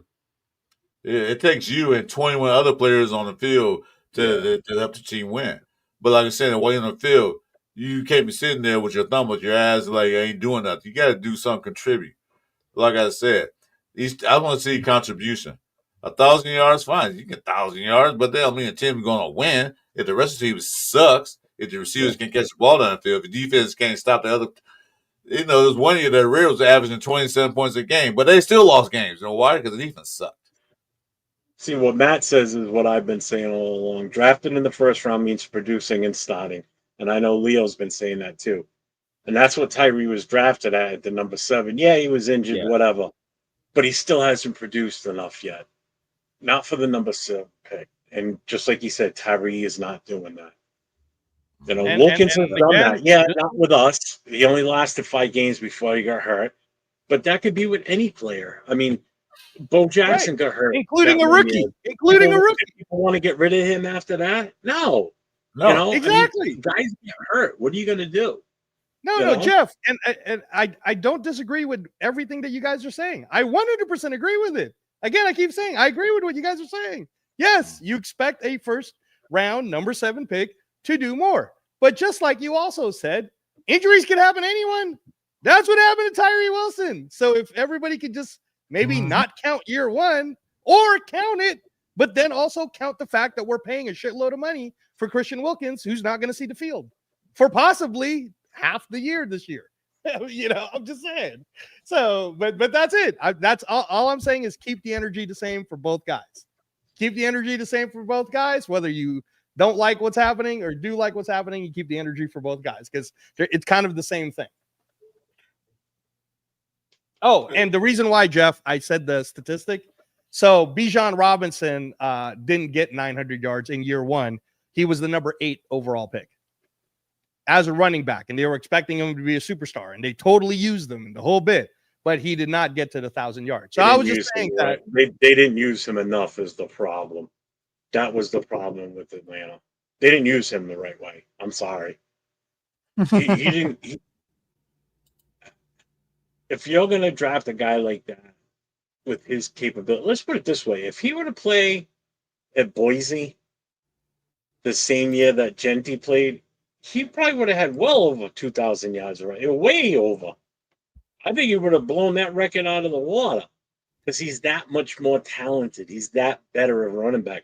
You put Genti, put him playing for a team in the league, in a conference where he's going to go up against the likes of like Texas and Ohio State in a regular bid, and Notre Dame and all these other big schools that he wouldn't have had over 2,000 yards rushing. Absolutely not. No way. No way. He was going up against inferior. Look what happened when he went up against Penn State. They shut him down. Then people say, well, he still rushed for 100 yards. Yeah, on 30-plus carries, when he was averaging 200 and something, over almost 200 yards a game, they cut his his yardage in half. So by that same standard, you put an NFL running back who's on average of 110 yards a game. When you hold them to 50 yards, that's a bonus for your defense because you held a 100-plus yard rusher average player to 50 yards. That's a big deal. You cut his numbers in half. You know, you do that to Genty like Penn State did. That's a success, especially running around 30 plus carries for only 100 yards. That's a horrible average on 100 yards for 30 something carries. You know, those are the stats that we had last season. You know, shit ton of carries and no yardage. So let me ask you this, Jeff. Let's say Ashton Genty, 17 games, he starts at least 16. They give him the ball, let's say at least 215 times. Is that fair? At least 215? I think it's going to be more than that, but yeah. Okay, but let's just say. I think he's just going to be the workhorse. I mean, just rookie season-wise, right? Give him the ball at least, definitely over 200 times, but let's call it like over 200 times, like 215, right? And if he gets you not 1,000, but a little less, like I said, like 900s. If he gets you in the 900 range, gets 4 touchdowns, 900, almost close to 1,000, but he was given the ball over 200 times. And then his yards per carry ends up being, or yards per attempt, sorry. It ends up being like 4.5. Are you okay with that for year one, for rookie year? I don't think those numbers even average out to that. Yeah, I was looking at that. That don't make sense to me. You can't. That doesn't make any sense. Well, I mean, I'm sorry. I was talking like. Oh, go ahead. Go ahead.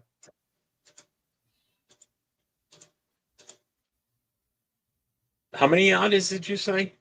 900. No, because what I'm doing, Jeff, is the questions I'm asking you. I'm literally reading you what Bijan Robinson did in his rookie year. He started 16 games, 240 yards, 976 yards, 4 touchdowns, and then it says yards per attempt was 4.6. How many carries was it? 200 what?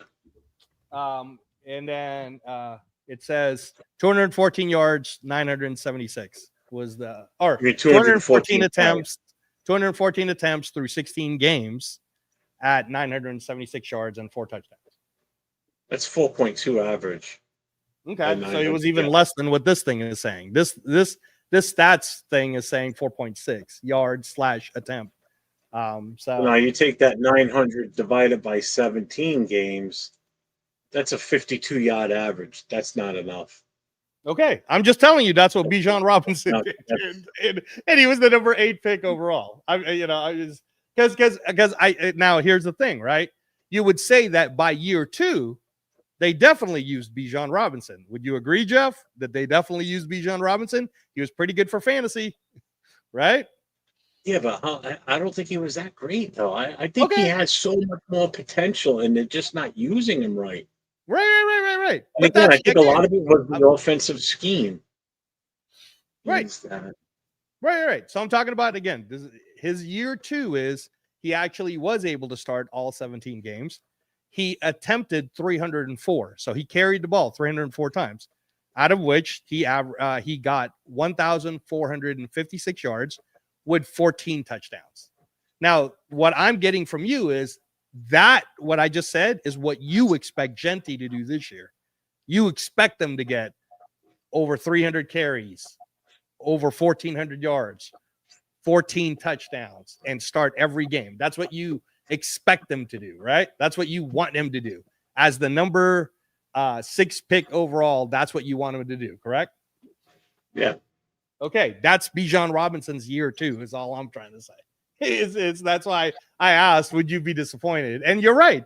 Maybe they didn't use it right. So yeah, I'm just throwing it because of it's more of the where they got picked comparison.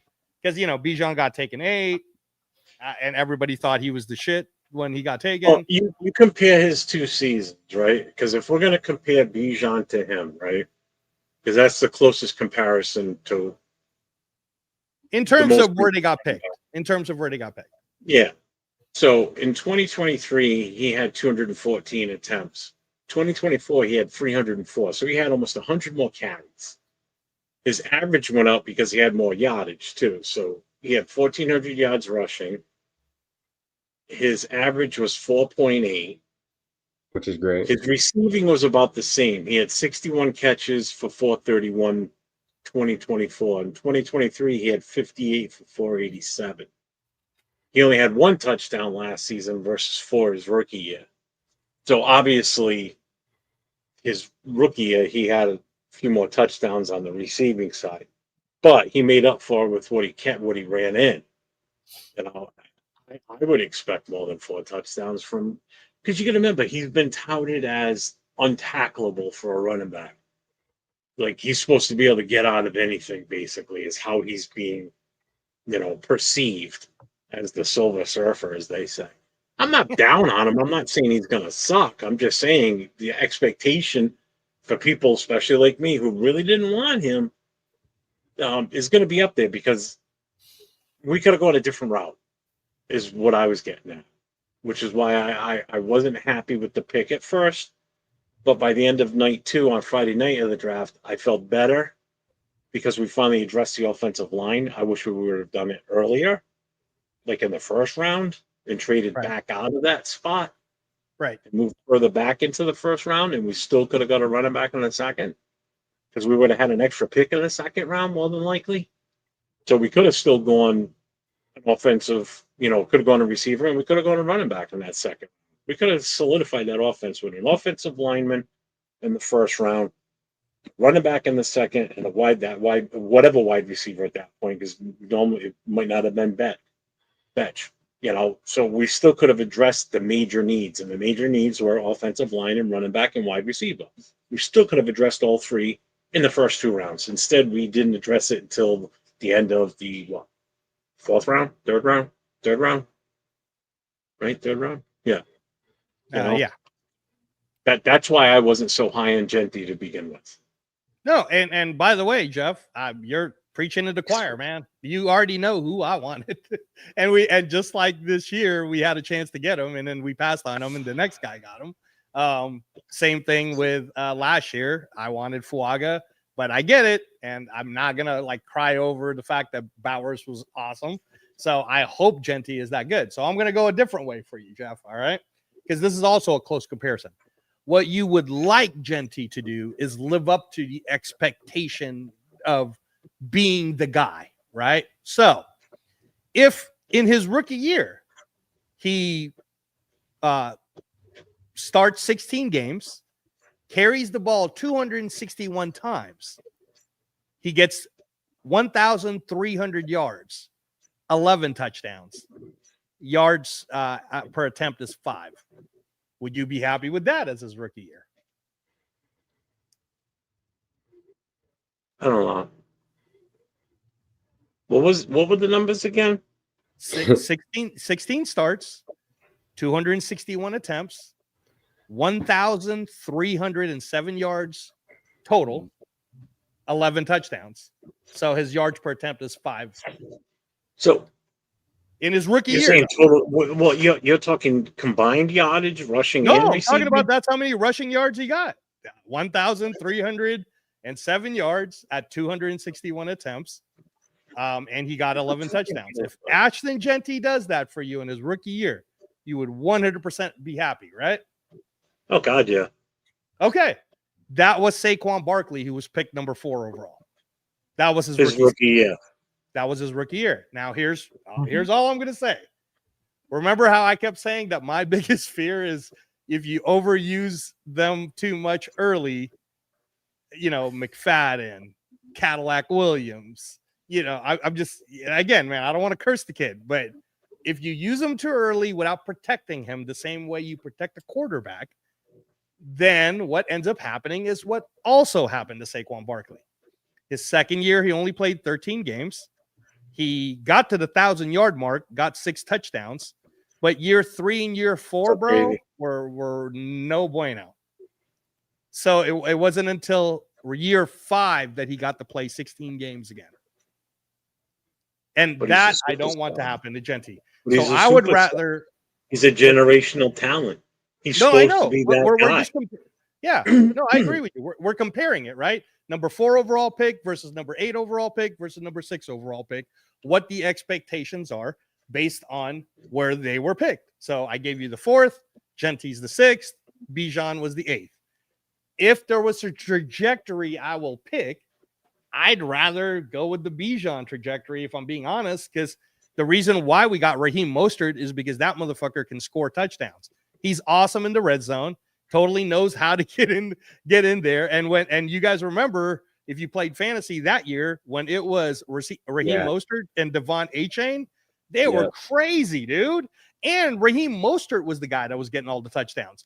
So I actually think that's what's going to happen. I think that they're going to let Genty run the ball, but not try to get him injured, because they're going to give a lot of it to Mostert. So their yardage. Oh, I've said that already. That Mostert's going to impact he's going to impact the goal line for sure. Yeah, which means that if you're picking fantasy, hey man, it's at your own risk if you think Ashton Genty is a first round pick for your fantasy team. But I kind of don't, just because I don't know what they're going to do with the kid. And just like Jeff is saying, right? If he's supposed to be untackleable, this is not the Mountain West now. This is the NFL, right? So now we're really going to find out how untackleable he actually is. And if he has the same trajectory as Saquon Barkley, who was picked number 4, just remember, ladies and gentlemen in the chat, Saquon got injured year 2, and then he was no bueno year 3 and 4. I mean, or we could let him be like what they're doing with Bijan. Because I think Bijan, if you're going to pick a first round, Bijan's the guy to take as a running back. Chewy, do you agree? Bijan Robinson, first round running back? Over Genty?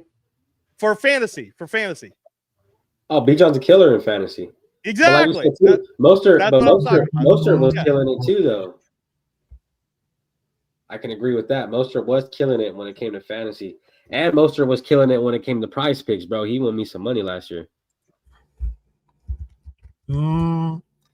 Hey, I just wanted to tell everybody, and I apologize for that, but if you guys want to talk about Ashton Genty expectations, I will say the expectations are gonna be really high, because right now it seems that the Raider Nation needs new faces to really prove about the nation. Because at this time, because after we just draft Brock Bowers, he's a generational talent. Right now we got Ashton Genty, another generational talent. But the thing is, some athletes, they can put at a prime situation to get the volume to hit those numbers. And Pete Carroll loves the scheme to run the ball. I mean, that couldn't be a game manager. They really make plays here and there. I mean, most of the other weapons, all of the players of the Rooster, they really play great. I mean, the offense is going to be primarily through Genty, and the wrong game, because there's a very few rookies to get put in the situation, but it's going to get in those numbers. I mean, they're going to give more than 300 carries, because that's what you get with a running back drafted on the top 10 with any lead back. If we just average, he's going to get 4 yards per carry, which is getting more than 1,000 rushing yards. If he's good, if he's get 5 yards per carry, he will go 1,050. I mean, he would go with a 7, but he has already logged miles and counting. But I'm hoping it's gonna be really around. I mean, no one else is gonna prove it about that, because we just want to have a run game after how we didn't have one last season. It will be nice if it goes crazy and it gets a really candidate to be an offensive rookie of the year. I mean, that could happen. They're gonna run the ball, maybe a few catches on the backfield, and Blanc with the ass too. I mean, that would be very interesting, because as long as Najee doesn't hit him, he will be one of the best running backs in that year, in that season. And I just wanted to tell you, salute to everybody else on the chat, on the panel. Thanks for having me. I know that some of my takes really sucks, but I'm trying to be my best. So salute to you, Jeff. Salute to you, Chris. Salute to you, Choi. And of course, salute to you, Angelo, because I understand this is a Raiders talk. So if we need to talk about boxing and mixed martial arts, you know, you can call with it. So I just wanted to tell you, have a great night, folks, and God bless you all. All right. Hell yeah, Rafucho. Thanks, Rafa. Have a good one. That was a good take. I thought Rafa's take was a good take. Yeah. Also, one more thing. This is Raider Nation, motherfuckers. It ain't Chiefs, it ain't Chargers, it ain't Broncos. This is Raider Ration. This is Raider Nation, motherfuckers. How about that? There you go. There you go. I told you, Rafa, is motherfuckers with an A at the end, not hers. Raider Nation, motherfuckers. There you go. All right, Rafa. Ucho, man. That's my thing, though. You know what I mean? If we get Jinx to average 4 yards of carry, bro, I mean, that's a first down, bro. Every you know what I mean? Every 3 runs, so. Well, anything's better than 2.8 yards to carry. Anything's better than that. Oh, I mean, but we seen what Chip Kelly did with 2 running backs. Yes, right. with Quinshawn Judkins and Anderson. And no, exactly. Absolutely. Yeah. And I feel like we got 2 running backs that could put in some work, bro. Shit, we might have 3, man. Sincere McCormick doesn't suck. You know what I'm saying? He can stay healthy. He doesn't. Stay healthy. That's if he's healthy, he's good. But that's his problem right now is he can't, you know what I mean? He can't stay out on field. And me personally, I was saying if Sincere would have been healthy, he probably would have started over Zamir. Yep. I agree with that take. Yep. And I wouldn't have now. I would vote for that any day. And that's why in terms of fantasy, Chewy, that's why I'm kind of skeptical about picking Genty so high, is because I don't want my fandom and expectation to then if what Pete Carroll wants to do is just win games, then he's gonna manage the games, you know, based on how he's seeing it. And I can't see him fucking giving Genty the ball every time when you got Raheem Mostert right there. And then if Sincere McCormick is as good as he was when we saw how good he was last year, I agree. He's not going to not give. So I could see Genty being sometimes a first down, sometimes a second down, you know, or a double, or like maybe he's in the first and the second down with Mostert in the back. And then they kind of do what Jahmyr Gibbs and Montgomery did. And Detroit, because that's the other thing too. I was going to say, Jeff, is that Jahmyr Gibbs is a great example, kind of like Brock Bowers, where he dropped to the 12th pick, and there were people who were like, "Oh my God, that's too high for a running back." But remember, Bijan had already got taken as the 8th overall in that same draft. Then there were people who were like, "Oh my God, I can't believe Jahmyr Gibbs dropped to the 12th pick to Detroit." Right? In his first year, he did the same exact thing that Bijan did. He did less than 1,000 yards, but by year 2, man, that guy was an all-pro. You know what I'm saying? Like that's kind of what I want Genty to be. I don't want him to get injured. You know, I just want him to stay healthy. Well, that's what a smart. See, like if we had an AP and a Luke Getsy in here, they're running Genty all day, but I don't see Pete Carroll and Chip Kelly letting that really happen. I don't think they're going to run him a lot, but I don't think they're going to run him to the point where they know our game plan and Genty's injured by the bye week. You know what I mean? Just based on experience, bro. Like I said, if you have Luke Getsy and fucking AP in there, they're running Genty every play. You know what I mean? It's night and day. And that's what I'm saying. Good coaches will put good players in the positions where they need to be. Yep. Which is what we have. Yep. And again, we're all going to agree that if there's one thing Pete Carroll does know how to do, it's how to manage the game and manage his team. So I don't think he's going to try to get everybody injured, man. I think he's trying to get everybody. So like I worry for Max just because of the overload that they're giving him.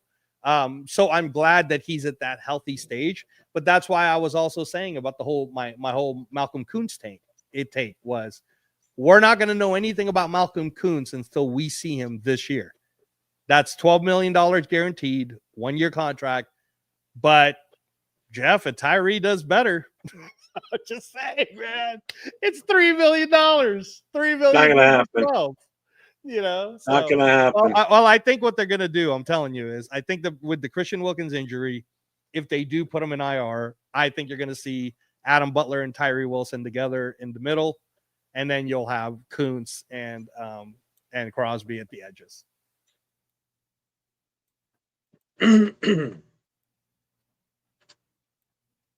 Getting some pretty positive comments. Right there, Jeff. Yeah, thank you, Angel. If you guys pick an X-rated to join this current team, who and why? Oh, we did that a couple of weeks ago. It's gonna be tough. Bo Jackson.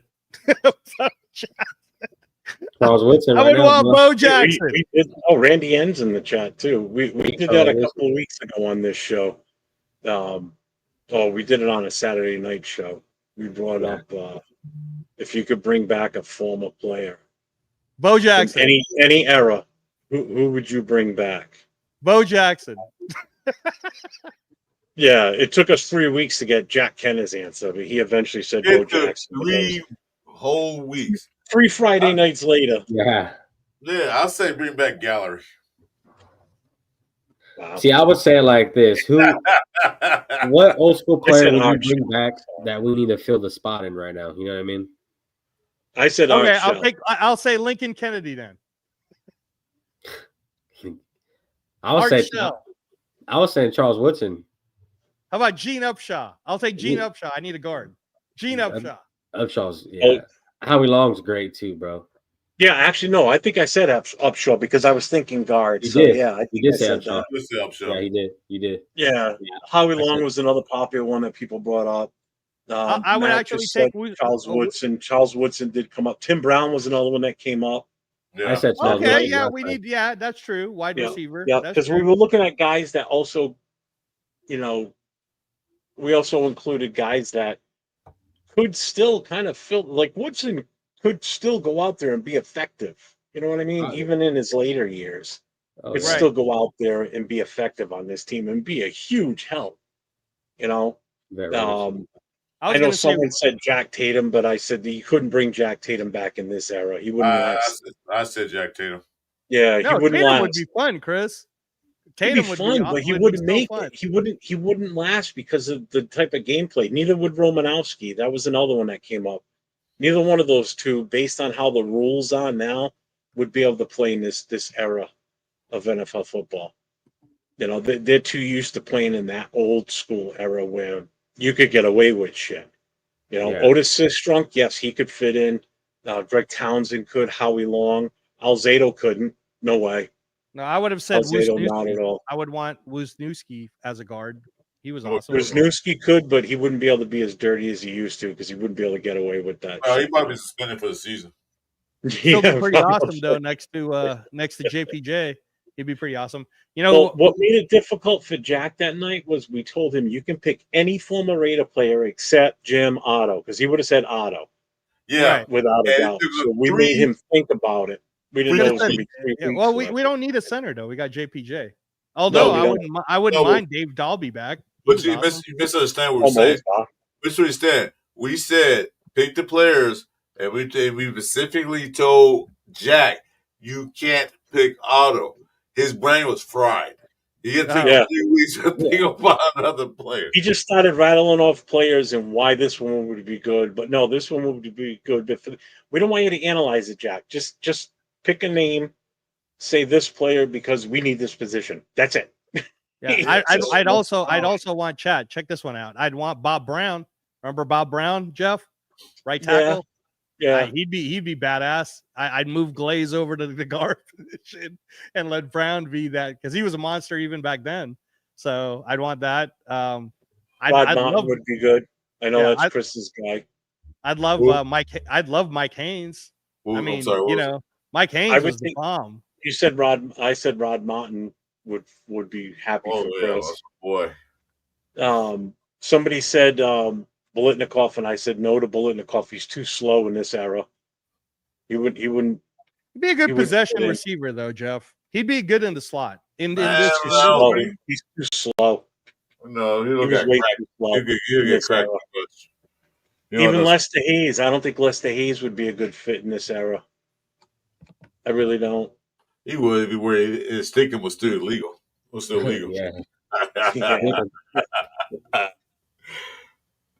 Henry Lawrence would have been a good one. Henry Lawrence was a great offensive lineman for us. That's a good one, George. I've met him in person a couple of times. He's a hell of a guy. A super nice guy. Villapiano could play in this era, without a doubt. Those are good names. Marcus Allen could. Bo Jackson definitely could. What about Donald Penn? Who? Donald Penn. You think he'll go down? He might be able to play. Because he was that 90s. Yeah, he could probably play. Yeah, Rock, Richard Seymour would fit. Seymour's beast. Well, Angel, okay. Yeah, I've been high on the let's get Ramsey, but it all depends on what they're asking. If they're asking for anything beyond before higher than a 5th rounder, then no. But I don't think nobody's going to get him for a pick 5. Hell no. For a 5th round. Yeah, Charles Woodson. They're going to want a 3rd. They're going to want a 3rd, and the first thing we would have to do is restructure his contract. I don't want to give up a 3rd round pick, not with this regime, because I just have a feeling they can find great value in the 3rd round, just like they did this past draft. Past regimes, maybe not so much, but yeah, I don't like that paycheck. Yeah, but Angel, if you like what you hear and you found a Rated channel, I mean, definitely make sure you subscribe. Get on over to Chris for Raiders. Get over to Chewy's NFL News and Podcast. Down below is Angelo. Reyes Boxing on Instagram. He pinged the link for if you're into boxing, he's the guy for that. But if you want good Raider content, there's this channel and then some of the other guys that we all do shows with too. Got some good Raider stuff. You got a good group of us that really work. Oh, well Namdi. Namdi's a good one. I'd love Namdi back. About Rodney Hudson. Shit, you know what? In fact, if we're talking about this current team, Chewy, like that's what I was trying if we're talking potential and this current team, I'm gonna throw one out that's more personal to me, and everybody's gonna think I'm being too much of a homer. But because of Pete Carroll likes the tall, big, lengthy defensive backs, he wants a certain toughness. I would take fucking Stuart Schwaggart, man, from college when he was coming out. If he didn't go to a shitty Raider coaching staff, I think if he went to the Pete Carroll that seems to be the norm with some of our past players that were really good, but they just they just ended up on the team when we had bad coaches and bad regimes, front office personnel and just everything bad, it's just. I mean, that's kind of been our story, right? Over the last man. Since... Dave Casper. You know who else would have been in? Todd Christensen. Casper would have been nice too. Oh yeah, Crosby on one side, Howie on the other. Oh good God. Oh, that would be scary. And then Townsend in the middle. Townsend in the middle. Oh shit, that's over. It's over. Big old Jerry Ball on nose tackle. Oh. Man, you put Ball in there too? Oh, that's over. It's over. God damn, that'd be fun. It'd be a fun-ass defense to watch. Yeah. We just do that with the current Madden. And it will probably ban that, so you guys can't play no more. Yeah. Because the 2-5 going too tough. That's one feature I wish Madden would do. I don't know why they haven't done it yet, where you could play the old players. Because you can. That would be so fun just to be like. You can put together you can do a what do they call it, Jess? It's called a Madden Ultimate Team. Yeah. Oh no, I'm talking about like when you're just playing the seasons. You know how like the old NBA? Games. Yeah, like the old games. Hey, pick the team you want so you can play them for a season. Like if you then I would want let me try to see what would happen in this era's in this group's teams, but I put 78 Raiders. Follow Raider Ben, Angelo. If you follow Raider Ben, when you see him on playing Madden, go and watch him and look at his team. He's got on his same team. He's got the likes of Ted Hendricks. He's got like Genty. He's got a guy. He calls him Jeff. He's got a guy that he has at running back with number 77. The guy's like 6'8". Like 400 pounds, and he names him after me. He goes, Big Jeff, running the back. I mean, and this character that he has for that running back will run like 40-yard touchdowns on a regular basis. It's hilarious. Yeah, it's great. Funny. It's fun. Salute, brother. But hey, Angel, real quick, I know you're obviously a Raiders fan and you're happy you found this channel. Check back tonight, tomorrow, when you go and sub to me, myself or Chris. You'll see the shows set up for us for tomorrow. Tomorrow night, Chris and myself. Chris, What happened? what the hell was that? Okay. Chris is the gentleman next to me up top here on this side. The two of us are interviewing the Violator tomorrow night, so make sure you check that out. If you're a Raiders fan and you're an old school Raiders fan and you know who he is for sure, definitely make sure you check that out tomorrow night. So we got a killer interview set up for tomorrow night, and it's going to be a good night. I'm so fucking excited for that. Hey, moderators, go ahead and put me and Jeff's links in there, Chewy as well, and Angelo's in the chat, please, if you don't mind. So help out. Appreciate you. Hey, Ardell, what's up? Yeah, Violator. Shit, I can't wait for that shit, bro. I can't either. I'm so excited. I can't either. I really am. I am so psyched for that. That is going to be. It's the biggest interview that I've done. You was excited 2 weeks ago when you announced it. You was excited then, like, dang. Yeah. I know, Chris, you've done interviews on Jason's channel. Yes. I don't know where this stacks up against some of the interviews you've done with him. With some of the, what do you call it? Like the people you guys have had on the show. I don't know where that stacks up in that regards. We interviewed a couple of old players that played with the Raiders. This is the first time I actually talked to somebody who sees the Raiders as we see the Raiders. You know what I mean? They're not the players on the field. They're fans that see what we see. So I never had a chance to talk to anybody like that. So this one is probably one of the bigger ones. I pinned it to the top of the chat on my channel. I don't know if Chris can do it on his, but it's the actual link for tomorrow night's show. Oh, I can do that. Just click on that. That'll take you to it, and then you can make sure you save it, notify. So we get 19 hours before we have that interview. Can you tell I'm psyched? Yeah, you're excited. Hope I don't fumble over the questions and sit there like a fucking idiot. What's your name again? You'll do fine, Jeff. You talk to him all the time, so then like you never talked to him before. Yeah, which is a good thing. I've got a little bit of a relationship with him, so yeah, it's nothing new. I see Pegues. Unfortunately, hopefully he's not stealing touchdowns from the running backs, but I mean it makes sense. I get it if we're going to use him in short term, like not so much a tush push, more like a bull push. He's such a big bastard. Yeah, he actually ran in college too. He got a. I know he did. He was successful with it too. Yeah, that's what I'm saying. It's kind of exciting to see, especially get up on that yard, the 1, 2, 3 yard line. You know what I mean? Yeah. He ran. He had a long run too. So, yeah, he can move. That for how big he is, he can move for sure. I don't want, but we ain't drafted for that. We drafted him to be in that defensive tackle line. But if they can use him for that, no doubt. Cool. Let's see. Where's the link at? I can't find that little damn link. Yeah, Pegues. Yeah. Send me a link. Send me a link in the private Ardell here.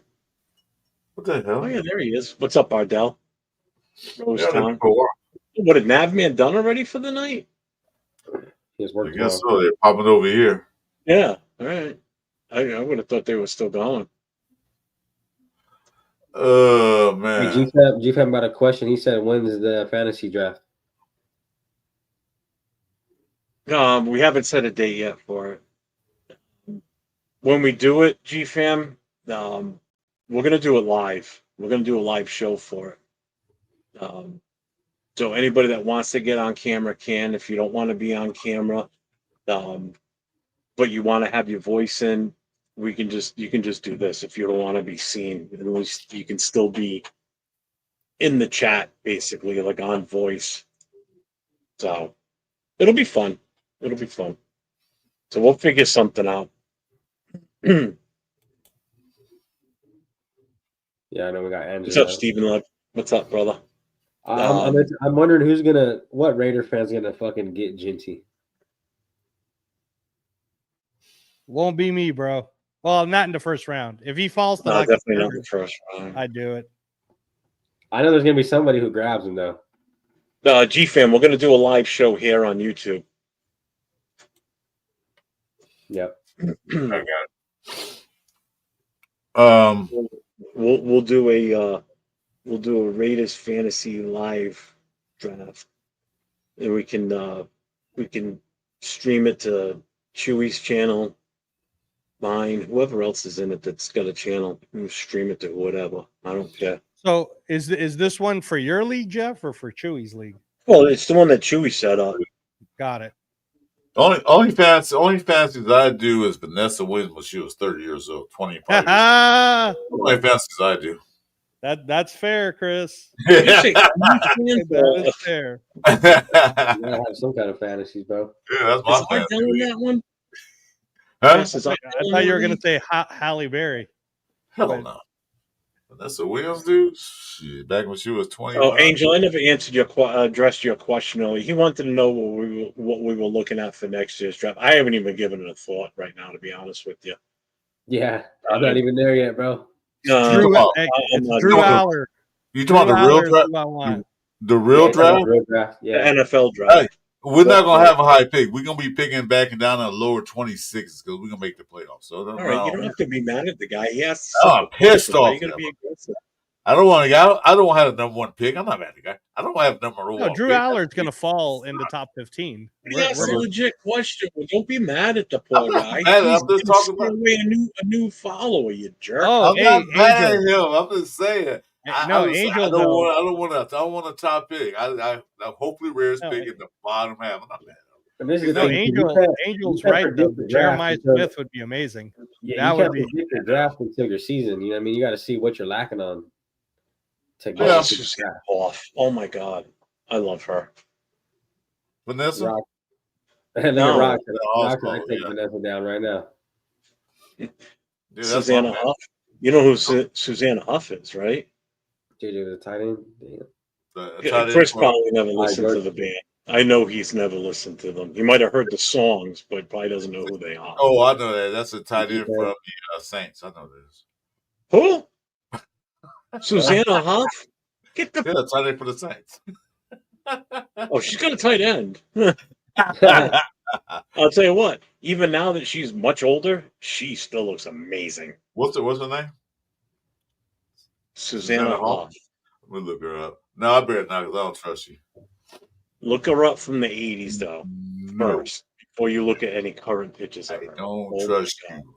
Jeff, I'm not doing no more Google searches when you recommend. I'm done with you. She does, doesn't she, Ardell? She looks awesome for 60.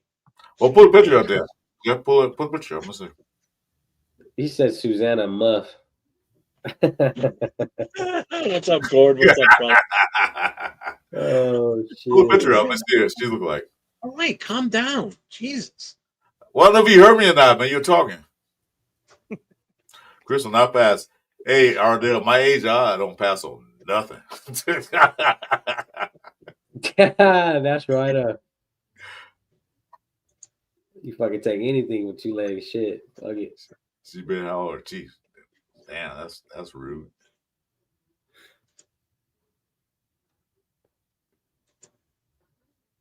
That's a funny question, Chewy. You should already know who won. It would be all over the Instagram if it was the other way around, bro. Damn. Barely see her. That's what band she play for? What band she singing? Jeff. That's the girl from Last Dragon, right? Damn, she's what? The movie The Last Dragon? No. That's Vanity. You think about Vanity. She was the lead singer of the Bangles back in the 80s. I know the Bangles. Oh, yeah. I heard the Bangles. I just didn't know what she was. So that's that. Now, she got Jeff walking like an Egyptian. That's what that one say. Love Shack. Was that the Bengals? That was the other girls. No. Oh my God, you guys are killing me. Hey, I didn't say that. Love Shack is B-52, Chris. Okay, B-52. I'm sorry, that was in my group back then. Big old muff. Fucking Big hair, big move. Shout out G fan, bro. Big hair, big moves. Show her now, though. You don't want to see that. Why not? I don't know. Let's hear. Well, she's Hard to said my first boner.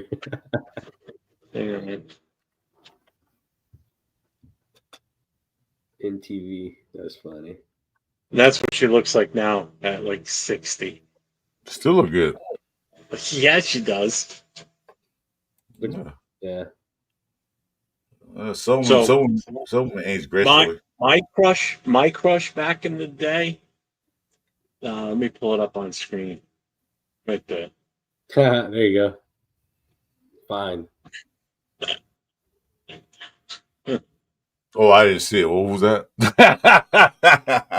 my crush back in the day, if anybody watched the original Karate Kid, Elizabeth Shue.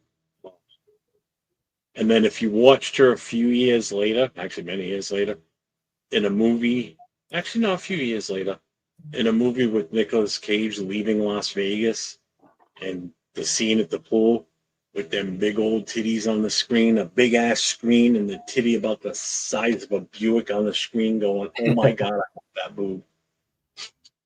Dude, The Elizabeth Shue. Oh my God, she's amazing. She is amazing looking. Even now at her age, she is hot. Oh God. Fucking G-Fab, bro. He's crazy. The show is going off the rails, man. Yeah, it is. Yeah. Now we're talking about crushes from the 80s. That's why. It happens. That's it. And back then, though, the movies back then were showing hella titties, bro. Oh, now hell yeah. Now it's like, you don't even get into that. Now I think it's all AI, to be honest with you. I don't think it's legit shit half the time anymore. These movies now it's all about the butt. Now. It's all about the big butts now. That's what it's all about. Back in those days, it's all about the tits and the hair. That's all that's all I like to show. But now it's all about the big bottoms. Yeah, that's what I'm talking about. In the movies. It's going off the rails, chat. It's going off the rails. Everything is AI. I'm just warning the chat. It's going off the rails. Well, it's your fault. You're talking about fantasy football. What's up, Jay? I didn't say anything. Which scene are you talking about? The one from Leaving Las Vegas? Oh, that's a great scene. If that's the one you talk about. No, you guys talk about fantasy football. Stay on my fantasy, and I said name it, and you guys went off the rails. Right there, Game of Thrones, man. You talk about showing a lot of tits and ass right there.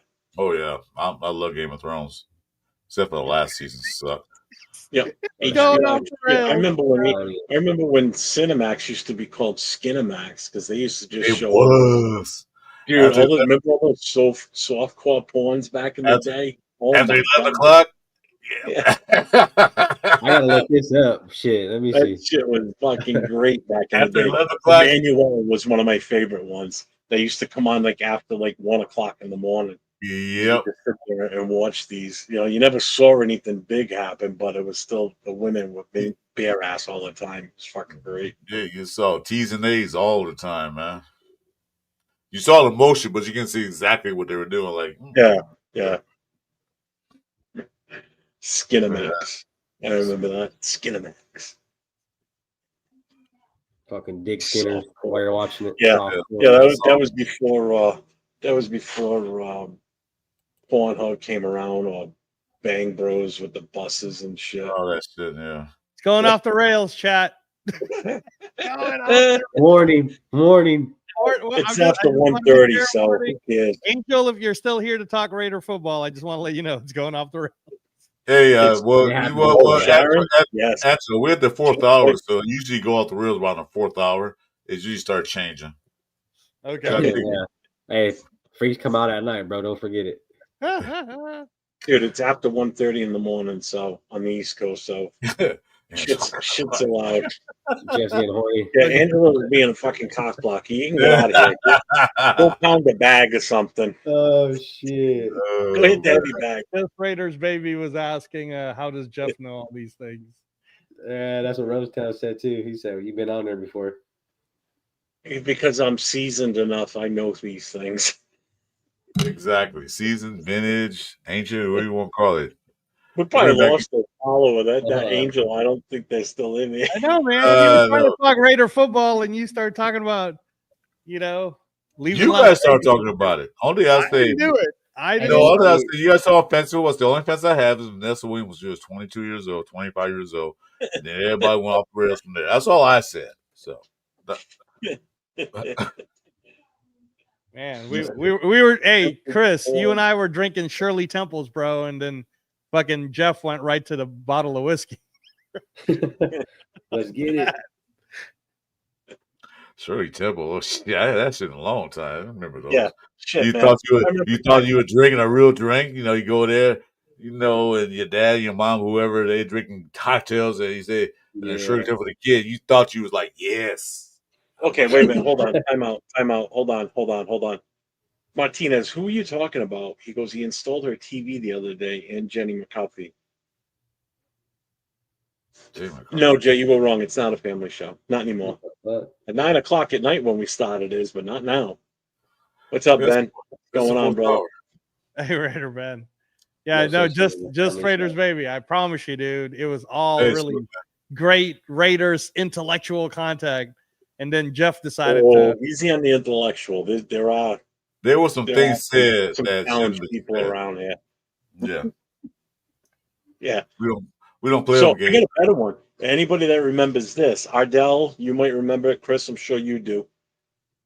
Back when cable boxes used to scramble certain channels. Here we go.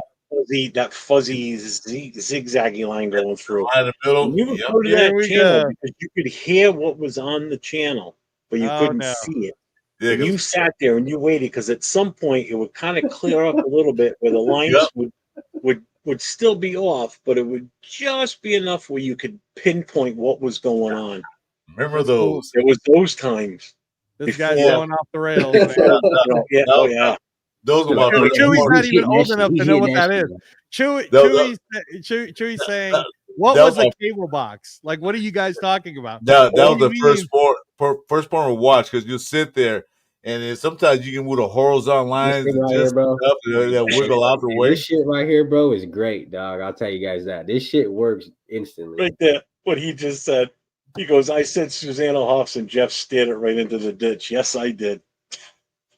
Yeah. What was your comment, fam? What did I miss? When I get those horizontal lines, back in the day, the TV had horizontal vertical lines. If you do it just right, just the right time, you get that whole picture. Like, for like 3 seconds. Like, Oh, I missed it from G-Fam. He goes, I was a poor kid and went to the scramble channel hoping a little titty would pop for a clip. Yeah, dude, that's exactly what it was like. That's exactly what we did. This whole live is going to get blocked anymore, obviously. But here was the trick with this. If you went to that channel and then you hit the up and down real quick, like flip-flopping the channels, sometimes you could catch it at the right point where it would unlock the static or whatever. Line, you'd be able to see the picture for at least a good 10 minutes or so.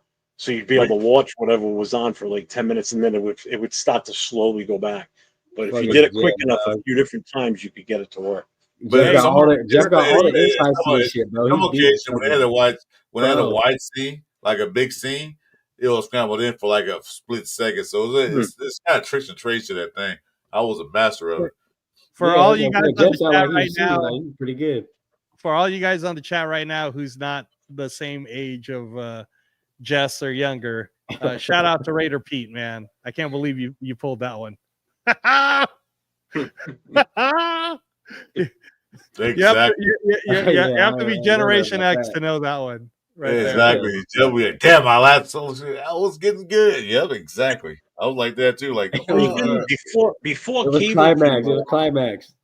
So before cable came around, HBO, you could get an antenna put on your roof that you could only get HBO.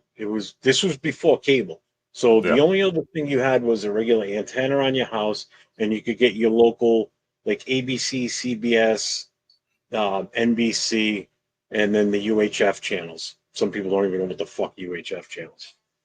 but they would put an antenna on your roof that would get the signal from HBO. And I still remember to this day, one of the first movies I ever saw on HBO was the original Superman movie, because my parents found out that we could get HBO. It was brand new, never heard of it before, so we tried it. And that was the first movie I watched, was the original Superman movie. That's awesome.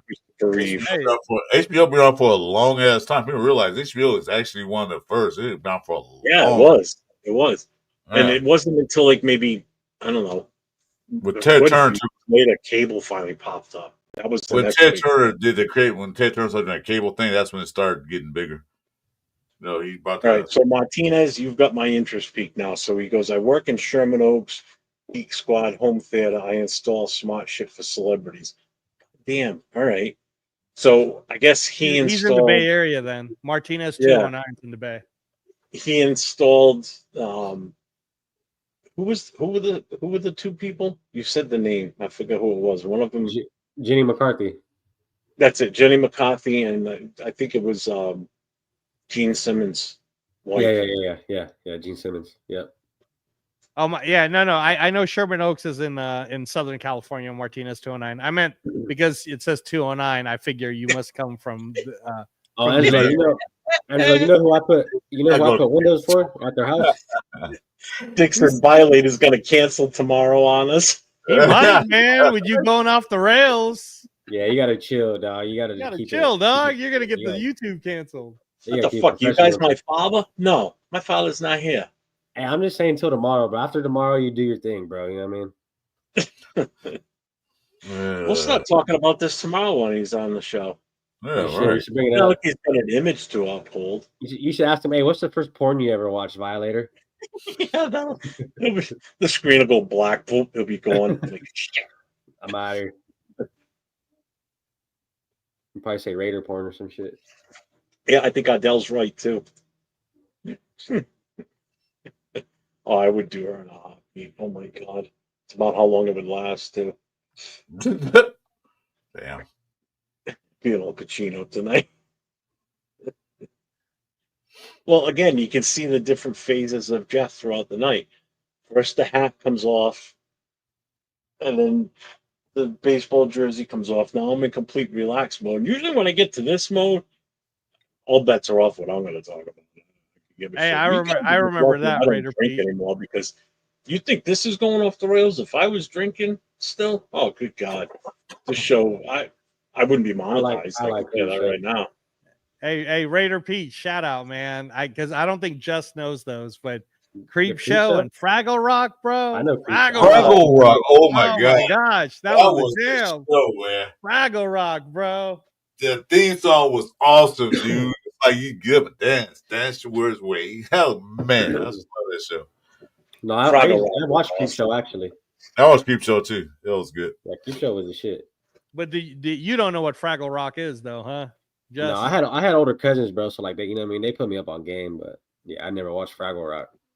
No, hey, guess what? There's this thing out there called YouTube. You can look it up and you'll be able to find it. Yeah, it's kind of new. YouTube, Jess. You'll be able to find it. Yeah, I know. I think that's where Rock got his name from. He just dropped the Fraggle off because people thought he was a kid. That's why his name's Rock. It was Fraggle Rock.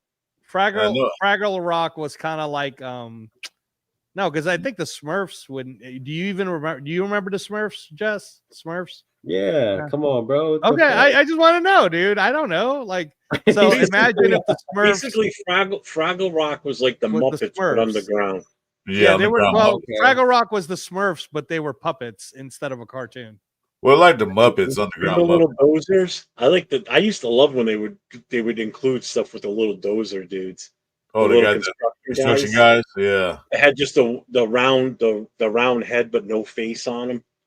They're all dressed in construction gear. The big nose and a big old round nose. Yeah, those guys are cool. Yeah. No, Tales from the Crypt was dope. That was a dope show. Yeah. Shit, man, that's where Inside the NFL first started. Was on HBO. That's right. Yeah, that's right. It was Nick Bonacani was one of the first ones on that. Yeah, did he put what you call my name? What Brian guys? Huh? I remember. What's that guy's name? Gumbo. Yeah, Greg Gumbel. Greg Gumbel. I know you had Greg Brian. Gumbel. Oh yeah, Greg Gumbel. Yeah. Greg. Was Fraggle Rock a pimp that adds up? No. No. What was the dog's name? That one always chased him? Yeah. Well, he was the only one that ever saw them because the old man that owned the store where they were going through. Hey, yeah. He would never see them. What the hell was the name of that dog? But the dog was a puppet. The dog wasn't a real dog. Yeah. Hey, real quick, shout out Martinez. I got you, bro. Shout out to the 209, man. Oh, he's from Stockton, but I live in LA. Shout out. That's where some What's of up, the toughest. Alex? That's where some of the toughest fighters come from, bro. Shout out. Where, Stockton? Hell yeah, Stockton. You know, Told you, I've told Ben this 209. before. Stockton has one of the most aggressive fire departments I've ever seen. Those guys are amazing. You ever get a chance to look up any YouTube videos on Stockton Fire Department and how they operate? Oh, good God. Fucking amazing aggressiveness on those guys. Let me see.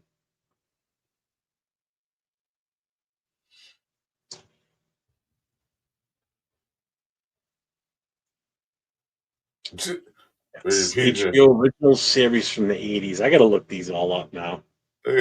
List of HBO original programming. Burger was just a Muppet in a cave. I was just waiting for the R-rated stuff. Yeah.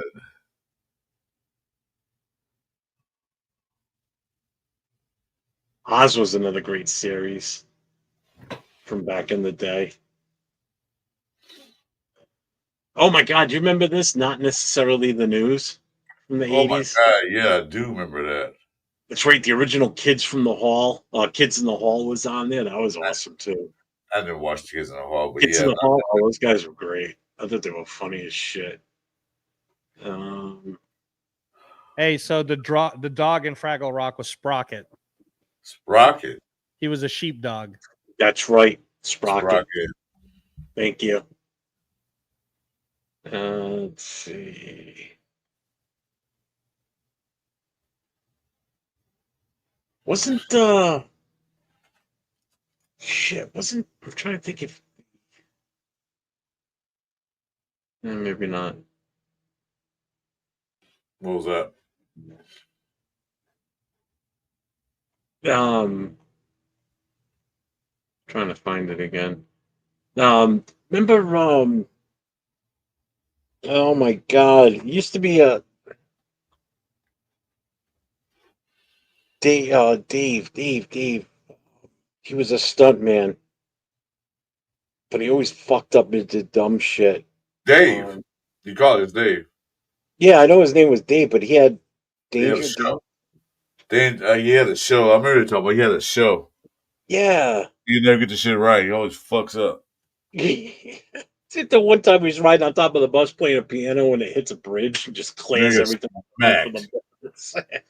Super Dave Osborne. That's it, Super Dave Osborne. Yeah. Wow, Super Dave Osborne. He could never get his stunts were always fucked up. He never do it right. Too. Did he? He was like the comedic Evil Knievel. Yeah. Super Dave. Yeah. He could never get it right. He was actually now that I think about it, 1989 to 1996.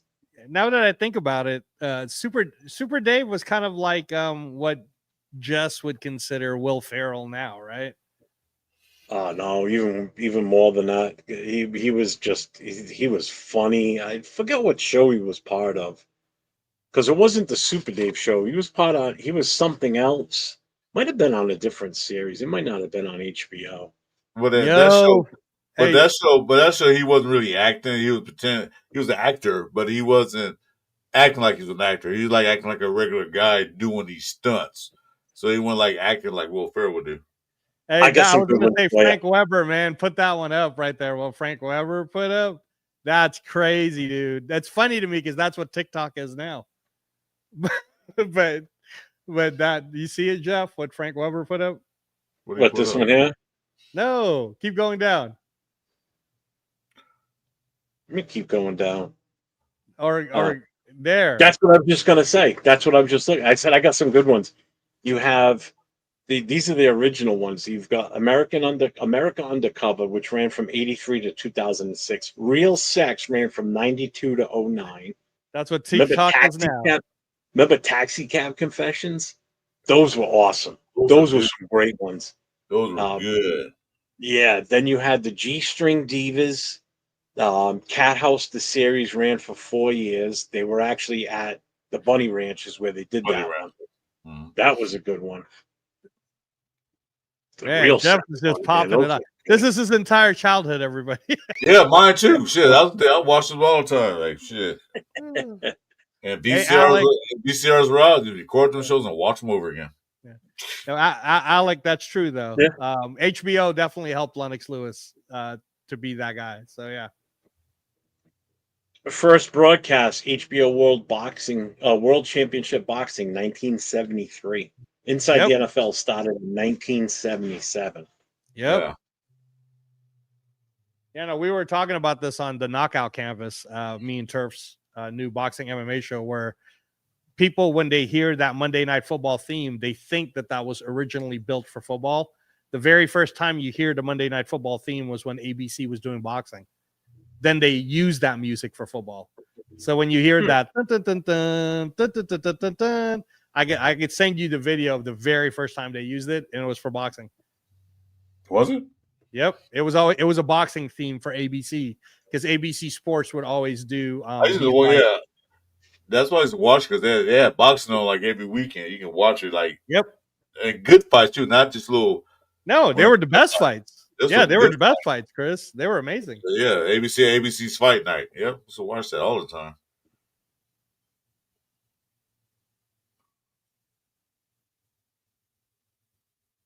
Oh shit! First and 10. I remember that one too. That was ran from 84 to 91. It was a movie about football players. Oh yeah, First and 10. Hey, I got one for you, Jeff. Remember the one about the agent? Help me out, bro. I love that series. Well, Arliss. Oh, yes, that was a good one. Arliss was amazing. That was a good one. Amazing. Yeah, hey, that's cool. The News was a good one. That was really good. Hey, Martinez 209. Shout out to you, man. Good for you, bro. Like making it up. Yeah, Nick's pretty cool. I've gotten to meet with him a couple of times. I've never met with Yaki Lopez, but I'm sure he's cool too. Oh, Hard Knocks has been around for 24 seasons. Started in 2001 on August 1st. Jesus Christ. God damn. Hey, what's up, Lakers? Trying to think of this show. So HBO launched on November 8th, 1972. 52 years ago. They've been around for 52 freaking years. Holy shit. Now just call Max now. It's not HBO anymore, just Max. Yeah, they had to change it. Yeah. I'm trying to see if I could find one of the other original movies I saw when it first came out. It was something Phoenix. Well, the Sphinx. I think it was the Sphinx. It was about an archaeologist. Part of the movie, they find some guy robbing some Egyptian tomb, and they tie the guy to a horse, like all his limbs, and the horses just rip the guy in fucking 4 pieces. Just rip him to shreds. That was like one of the other first movies I saw besides Superman. Like, goddamn.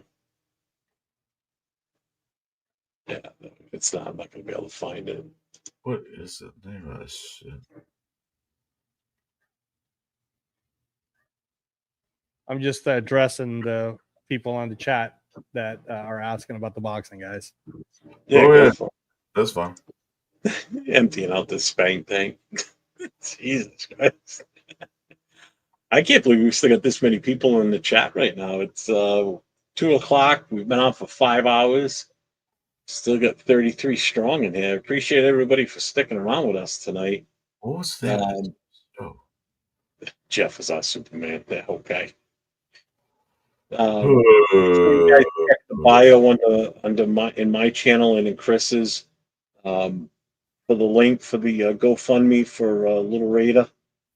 I said earlier what was going on with him. I talked to his dad today. They're going to be going home tomorrow. They had a doctor's appointment. They have a doctor's appointment first thing tomorrow morning at the hospital with him as a follow-up, like a 1-week thing since his surgery. And he'll be going home tomorrow. So they'll be going back to their house tomorrow after being away for the last week and a half. So Little Raider's doing good. Every checkup he's had since surgery has gone well. He's healing well. He's in good spirits. So how old is he now, Jeff? He's 3. He's 3 years old.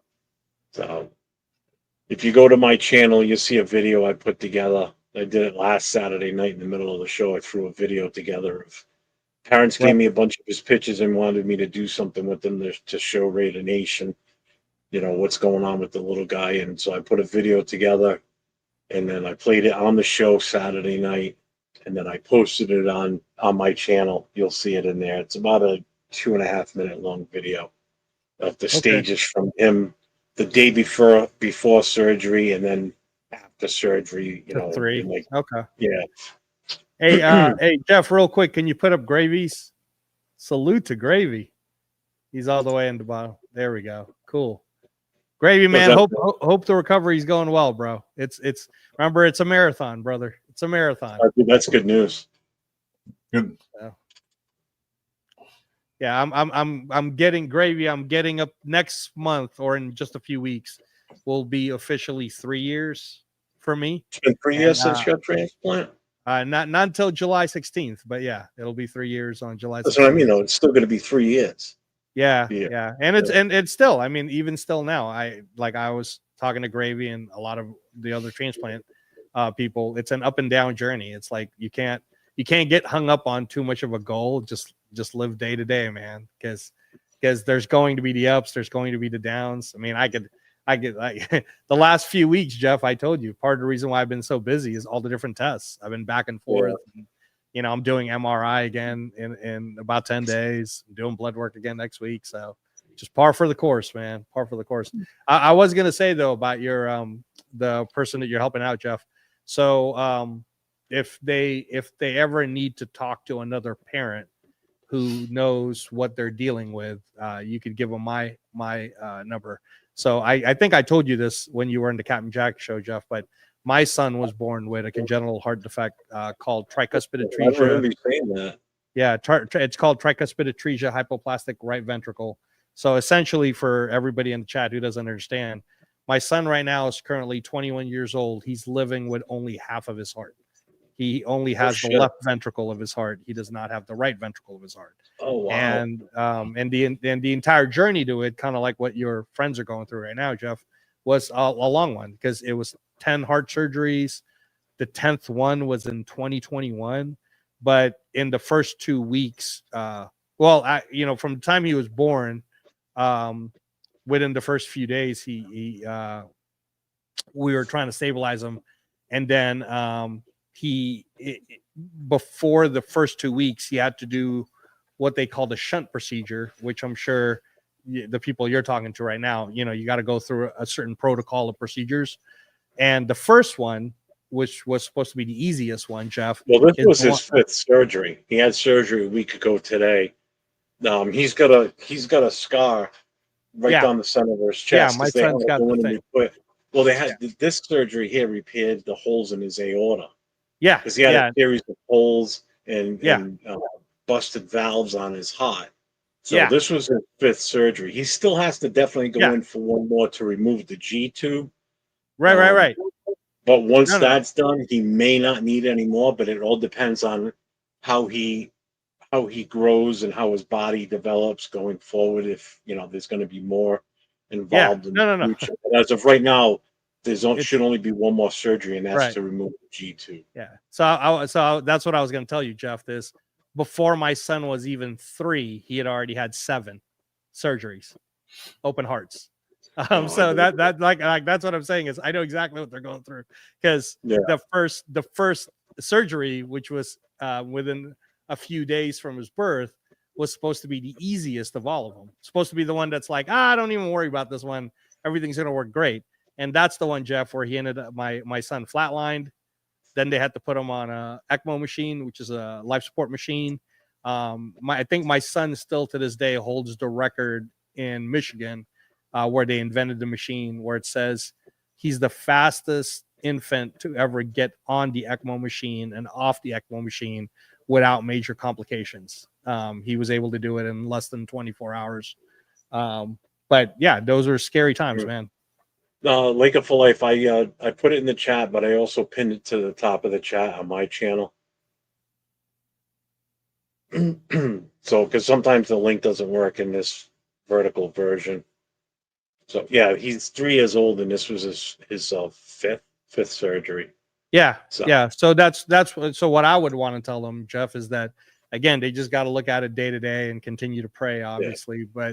But there is the other end of it, which is I'm telling you right now, like if you were talking to my son today, I mean, he's on Spotify, dude, he's got like 4 songs that he started. So that's where their son will be, you know, like you just got to go day to day. Cause believe me, every day becomes a scary. And that's what I was saying, Jeff, is if they, one of the things I wish I would have done back when I was where they were at is for me to find other parents who were dealing with what I was dealing with so that they could kind of help me along. Like, hey, this is going to happen. Hey, this is going to happen. Yeah. Right. And just so that's kind of like what I try to do for people in both that community, what we call the congenital heart defect community, with other parents, or kids. I talk to some kids now who have grown up because the other part of it is their son can go for as long as, you know, God is willing it to be. But even with that heart condition, the other thing too is transplant. I go to transplant support groups with a bunch of people that have heart transplants because they were born with the very thing that my son was born with and their son is born with. So again, man, like, I mean, just, you know, stay strong with the prayer, obviously. You know, I'm just saying that it really stay strong with the prayer. That was very, very, very all the time for me. So I'm still big on that. Yeah. I mean, they're super appreciative with everybody that's, you know, reached out and done what they've done, you know, between donations and, you know, the prayers. And cause they're in the channel every now and then. You'll see them on here as Raider Mama, or you'll see Raider 24 Nation. That's Raider 24 Nation is usually Devin, the father. So I've been talking to him like almost every day this past week. A couple of weeks ago, I talked with them prior to this surgery, and I asked them, you know, what's the caseworker or social worker done for you at the hospital? They're like, well, they basically gave us a gas card and for $50 and said, this is the best they can do. I said, no, that's not the best they can do. I said, you need to stay on her. I said, if I have to, I'll call her. But they got on their case, and I told on her case, and I told them, I said, make sure you talk to her about finding out about Ronald McDonald House. Why she hasn't offered this to you yet is beyond me. And because yeah, I can actually answer it for you, Jeff. Well, because you know, a lot of times when I was going through it, Jeff, like it, that when we were going through what I was going through with my son, it fucking collapsed my account, dude. And because at the time, happening with them, and that's why I told them, I said, you got to stay on top of her and force the issue with her. So they finally got approved for Ronald McDonald last week. That's where they've been staying. Other than that, it's been all hotels. Yeah, so the persistently pushing them. You know? Yeah, the tough part, Jeff, and this is just the truth, man. This is one of the whole things about what had happened to the United Healthcare CEO guy, that they're still talking about in the news today, is that it's the same shit happened to me, man. Gravy could probably attest to this too, where insurance will say they're supposed to cover something, And then when you're going through that shit, they will find every fucking reason to deny it. They'll be like, oh, well, you didn't do this right.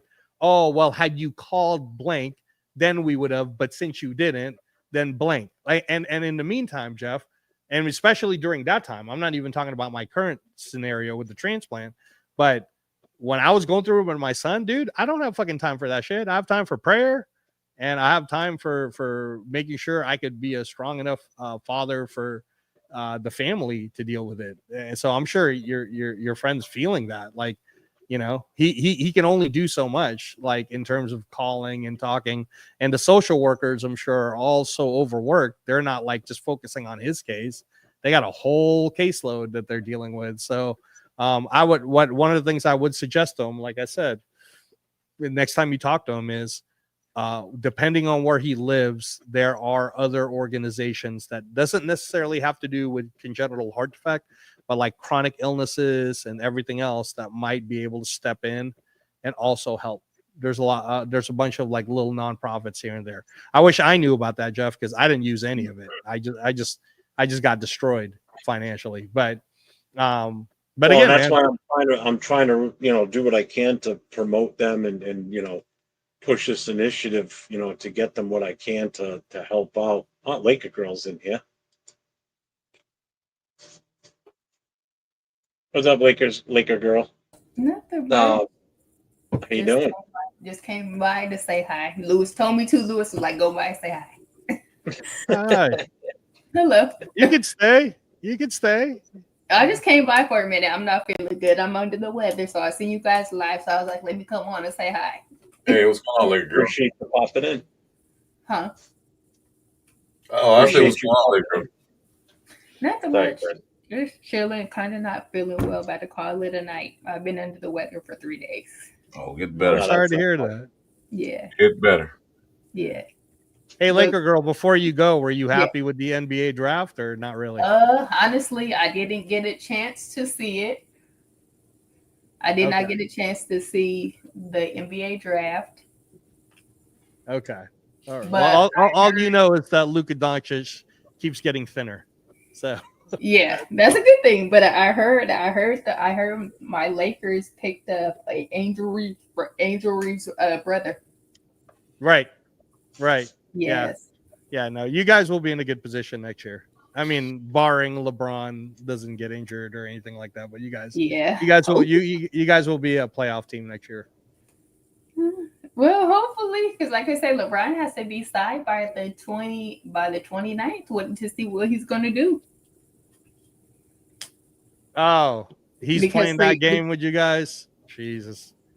He's going to resign. Come on. Yeah. No, nobody else wants him. Laker. and then it's crazy because free agency starts July 1st, and then the July 4th, that's when the Lakers can start talking. That's when players can start talking to the Lakers and stuff. Yeah. No, I mean that's the crazy thing too, is like this one is primarily like a Raider show, right? But the NBA has to do a way better job of like pushing their stuff out.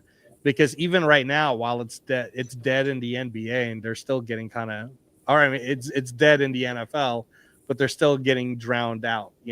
Like it was nice to see that Game 7 was the most watched in a while, but for the most part, they need to do something. This guy can't stand basketball. I can't. It just doesn't do anything for me.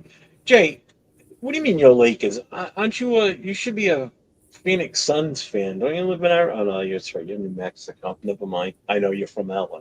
Kidding.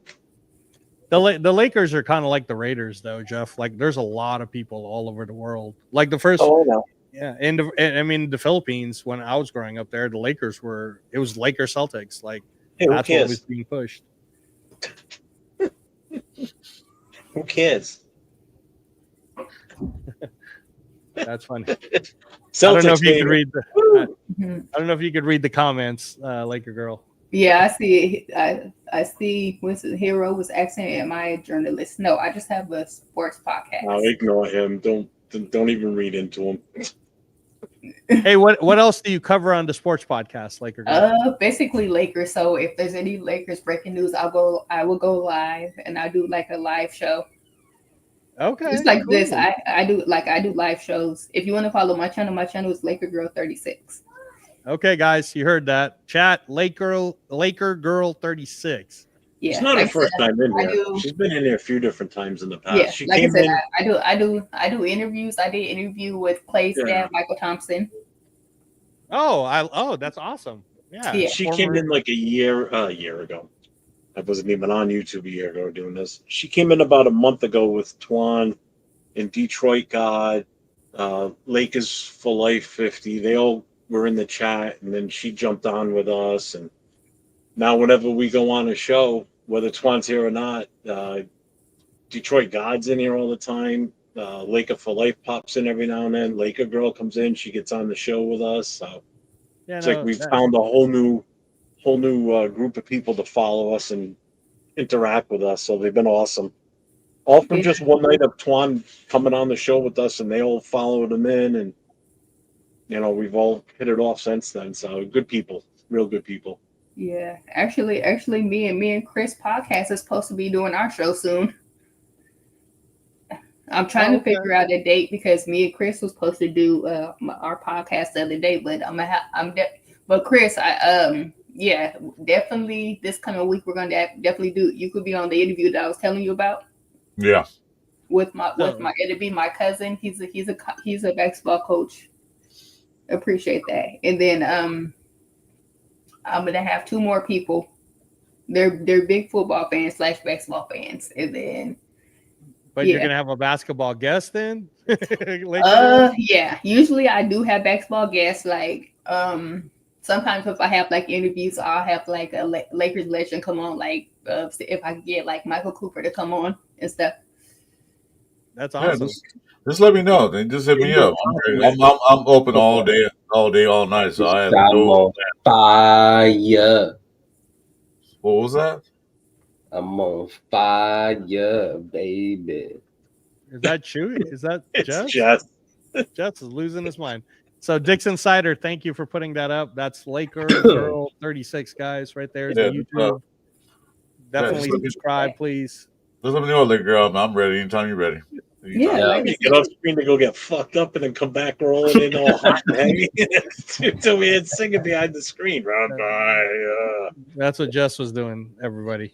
So, he wasn't watching HBO After Dark. That's not what he was doing. I missed out on a little bit. I'm not gonna lie. So, no, we're just talking about we're pumping out Laker Girl 36's YouTube right now. Thank you, Justin. Oh shit! What happened? You got a Laker fan? Who's this? No. She's she does been in interviews time with us before. Oh, really?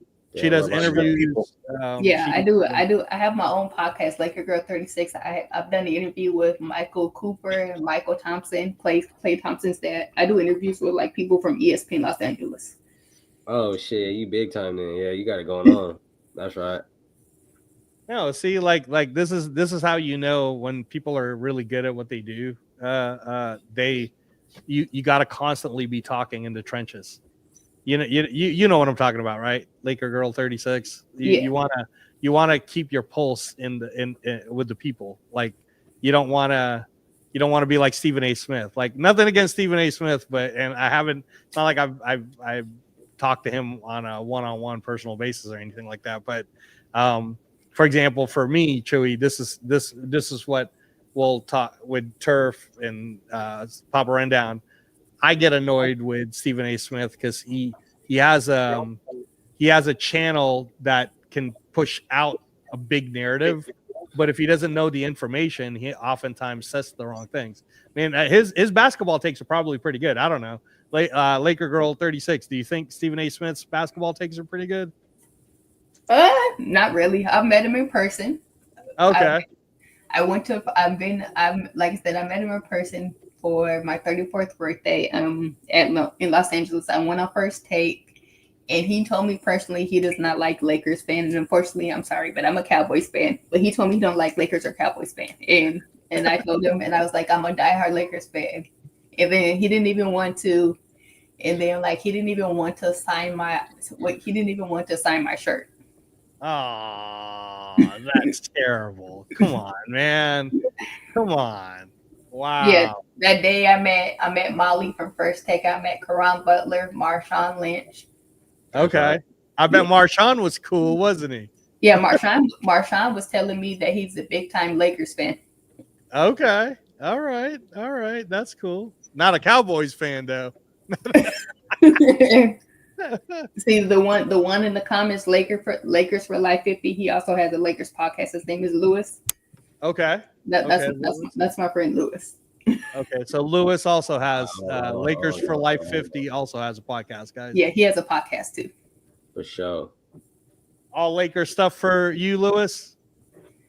Well, he's going to be doing, since I talk basketball, he's going to talk football on his. Oh, what team is he going to talk about? Actually, he's going to have a former Raider. His name is Calvin Kinney. Okay. He said the Raiders are trash. Calvin Kinney is going to be on Lewis's podcast in a couple of weeks. All right. That's cool. That's awesome. Hey, so Lakers for Life 50, that's the podcast channel. Lakers for Life 50. Yes. Huh? Lakers, Dodgers, Cowboys. Those are my teams. Okay.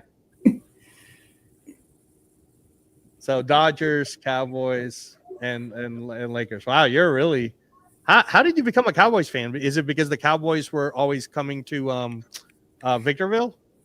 No, it started off when I was a little. May he rest in peace. My grandfather's brother used to be a photographer for the Cowboys when Emmitt Smith used to play. And he asked me, he was like, "Do you want to become a Cowboys fan?" At first, I was nervous, but I'm a Cowboys fan. Wow. No, I ask it because the majority of people, depending on the age group, but if you grew up in Southern California, you're most likely turning into a Raiders fan. Yeah. Just because, we won 2 Super Bowls there. So, but okay. Cowboy. Okay. That makes sense though. That makes sense. Yeah. Same with the Lakers. I've been a Lakers fan all my life. I was fortunate to blessed to see Kobe play a couple times in my lifetime. Wow. Now that's a legend right there, man. Doesn't get talked enough about.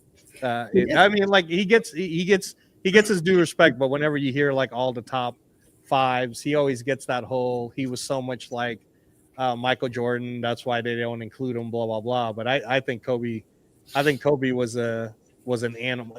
Kobe Bryant to me is like what could have happened if. Like Mike, like obviously for me, I'm old school, Chris. So you already know I'm not trying to be a LeBron hater, but I can't even hear an argument about that he's not the greatest of all time. I might be able to hold a conversation, Laker Girl 36, if we're talking about Michael Jordan versus Kareem Abdul-Jabbar, just because of statistics and everything else. But the minute you start saying LeBron this, LeBron that, I'm like, man, I'm done. Technically, I'm not let's just say I'm not a LeBron hater, but I like what he's doing for the Lakers, and I believe that if he signs, he's going to opt in. I believe that he can win. He can bring another championship to the Lakers if they get the right pieces. Wow! Before he's 45? Yeah. LeBron? Oh hell no! I believe he can. Yeah. See, like Lakers for Life 50. I wouldn't even say he's a better MJ. I would just always say that Kobe is his own. He was his own player. He was his own thing. Like he's saying Kobe Bryant is better than Michael Jordan. Oh, straight up. Well, at least he won 5 titles. He was able to win. He was all 2 of the titles. He was able to win it without another superstar. In the sense of he was the one carried the team, so he's definitely a lot closer. Like that's the thing that a lot of people, that's where the discussions, I'll say, Laker Girl 36 will come in. That's why, like, you're a Laker fan, so you understand where, for me, when I say Kareem Abdul-Jabbar, you got to always kind of put him up there. Kareem was amazing. I mean, like before, when you talk about dominant players, period, not like dominant big man, but just dominant players, period.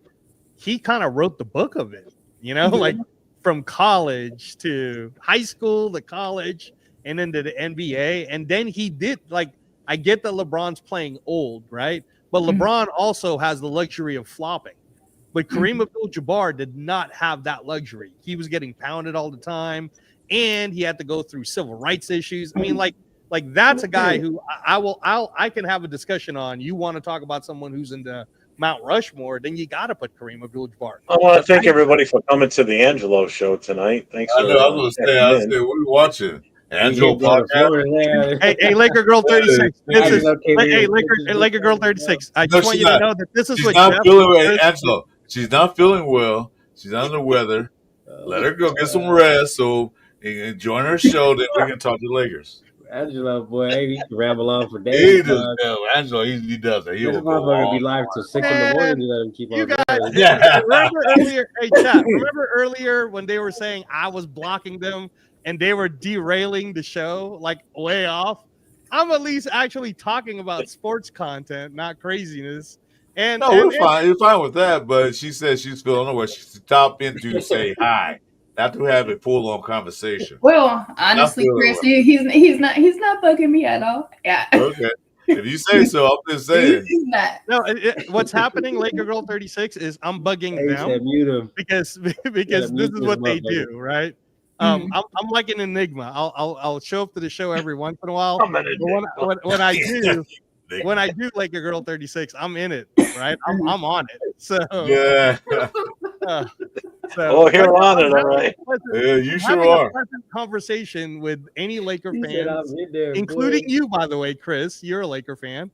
Yeah. And I'm having a pleasant conversation with Laker Girl 36, and I think Laker for Life 50 also. So stop hating. Just like Laker for Life. Well, let me I was thinking about Laker Girl's well-being because she said she wasn't feeling well. I appreciate that. Well, let me just say this. Anytime you want to talk basketball, you're welcome to come on to my platform. My platform is open. I just don't take the hate from. I don't care if you're a Lakers fan or not. I don't take the hate and disrespect towards players. Right. No, absolutely. You're welcome to come on my platform anytime. I might do a pull-up show tomorrow, and it's an open mic panel. I do let people come on my panel and speak their mind. Well, there you go, guys. Laker Girl 36 open panel show tomorrow. As long as it's late night, because we got a special show tomorrow night. So, well, she didn't say the time yet, Jeff. What time is it? Laker Girl 36. Chris, you my special guest tomorrow. What time we doing this? I'm sorry. What was that? You my special guest tomorrow. What time are we doing that? Are you available around noon? Noon o'clock. Yeah, I am. That's perfect. Chris, 12 o'clock. Yeah, I can do that. Jeff, what time is your show with Violator? 6 p.m. Pacific time. Yeah, see, you're fine, dude. That's a 6-hour difference. It'll be fine. I'm fine tomorrow. Yeah, we could do it. We could do it at 12:30 Pacific time. And we could do it a pull-up show where people come on and talk basketball. It could be on my panel. And now, Chris, you'll get to meet the rest of my Lakers crew because I have a whole crew that comes with me. Yeah, I'm a Clippers fan, so I'm cool. There you go. Yeah, no, Chewy. Jess is a Clippers fan, so he doesn't know what winning's like. He's like Nate. Nate's not a Dodgers fan. He's an Angels fan. He's an Angels fan. That's true. Although Chewy's a Clippers fan, not a Lakers fan. It's like you both. Okay, now, Chewy, I'm gonna tell you like this: if you come on my panel tomorrow, I'm sorry, but I accept anybody, but you can't hate on my Lakers. No, I'm gonna go over there and talk about Raiders if that's all right. I don't talk football on my channel. Lewis, my friend Lewis, do Lakers. I'm gonna pull up and start talking about the Celtics, which I know not much of. If you follow my friend Lewis right there, Lakers for Life 50. in the comments. I would follow him, but he's like bashing every team I like. Like, what the fuck? He's not wrong though. He's not wrong. The Clippers are ass. I get it, dog, but like he does that. He does that to troll. Just don't pay him no mind. He does that. Hey, Lewis, real quick though, I'm gonna defend you, Jess. Lewis, but for real, who has the better stadium? Because the Clippers stadium, that Intuit Dome, that's dope. Who has the better stadium? Yeah. I say hands down, I say crypto for me all day. The reason why I have to say crypto for me all day, that is the house that Kobe built, and nobody could beat that stadium. Okay. I can admit though that the Clippers. Yeah, well, it doesn't matter. You can have a multi-billion-dollar stadium there, but if your team can't win nothing, what good is it? You can have all the horse. Look at our stadium. Hey, see, this is can't win it. Doesn't good. We have that problem now with the Raiders. Like, we have a great stadium, one of the best in the league, but we can't win crap now. Oh, we will. Oh, I know we will. Yeah. Why are you being negative, Chris? It's not working. Why not? I'm just letting you know who has the best baseball field. Who has this? Who cares about the field? Who has the best players on it at the time? That's well, I could tell you just trying to be nice. You're just trying to be nice. That's all. Oh, I'm sure you will, Angelo. No, I'm just saying. What's good, bro? The best baseball stadium, according to I think it was the New York Times, they just put it out, is the San Francisco Giants Stadium. Pac-Bell Park. It's gonna be the Las Vegas A's pretty soon. Best stadium in the fucking Fenway Park. Still the best. None of this updated bullshit. Go old school. Let's go turn of the century, bitch. No stadium. Fenway Park. Bitches. Hey, shout out to Alec M. He's one of your regulars too, right, Jeff? Alec M. Or is he with you? No, he's in here all the time. He's with everybody, to be real. Yeah, hey, shout out to you, bro. Warriors fan all day. So, but again, I don't hate on the Lakers, but I grew up Warriors fan in the U.S. So yeah, and I'm talking about Warriors fan, Alec, like when they used to give us like $3 tickets, Warriors, but when we were really sucky, we were terrible, right? And going to the Oracle, or it wasn't even called the Oracle back then. That was like this back in the day when they first got. Hey, this is when I started watching football. This was our quarterback right here, Jamarcus Russell. That was our quarterback when I first. Oh, yeah. See, you don't know when Clippers first got out here. The tickets they play at the old sports arena. The tickets were damn near free. You can almost like this basically just walk in without a ticket. They were so horrible. No, Clippers are bro. Clippers are ass. I'll agree. Just don't. I mean, if you're ever in the Boston area, you gotta because they'd offer a tour. Even if the Red Sox are playing on the road when we come here to play the Pats. So I know actually Captain Jack wanted to go to a Red Sox game, and so did Nate. But I looked it up for them. I'm like, they're on the road, unfortunately. I said, but I did look up the stadium information. They do offer a tour, so at least you can get in the stadium or in the ballpark and take the tour. Yeah. So they've got a couple of different options for the tour, but at least you can get in, and it's not that expensive either. It's fairly cheap. Hey, so I'll do that. I mean, I've been in there a couple of times, so I'll go in for the tour for the hell of it. There's one that will take you out through the green, inside the green monster, behind the scoreboard and everything. Pretty cool. Yeah. Couldn't get it away. That's right. They couldn't give tickets away. They had promos and everything. Couldn't give it away. Only time the Clippers when they was out here were like sold out when a good team came play them, like the Lakers, Boston. I think that was the Atlanta Hawks. When that team were good teams can play, then they were still out.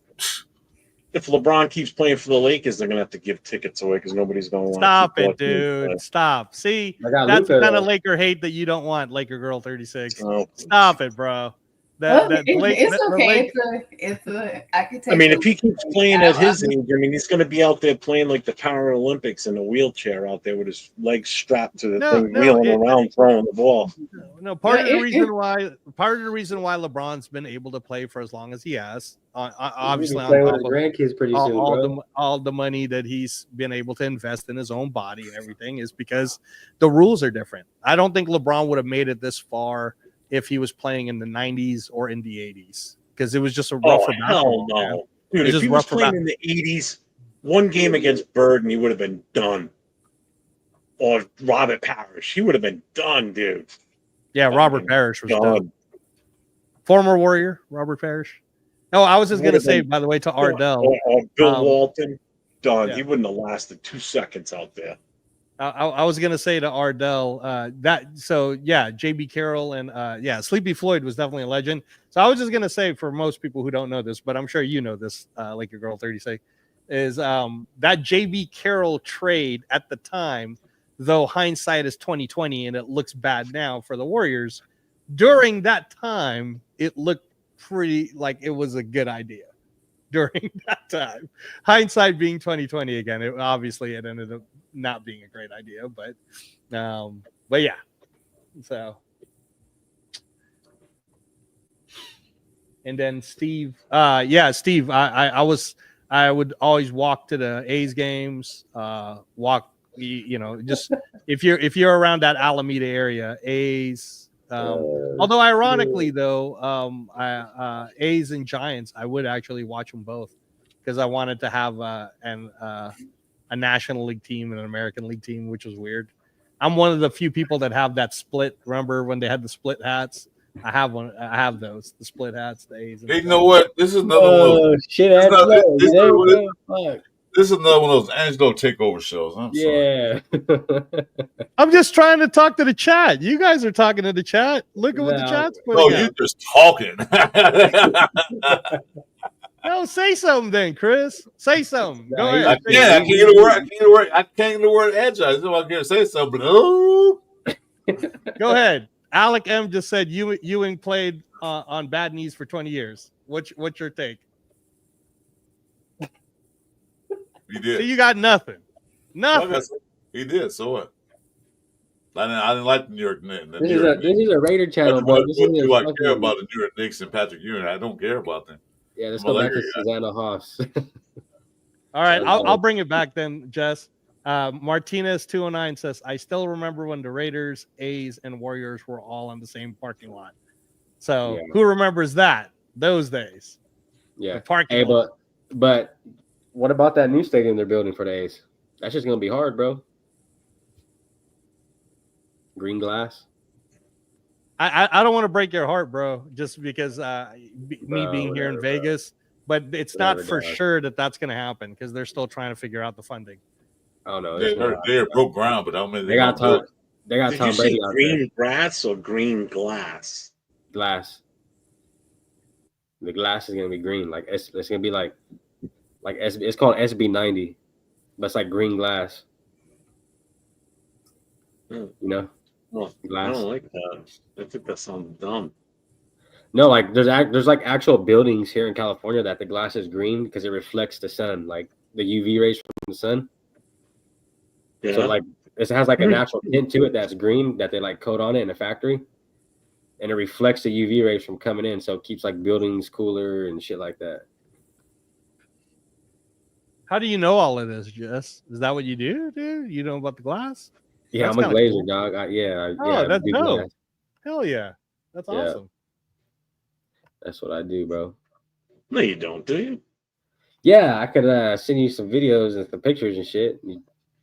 Probably shock you. No, you don't. No, that's awesome, bro. That's awesome. No, you don't. All right, bro. All right, motherfucker. You want to see? Don't do that to him, dude. I believe him. I got to fucking porn bomb you guys or what? Is that what you want? Hey, Lewis, thank you, Lewis. I appreciate you and your comment. And yeah, SoCal. See, Jess, SoCal says Clippers were good with Miles Richardson and Maggette. Shit. What about PG?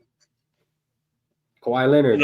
All them guys. Where I live, the high school here, the mascot is the Cumberland Clippers.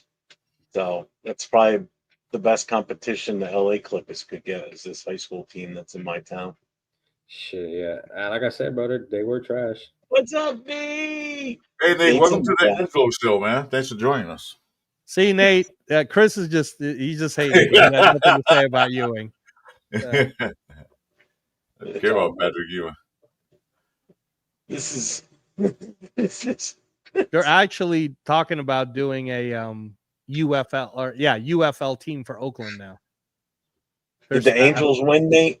Did they win or they lose? Yeah, I heard about that. Angelo, they getting 4 more teams in the UFF or XFL, wherever it is. 4 more teams, and Oakland was one of them. What do you think about that though? If a UFL team came for Oakland and they made it all Raider like, would you go support it, Chris? Nope. Fuck no. Why would Why you? would I do that? It'd be a slap in the face. It's a UFL team, you know. So I don't even watch UFL. I forgot they were even playing. They had a championship game the other day. I was like, did they have what? Oh my god, dude! They lost 14-9. What the fuck was that? A football game? Damn. Your team only scored 3 field goals. What? Yeah, The Angels suck, man. That's Damn. harsh. That's harsh. I think it's time for you to become a Dodgers fan, bro. You're getting hit for miserableness all the way around, man. You're getting hit as a Raiders fan. You're getting hit as a freaking Angels fan. Who's your favorite basketball team? Clippers. Clippers fan too. Oh, it's got to be a Clipper. It must be. You like losing teams, so it happens. I know it's the Vegas Knights. Golden Knights. Yeah. Dodgers. Okay. Fucking flies in here today. Fuck Dodgers suck. Leave the door open for fucking 1 minute too long, and the fucking flies just come in. That Chewy's disappearing again. You got a fucking bull fly on you, huh? Hold on, I gotta get my they're everywhere today. What's the weather like over there right now? It chilled. It cooled down big time. It's been in the 90s the last few days, but with like almost 100% humidity. It was fucking awful for the last few days. Yeah, it's cooled down out there now. I think it's like in the 60s right now. That's how Texas is, bro. That shit's humid as fuck out there. Oh, humidity's nasty out here. It's just during the summer, it's just miserable. All right, so Jackie Grubbs asks, how do you feel about the Raiders and what they did this off season? I'm glad they had a good off season. So far. They had a good off season, I think. Let's see if it pays out. One of the better off seasons I've seen us have in a long time. You're damn right. On all aspects, coaching staff, GM, draft, free agency, upper management. They got that guy from Philadelphia, Hunt.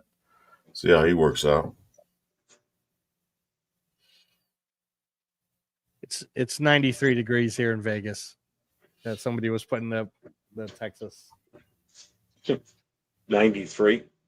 Yeah, but it's fucking at 12 o'clock at night. Yeah, that's about right.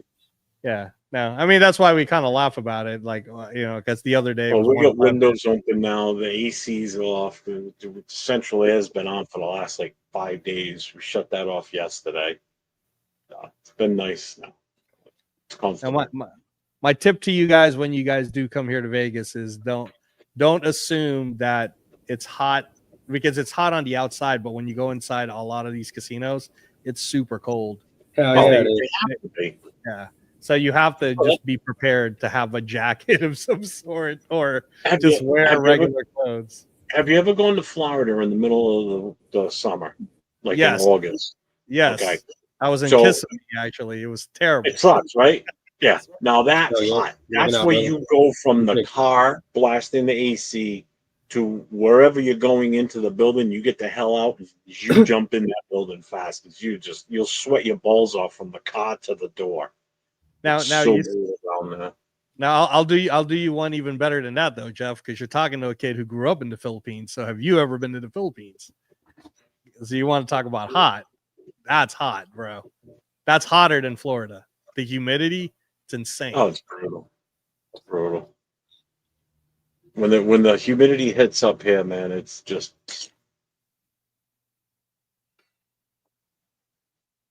even down by the ocean, you get no sea breeze. It's just disgusting. Yes, Jackie. The O line. I don't know about the O line.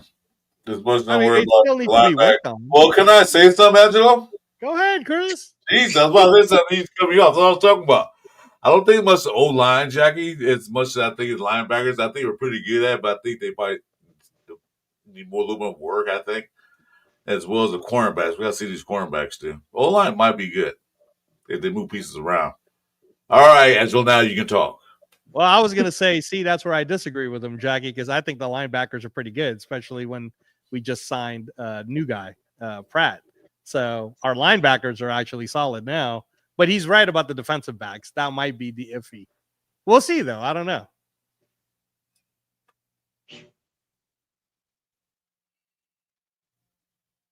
Who's Chug? Yeah, I don't know who Chug is. I wouldn't even waste time asking. Oh, Chewy. Oh, Chewy. Oh, okay. He disappeared for a few minutes. He'll be back.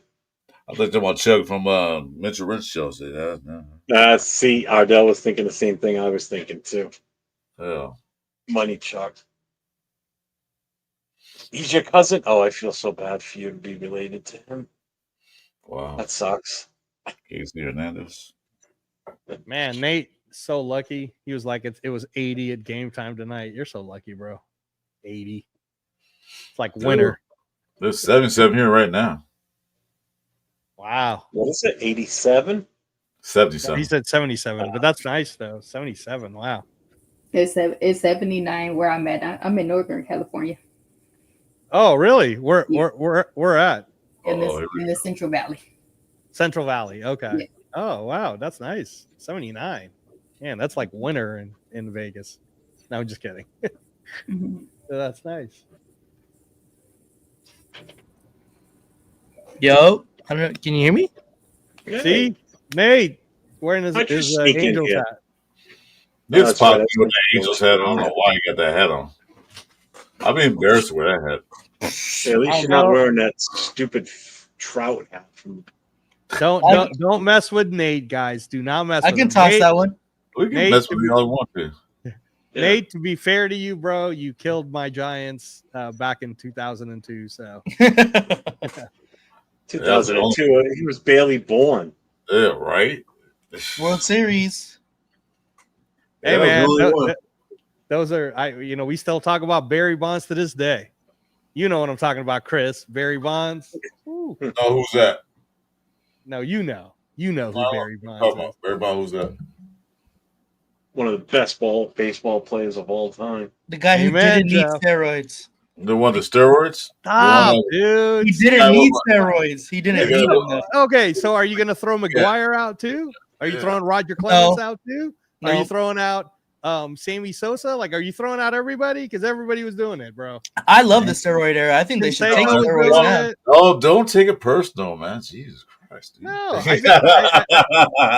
I agree with Jeff when he says one of the greatest players you've ever seen, because I personally saw him a lot. I took my brother to watch him a lot. And Barry Bonds hitting a baseball, you guys already know, is one of the hardest things to do in the world. And that guy was like, they talk about how Shohei Ohtani is as a hitter now. Actually, but one of the hottest things to do in the world is this. That's true, Jeff. You still can't do it. No, but Jeff, like, in your opinion, watching baseball, would you say that what Shohei Ohtani would you say what Shohei Ohtani has shown you now, does that even compare to what Barry Bonds was doing back then? Are you asking me? Yeah, I'm asking you. Baseball. He doesn't watch baseball. He doesn't like baseball. I couldn't tell you. Okay, go ahead, Nate. I don't watch baseball. The thing is, I think that what Barry Bonds did at the pace that he did with the home run ball is way more impressive, but partially because I hate Shohei Ohtani now. But I think he's going to always have that stigma of the steroids, and, everyone's always going to put that as an asterisk on all of his stats that he has. But people forget, prior to him taking steroids, he won an MVP in Pittsburgh, prior to all that. So it's like, that's why I say, even without the steroids, Barry Bonds still probably would have been the same kind of player. Like, he switched. Like, if you look at his time when he was in Pittsburgh, he was like super tiny, skinny, fast. Like, he wasn't the ball player he was in San Francisco, but I still think he would have been just as effective, just as good. Like, he still would have been a great ball player. It's just that the steroids gave him a little bit more power. and that's where all of the home runs came from. You have But I think he still would have been just as good as a ball player overall. Can you hear me? Yes. Chris? Okay. I'm going off for a what's your smoke. take I'll be on right that, back. Chris? On what? On what Nate just said. Good, Nate. That's good. That's a good take, Nate. That's my take. I'm not a big Terrible. Angelo, I like the Dodgers. I'm not a big baseball fan. I don't sit there and watch every game the Dodgers play. Only time I watch the Dodgers if they're winning and they're going to the playoffs. So I said I'll start watching it. I might peek with the score now and then. I'm not an average stat man like you are. I don't watch everything to do with baseball. I'm a football first Raider. That's it. Then second is the Lakers. Then the Dodgers. Okay. So whatever all the stuff you saw about Barry Bonds and all that stuff, yeah, okay. But I'm not really into it like that. Be honest with you. All right, Yeah. that's cool. That's cool. Yeah, I love baseball. It's probably my second favorite sport, right behind football. Football is like for sure my favorite sport. I played it the most growing up. Baseball is definitely second. Hockey has came into my life, and it's definitely been up there, right neck and neck with fucking baseball, honestly. But yeah, I love baseball. If I can watch 162 games, if I'm available for any Angel game, I This will is watch it. 160 games. Yeah, I can't do it. I rather sit there and watch curling, man, than watch baseball games, man. Baseball means boring to watch on TV. I love baseball. I love to watch it on TV too. Nate, I got to get you on with Spence on the Thursday night shows. I think you'd be a good guest because you got the baseball thing going. Yeah, hell yeah. Yeah. Yeah, right. So I'll go to baseball game in a minute because it's always fun live, but just sitting there watching that, I lose interest real quick because it's like you can't sit there and watch it, especially 162 games. That is a lot of games to watch. Going to the games, yeah, I gotta do that. Yeah, like, well, I'm lucky. Well, I guess I would call it lucky because Angel games are so cheap because they've been bad for so long. I go to like 30 games a season, so like I watch every single game, and I have the ability to go because like tonight was $9 was my ticket was $9. And It's the our But where was it? Where was it? that's the thing is, to me, like me personally, is as long as I get into the stadium, like that's all I care about. I don't care if I'm in the bleachers. I don't care if I'm fucking wherever. Because at Angel Stadium specifically, I know all the spots that are normally not like packed, and they have a whole bunch of other places also that like you can watch the game. You don't have to sit at your seat. So like today, I watched the game at center field. There's a Coors Light bar in center field, and there's like a cool like platform, like an elevated platform you can see from center field, and like it's a super cool platform. Like the tables had like a cooler in the cup holder. Like the cup holder was like frozen, so it keeps your beers cold. So I was just sitting there the whole time. That shit was so fire. That's cool, man. Yeah.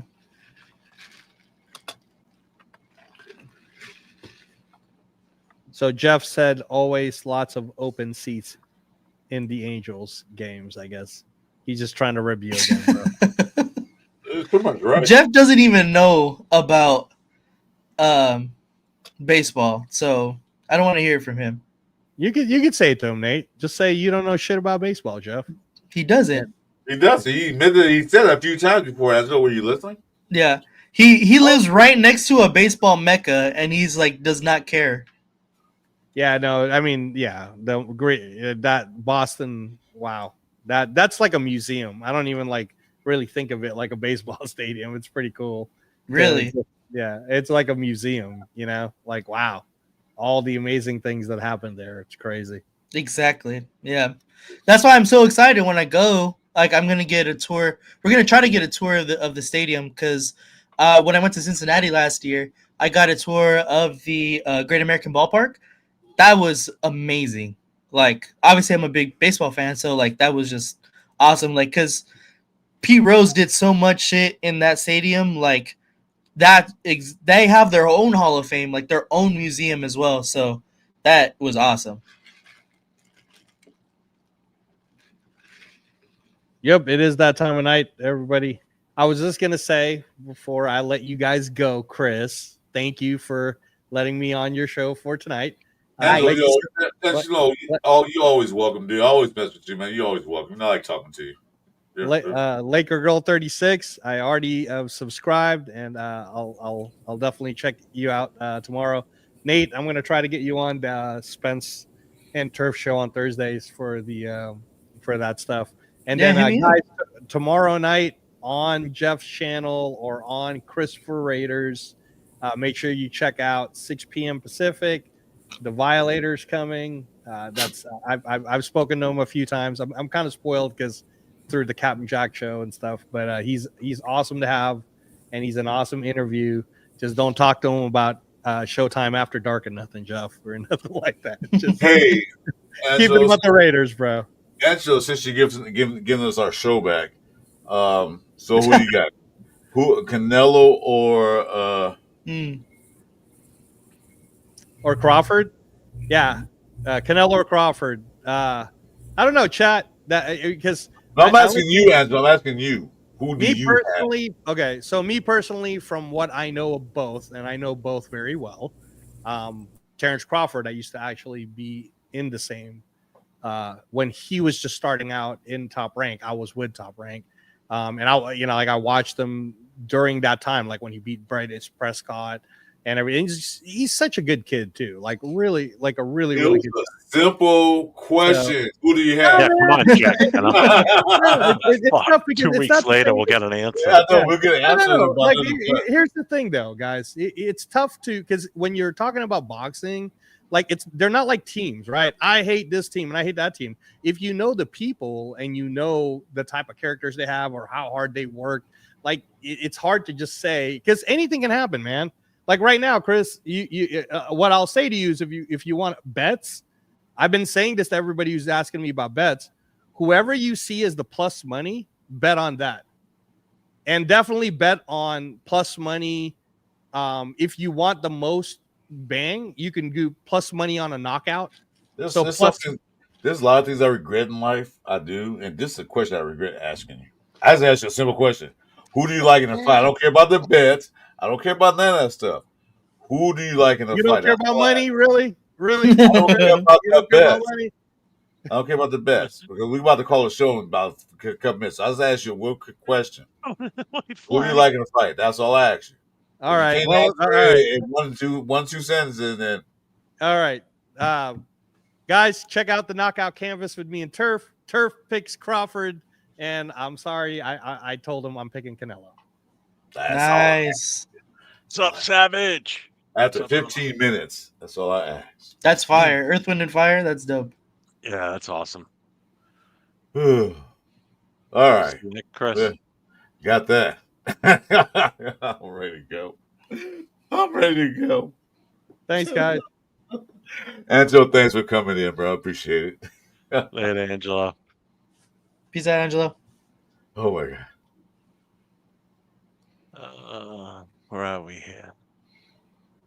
6 hours. Yep. 6 hours, 1 minute, and 39, 40, 41, 42 seconds. Still got 24 people in the chat. I know. I hate to leave this, but I know. Guys. I know. I feel bad because Nate just got here and we're going to be like, fuck you. See ya. So good. Right. I came in late. It's all right. I mean, you were off having fun, man. I don't blame you. You're living a life. Enjoy it. Like, hey, anytime. Like, you're always anytime. Anytime. Just let us know. And hit me up tomorrow, like girl, for this show tomorrow. So, Nate, you got anything coming up recent? Or I know we're taking a hiatus on Coast to Coast until after 4th of July. So. Mm-hmm. Yeah.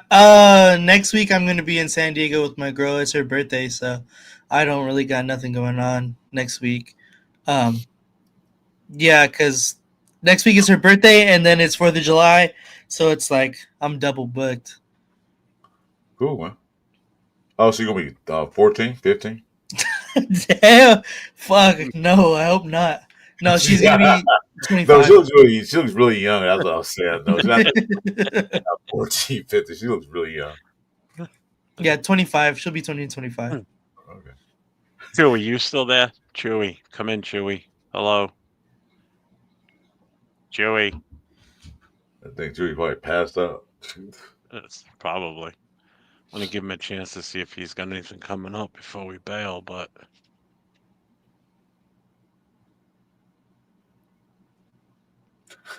Yeah, I don't know. right. We had a good Madden game last night. Honestly, if you guys didn't check that out, go ahead and check out Chewy's game from last night. We had a pretty good one. I'm a little rusty on the Madden, so I'll let you guys go check that out, see what happened there. Yeah, I tell you, the last time I played Madden, it's been so long. I don't even want to. Hey, AR, Afakasi and myself, we tried out the Tecmo Bowl for the Sega. Oh, uh-huh. Yeah, it's not that great. It's not bad, but it's not the best. Then we played a baseball. I forget what the hell was the name of that one. Played a baseball one. I beat him pretty good. Well, not pretty good, but I beat him. That was fun. We're gonna do a stream on that game probably That'd next be dope. week. Baseball one. That was fun. So, all right. Well, Stewie's not coming back. So, Chris, you're going on tomorrow with Laker Girl. Yeah, it's about 12:30 p.m. Pacific time. Okay. No, I'm back. Oh, you got anything coming up, Chewy? Yeah, just another video drop tomorrow, and then I don't know when I'll be live. I know me and Nate were supposed to do something, but Yeah, I went to the Angel game all fucking random. That's why we're Yeah, supposed you're to good, get something going on today, but no, you're good. I was on with Jeff anyway, so I feel you. Nailed on him. Chewy's been here all night, man. Almost right from the get go. Yep. That's dope. Yeah. I disappeared for about a little minute. I don't know. Fall asleep. Nah, but yeah, I'll be dropping a video tomorrow. Hold on. Let me see. Fucking got a fucking pit bull in this bitch. Nah, I'll be dropping a fucking video tomorrow. I've been trying to drop one every day for about the last week. I've been doing pretty good at it. But yeah, that's all I really got planned. Just trying to drop a video every day. Just made that last beer run for 2:00, bro. You know how it is in California, man. 2:00, man, that shit stops. Yep. All right. Well, that's good. So everybody look out for that tomorrow from Chewy. So it's Chewy's NFL news and podcast. Also, make sure you show some love to my guy down below there, LV Raider 10. He's my normal Thursday night partner on Raiders Coast to Coast, and then we're also part of a 4-man team on Wednesday nights, the Raider Connection. We're taking this Wednesday off for the holiday week. We'll be back after the 4th of July break. But make sure you check out my guy. Check out all 3 guys that are on the show right now. They all have their own channels, so make sure you subscribe, hit that notification. Whenever they're on, make sure you give them a thumbs up. It helps the algorithm for them, gets them cooking. Got to get them all up to 500 subs. Get the viewing hours in for them all. So big news, obviously, tomorrow night.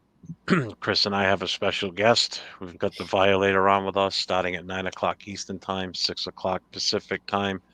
You don't want to miss this. We've got some really good questions lined up for him. And again, if anybody's got any questions that they want to ask, send them to me on Instagram. If you got my phone number, send them to me in a text. Emails, jloffa14@gmail.com. Leave them down below in the comments section. I will give you credit for the questions. When we ask him the questions, I will say this is a question from so-and-so in our chat. They want to know this, or whatever. So until next time, which will be tomorrow night, don't miss it. I put the link up in the chat so you guys can see it. Yeah. Yes, and 4th of July is Al Davis's birthday. So. Hell yeah. Yep. So until next time, everybody, thank you for spending the 6 hours with us. Chewy, thanks for being here for pretty much the entire time. Appreciate you. Nate, thanks for popping in. Yeah, Nate. Say thank you to Angela for coming in and adding to the show tonight. Laker Girl, we thank you. Raider Nation Jason, thank you for coming in. Leo was here right from the very start with us. Thank you, Cheeto Linus. Leo, thank you for popping in. Am I missing anybody? Rafa was in here. Thank you, Rafa, for popping in. Jason Downs. That's right. Jason Downs was here very early at the start. Did I forget anybody else? Pretty much. I think that's it. You killed everybody. Yeah, I think so. But like I always say, until next time, everybody, stay safe and go Raiders. Go Raiders.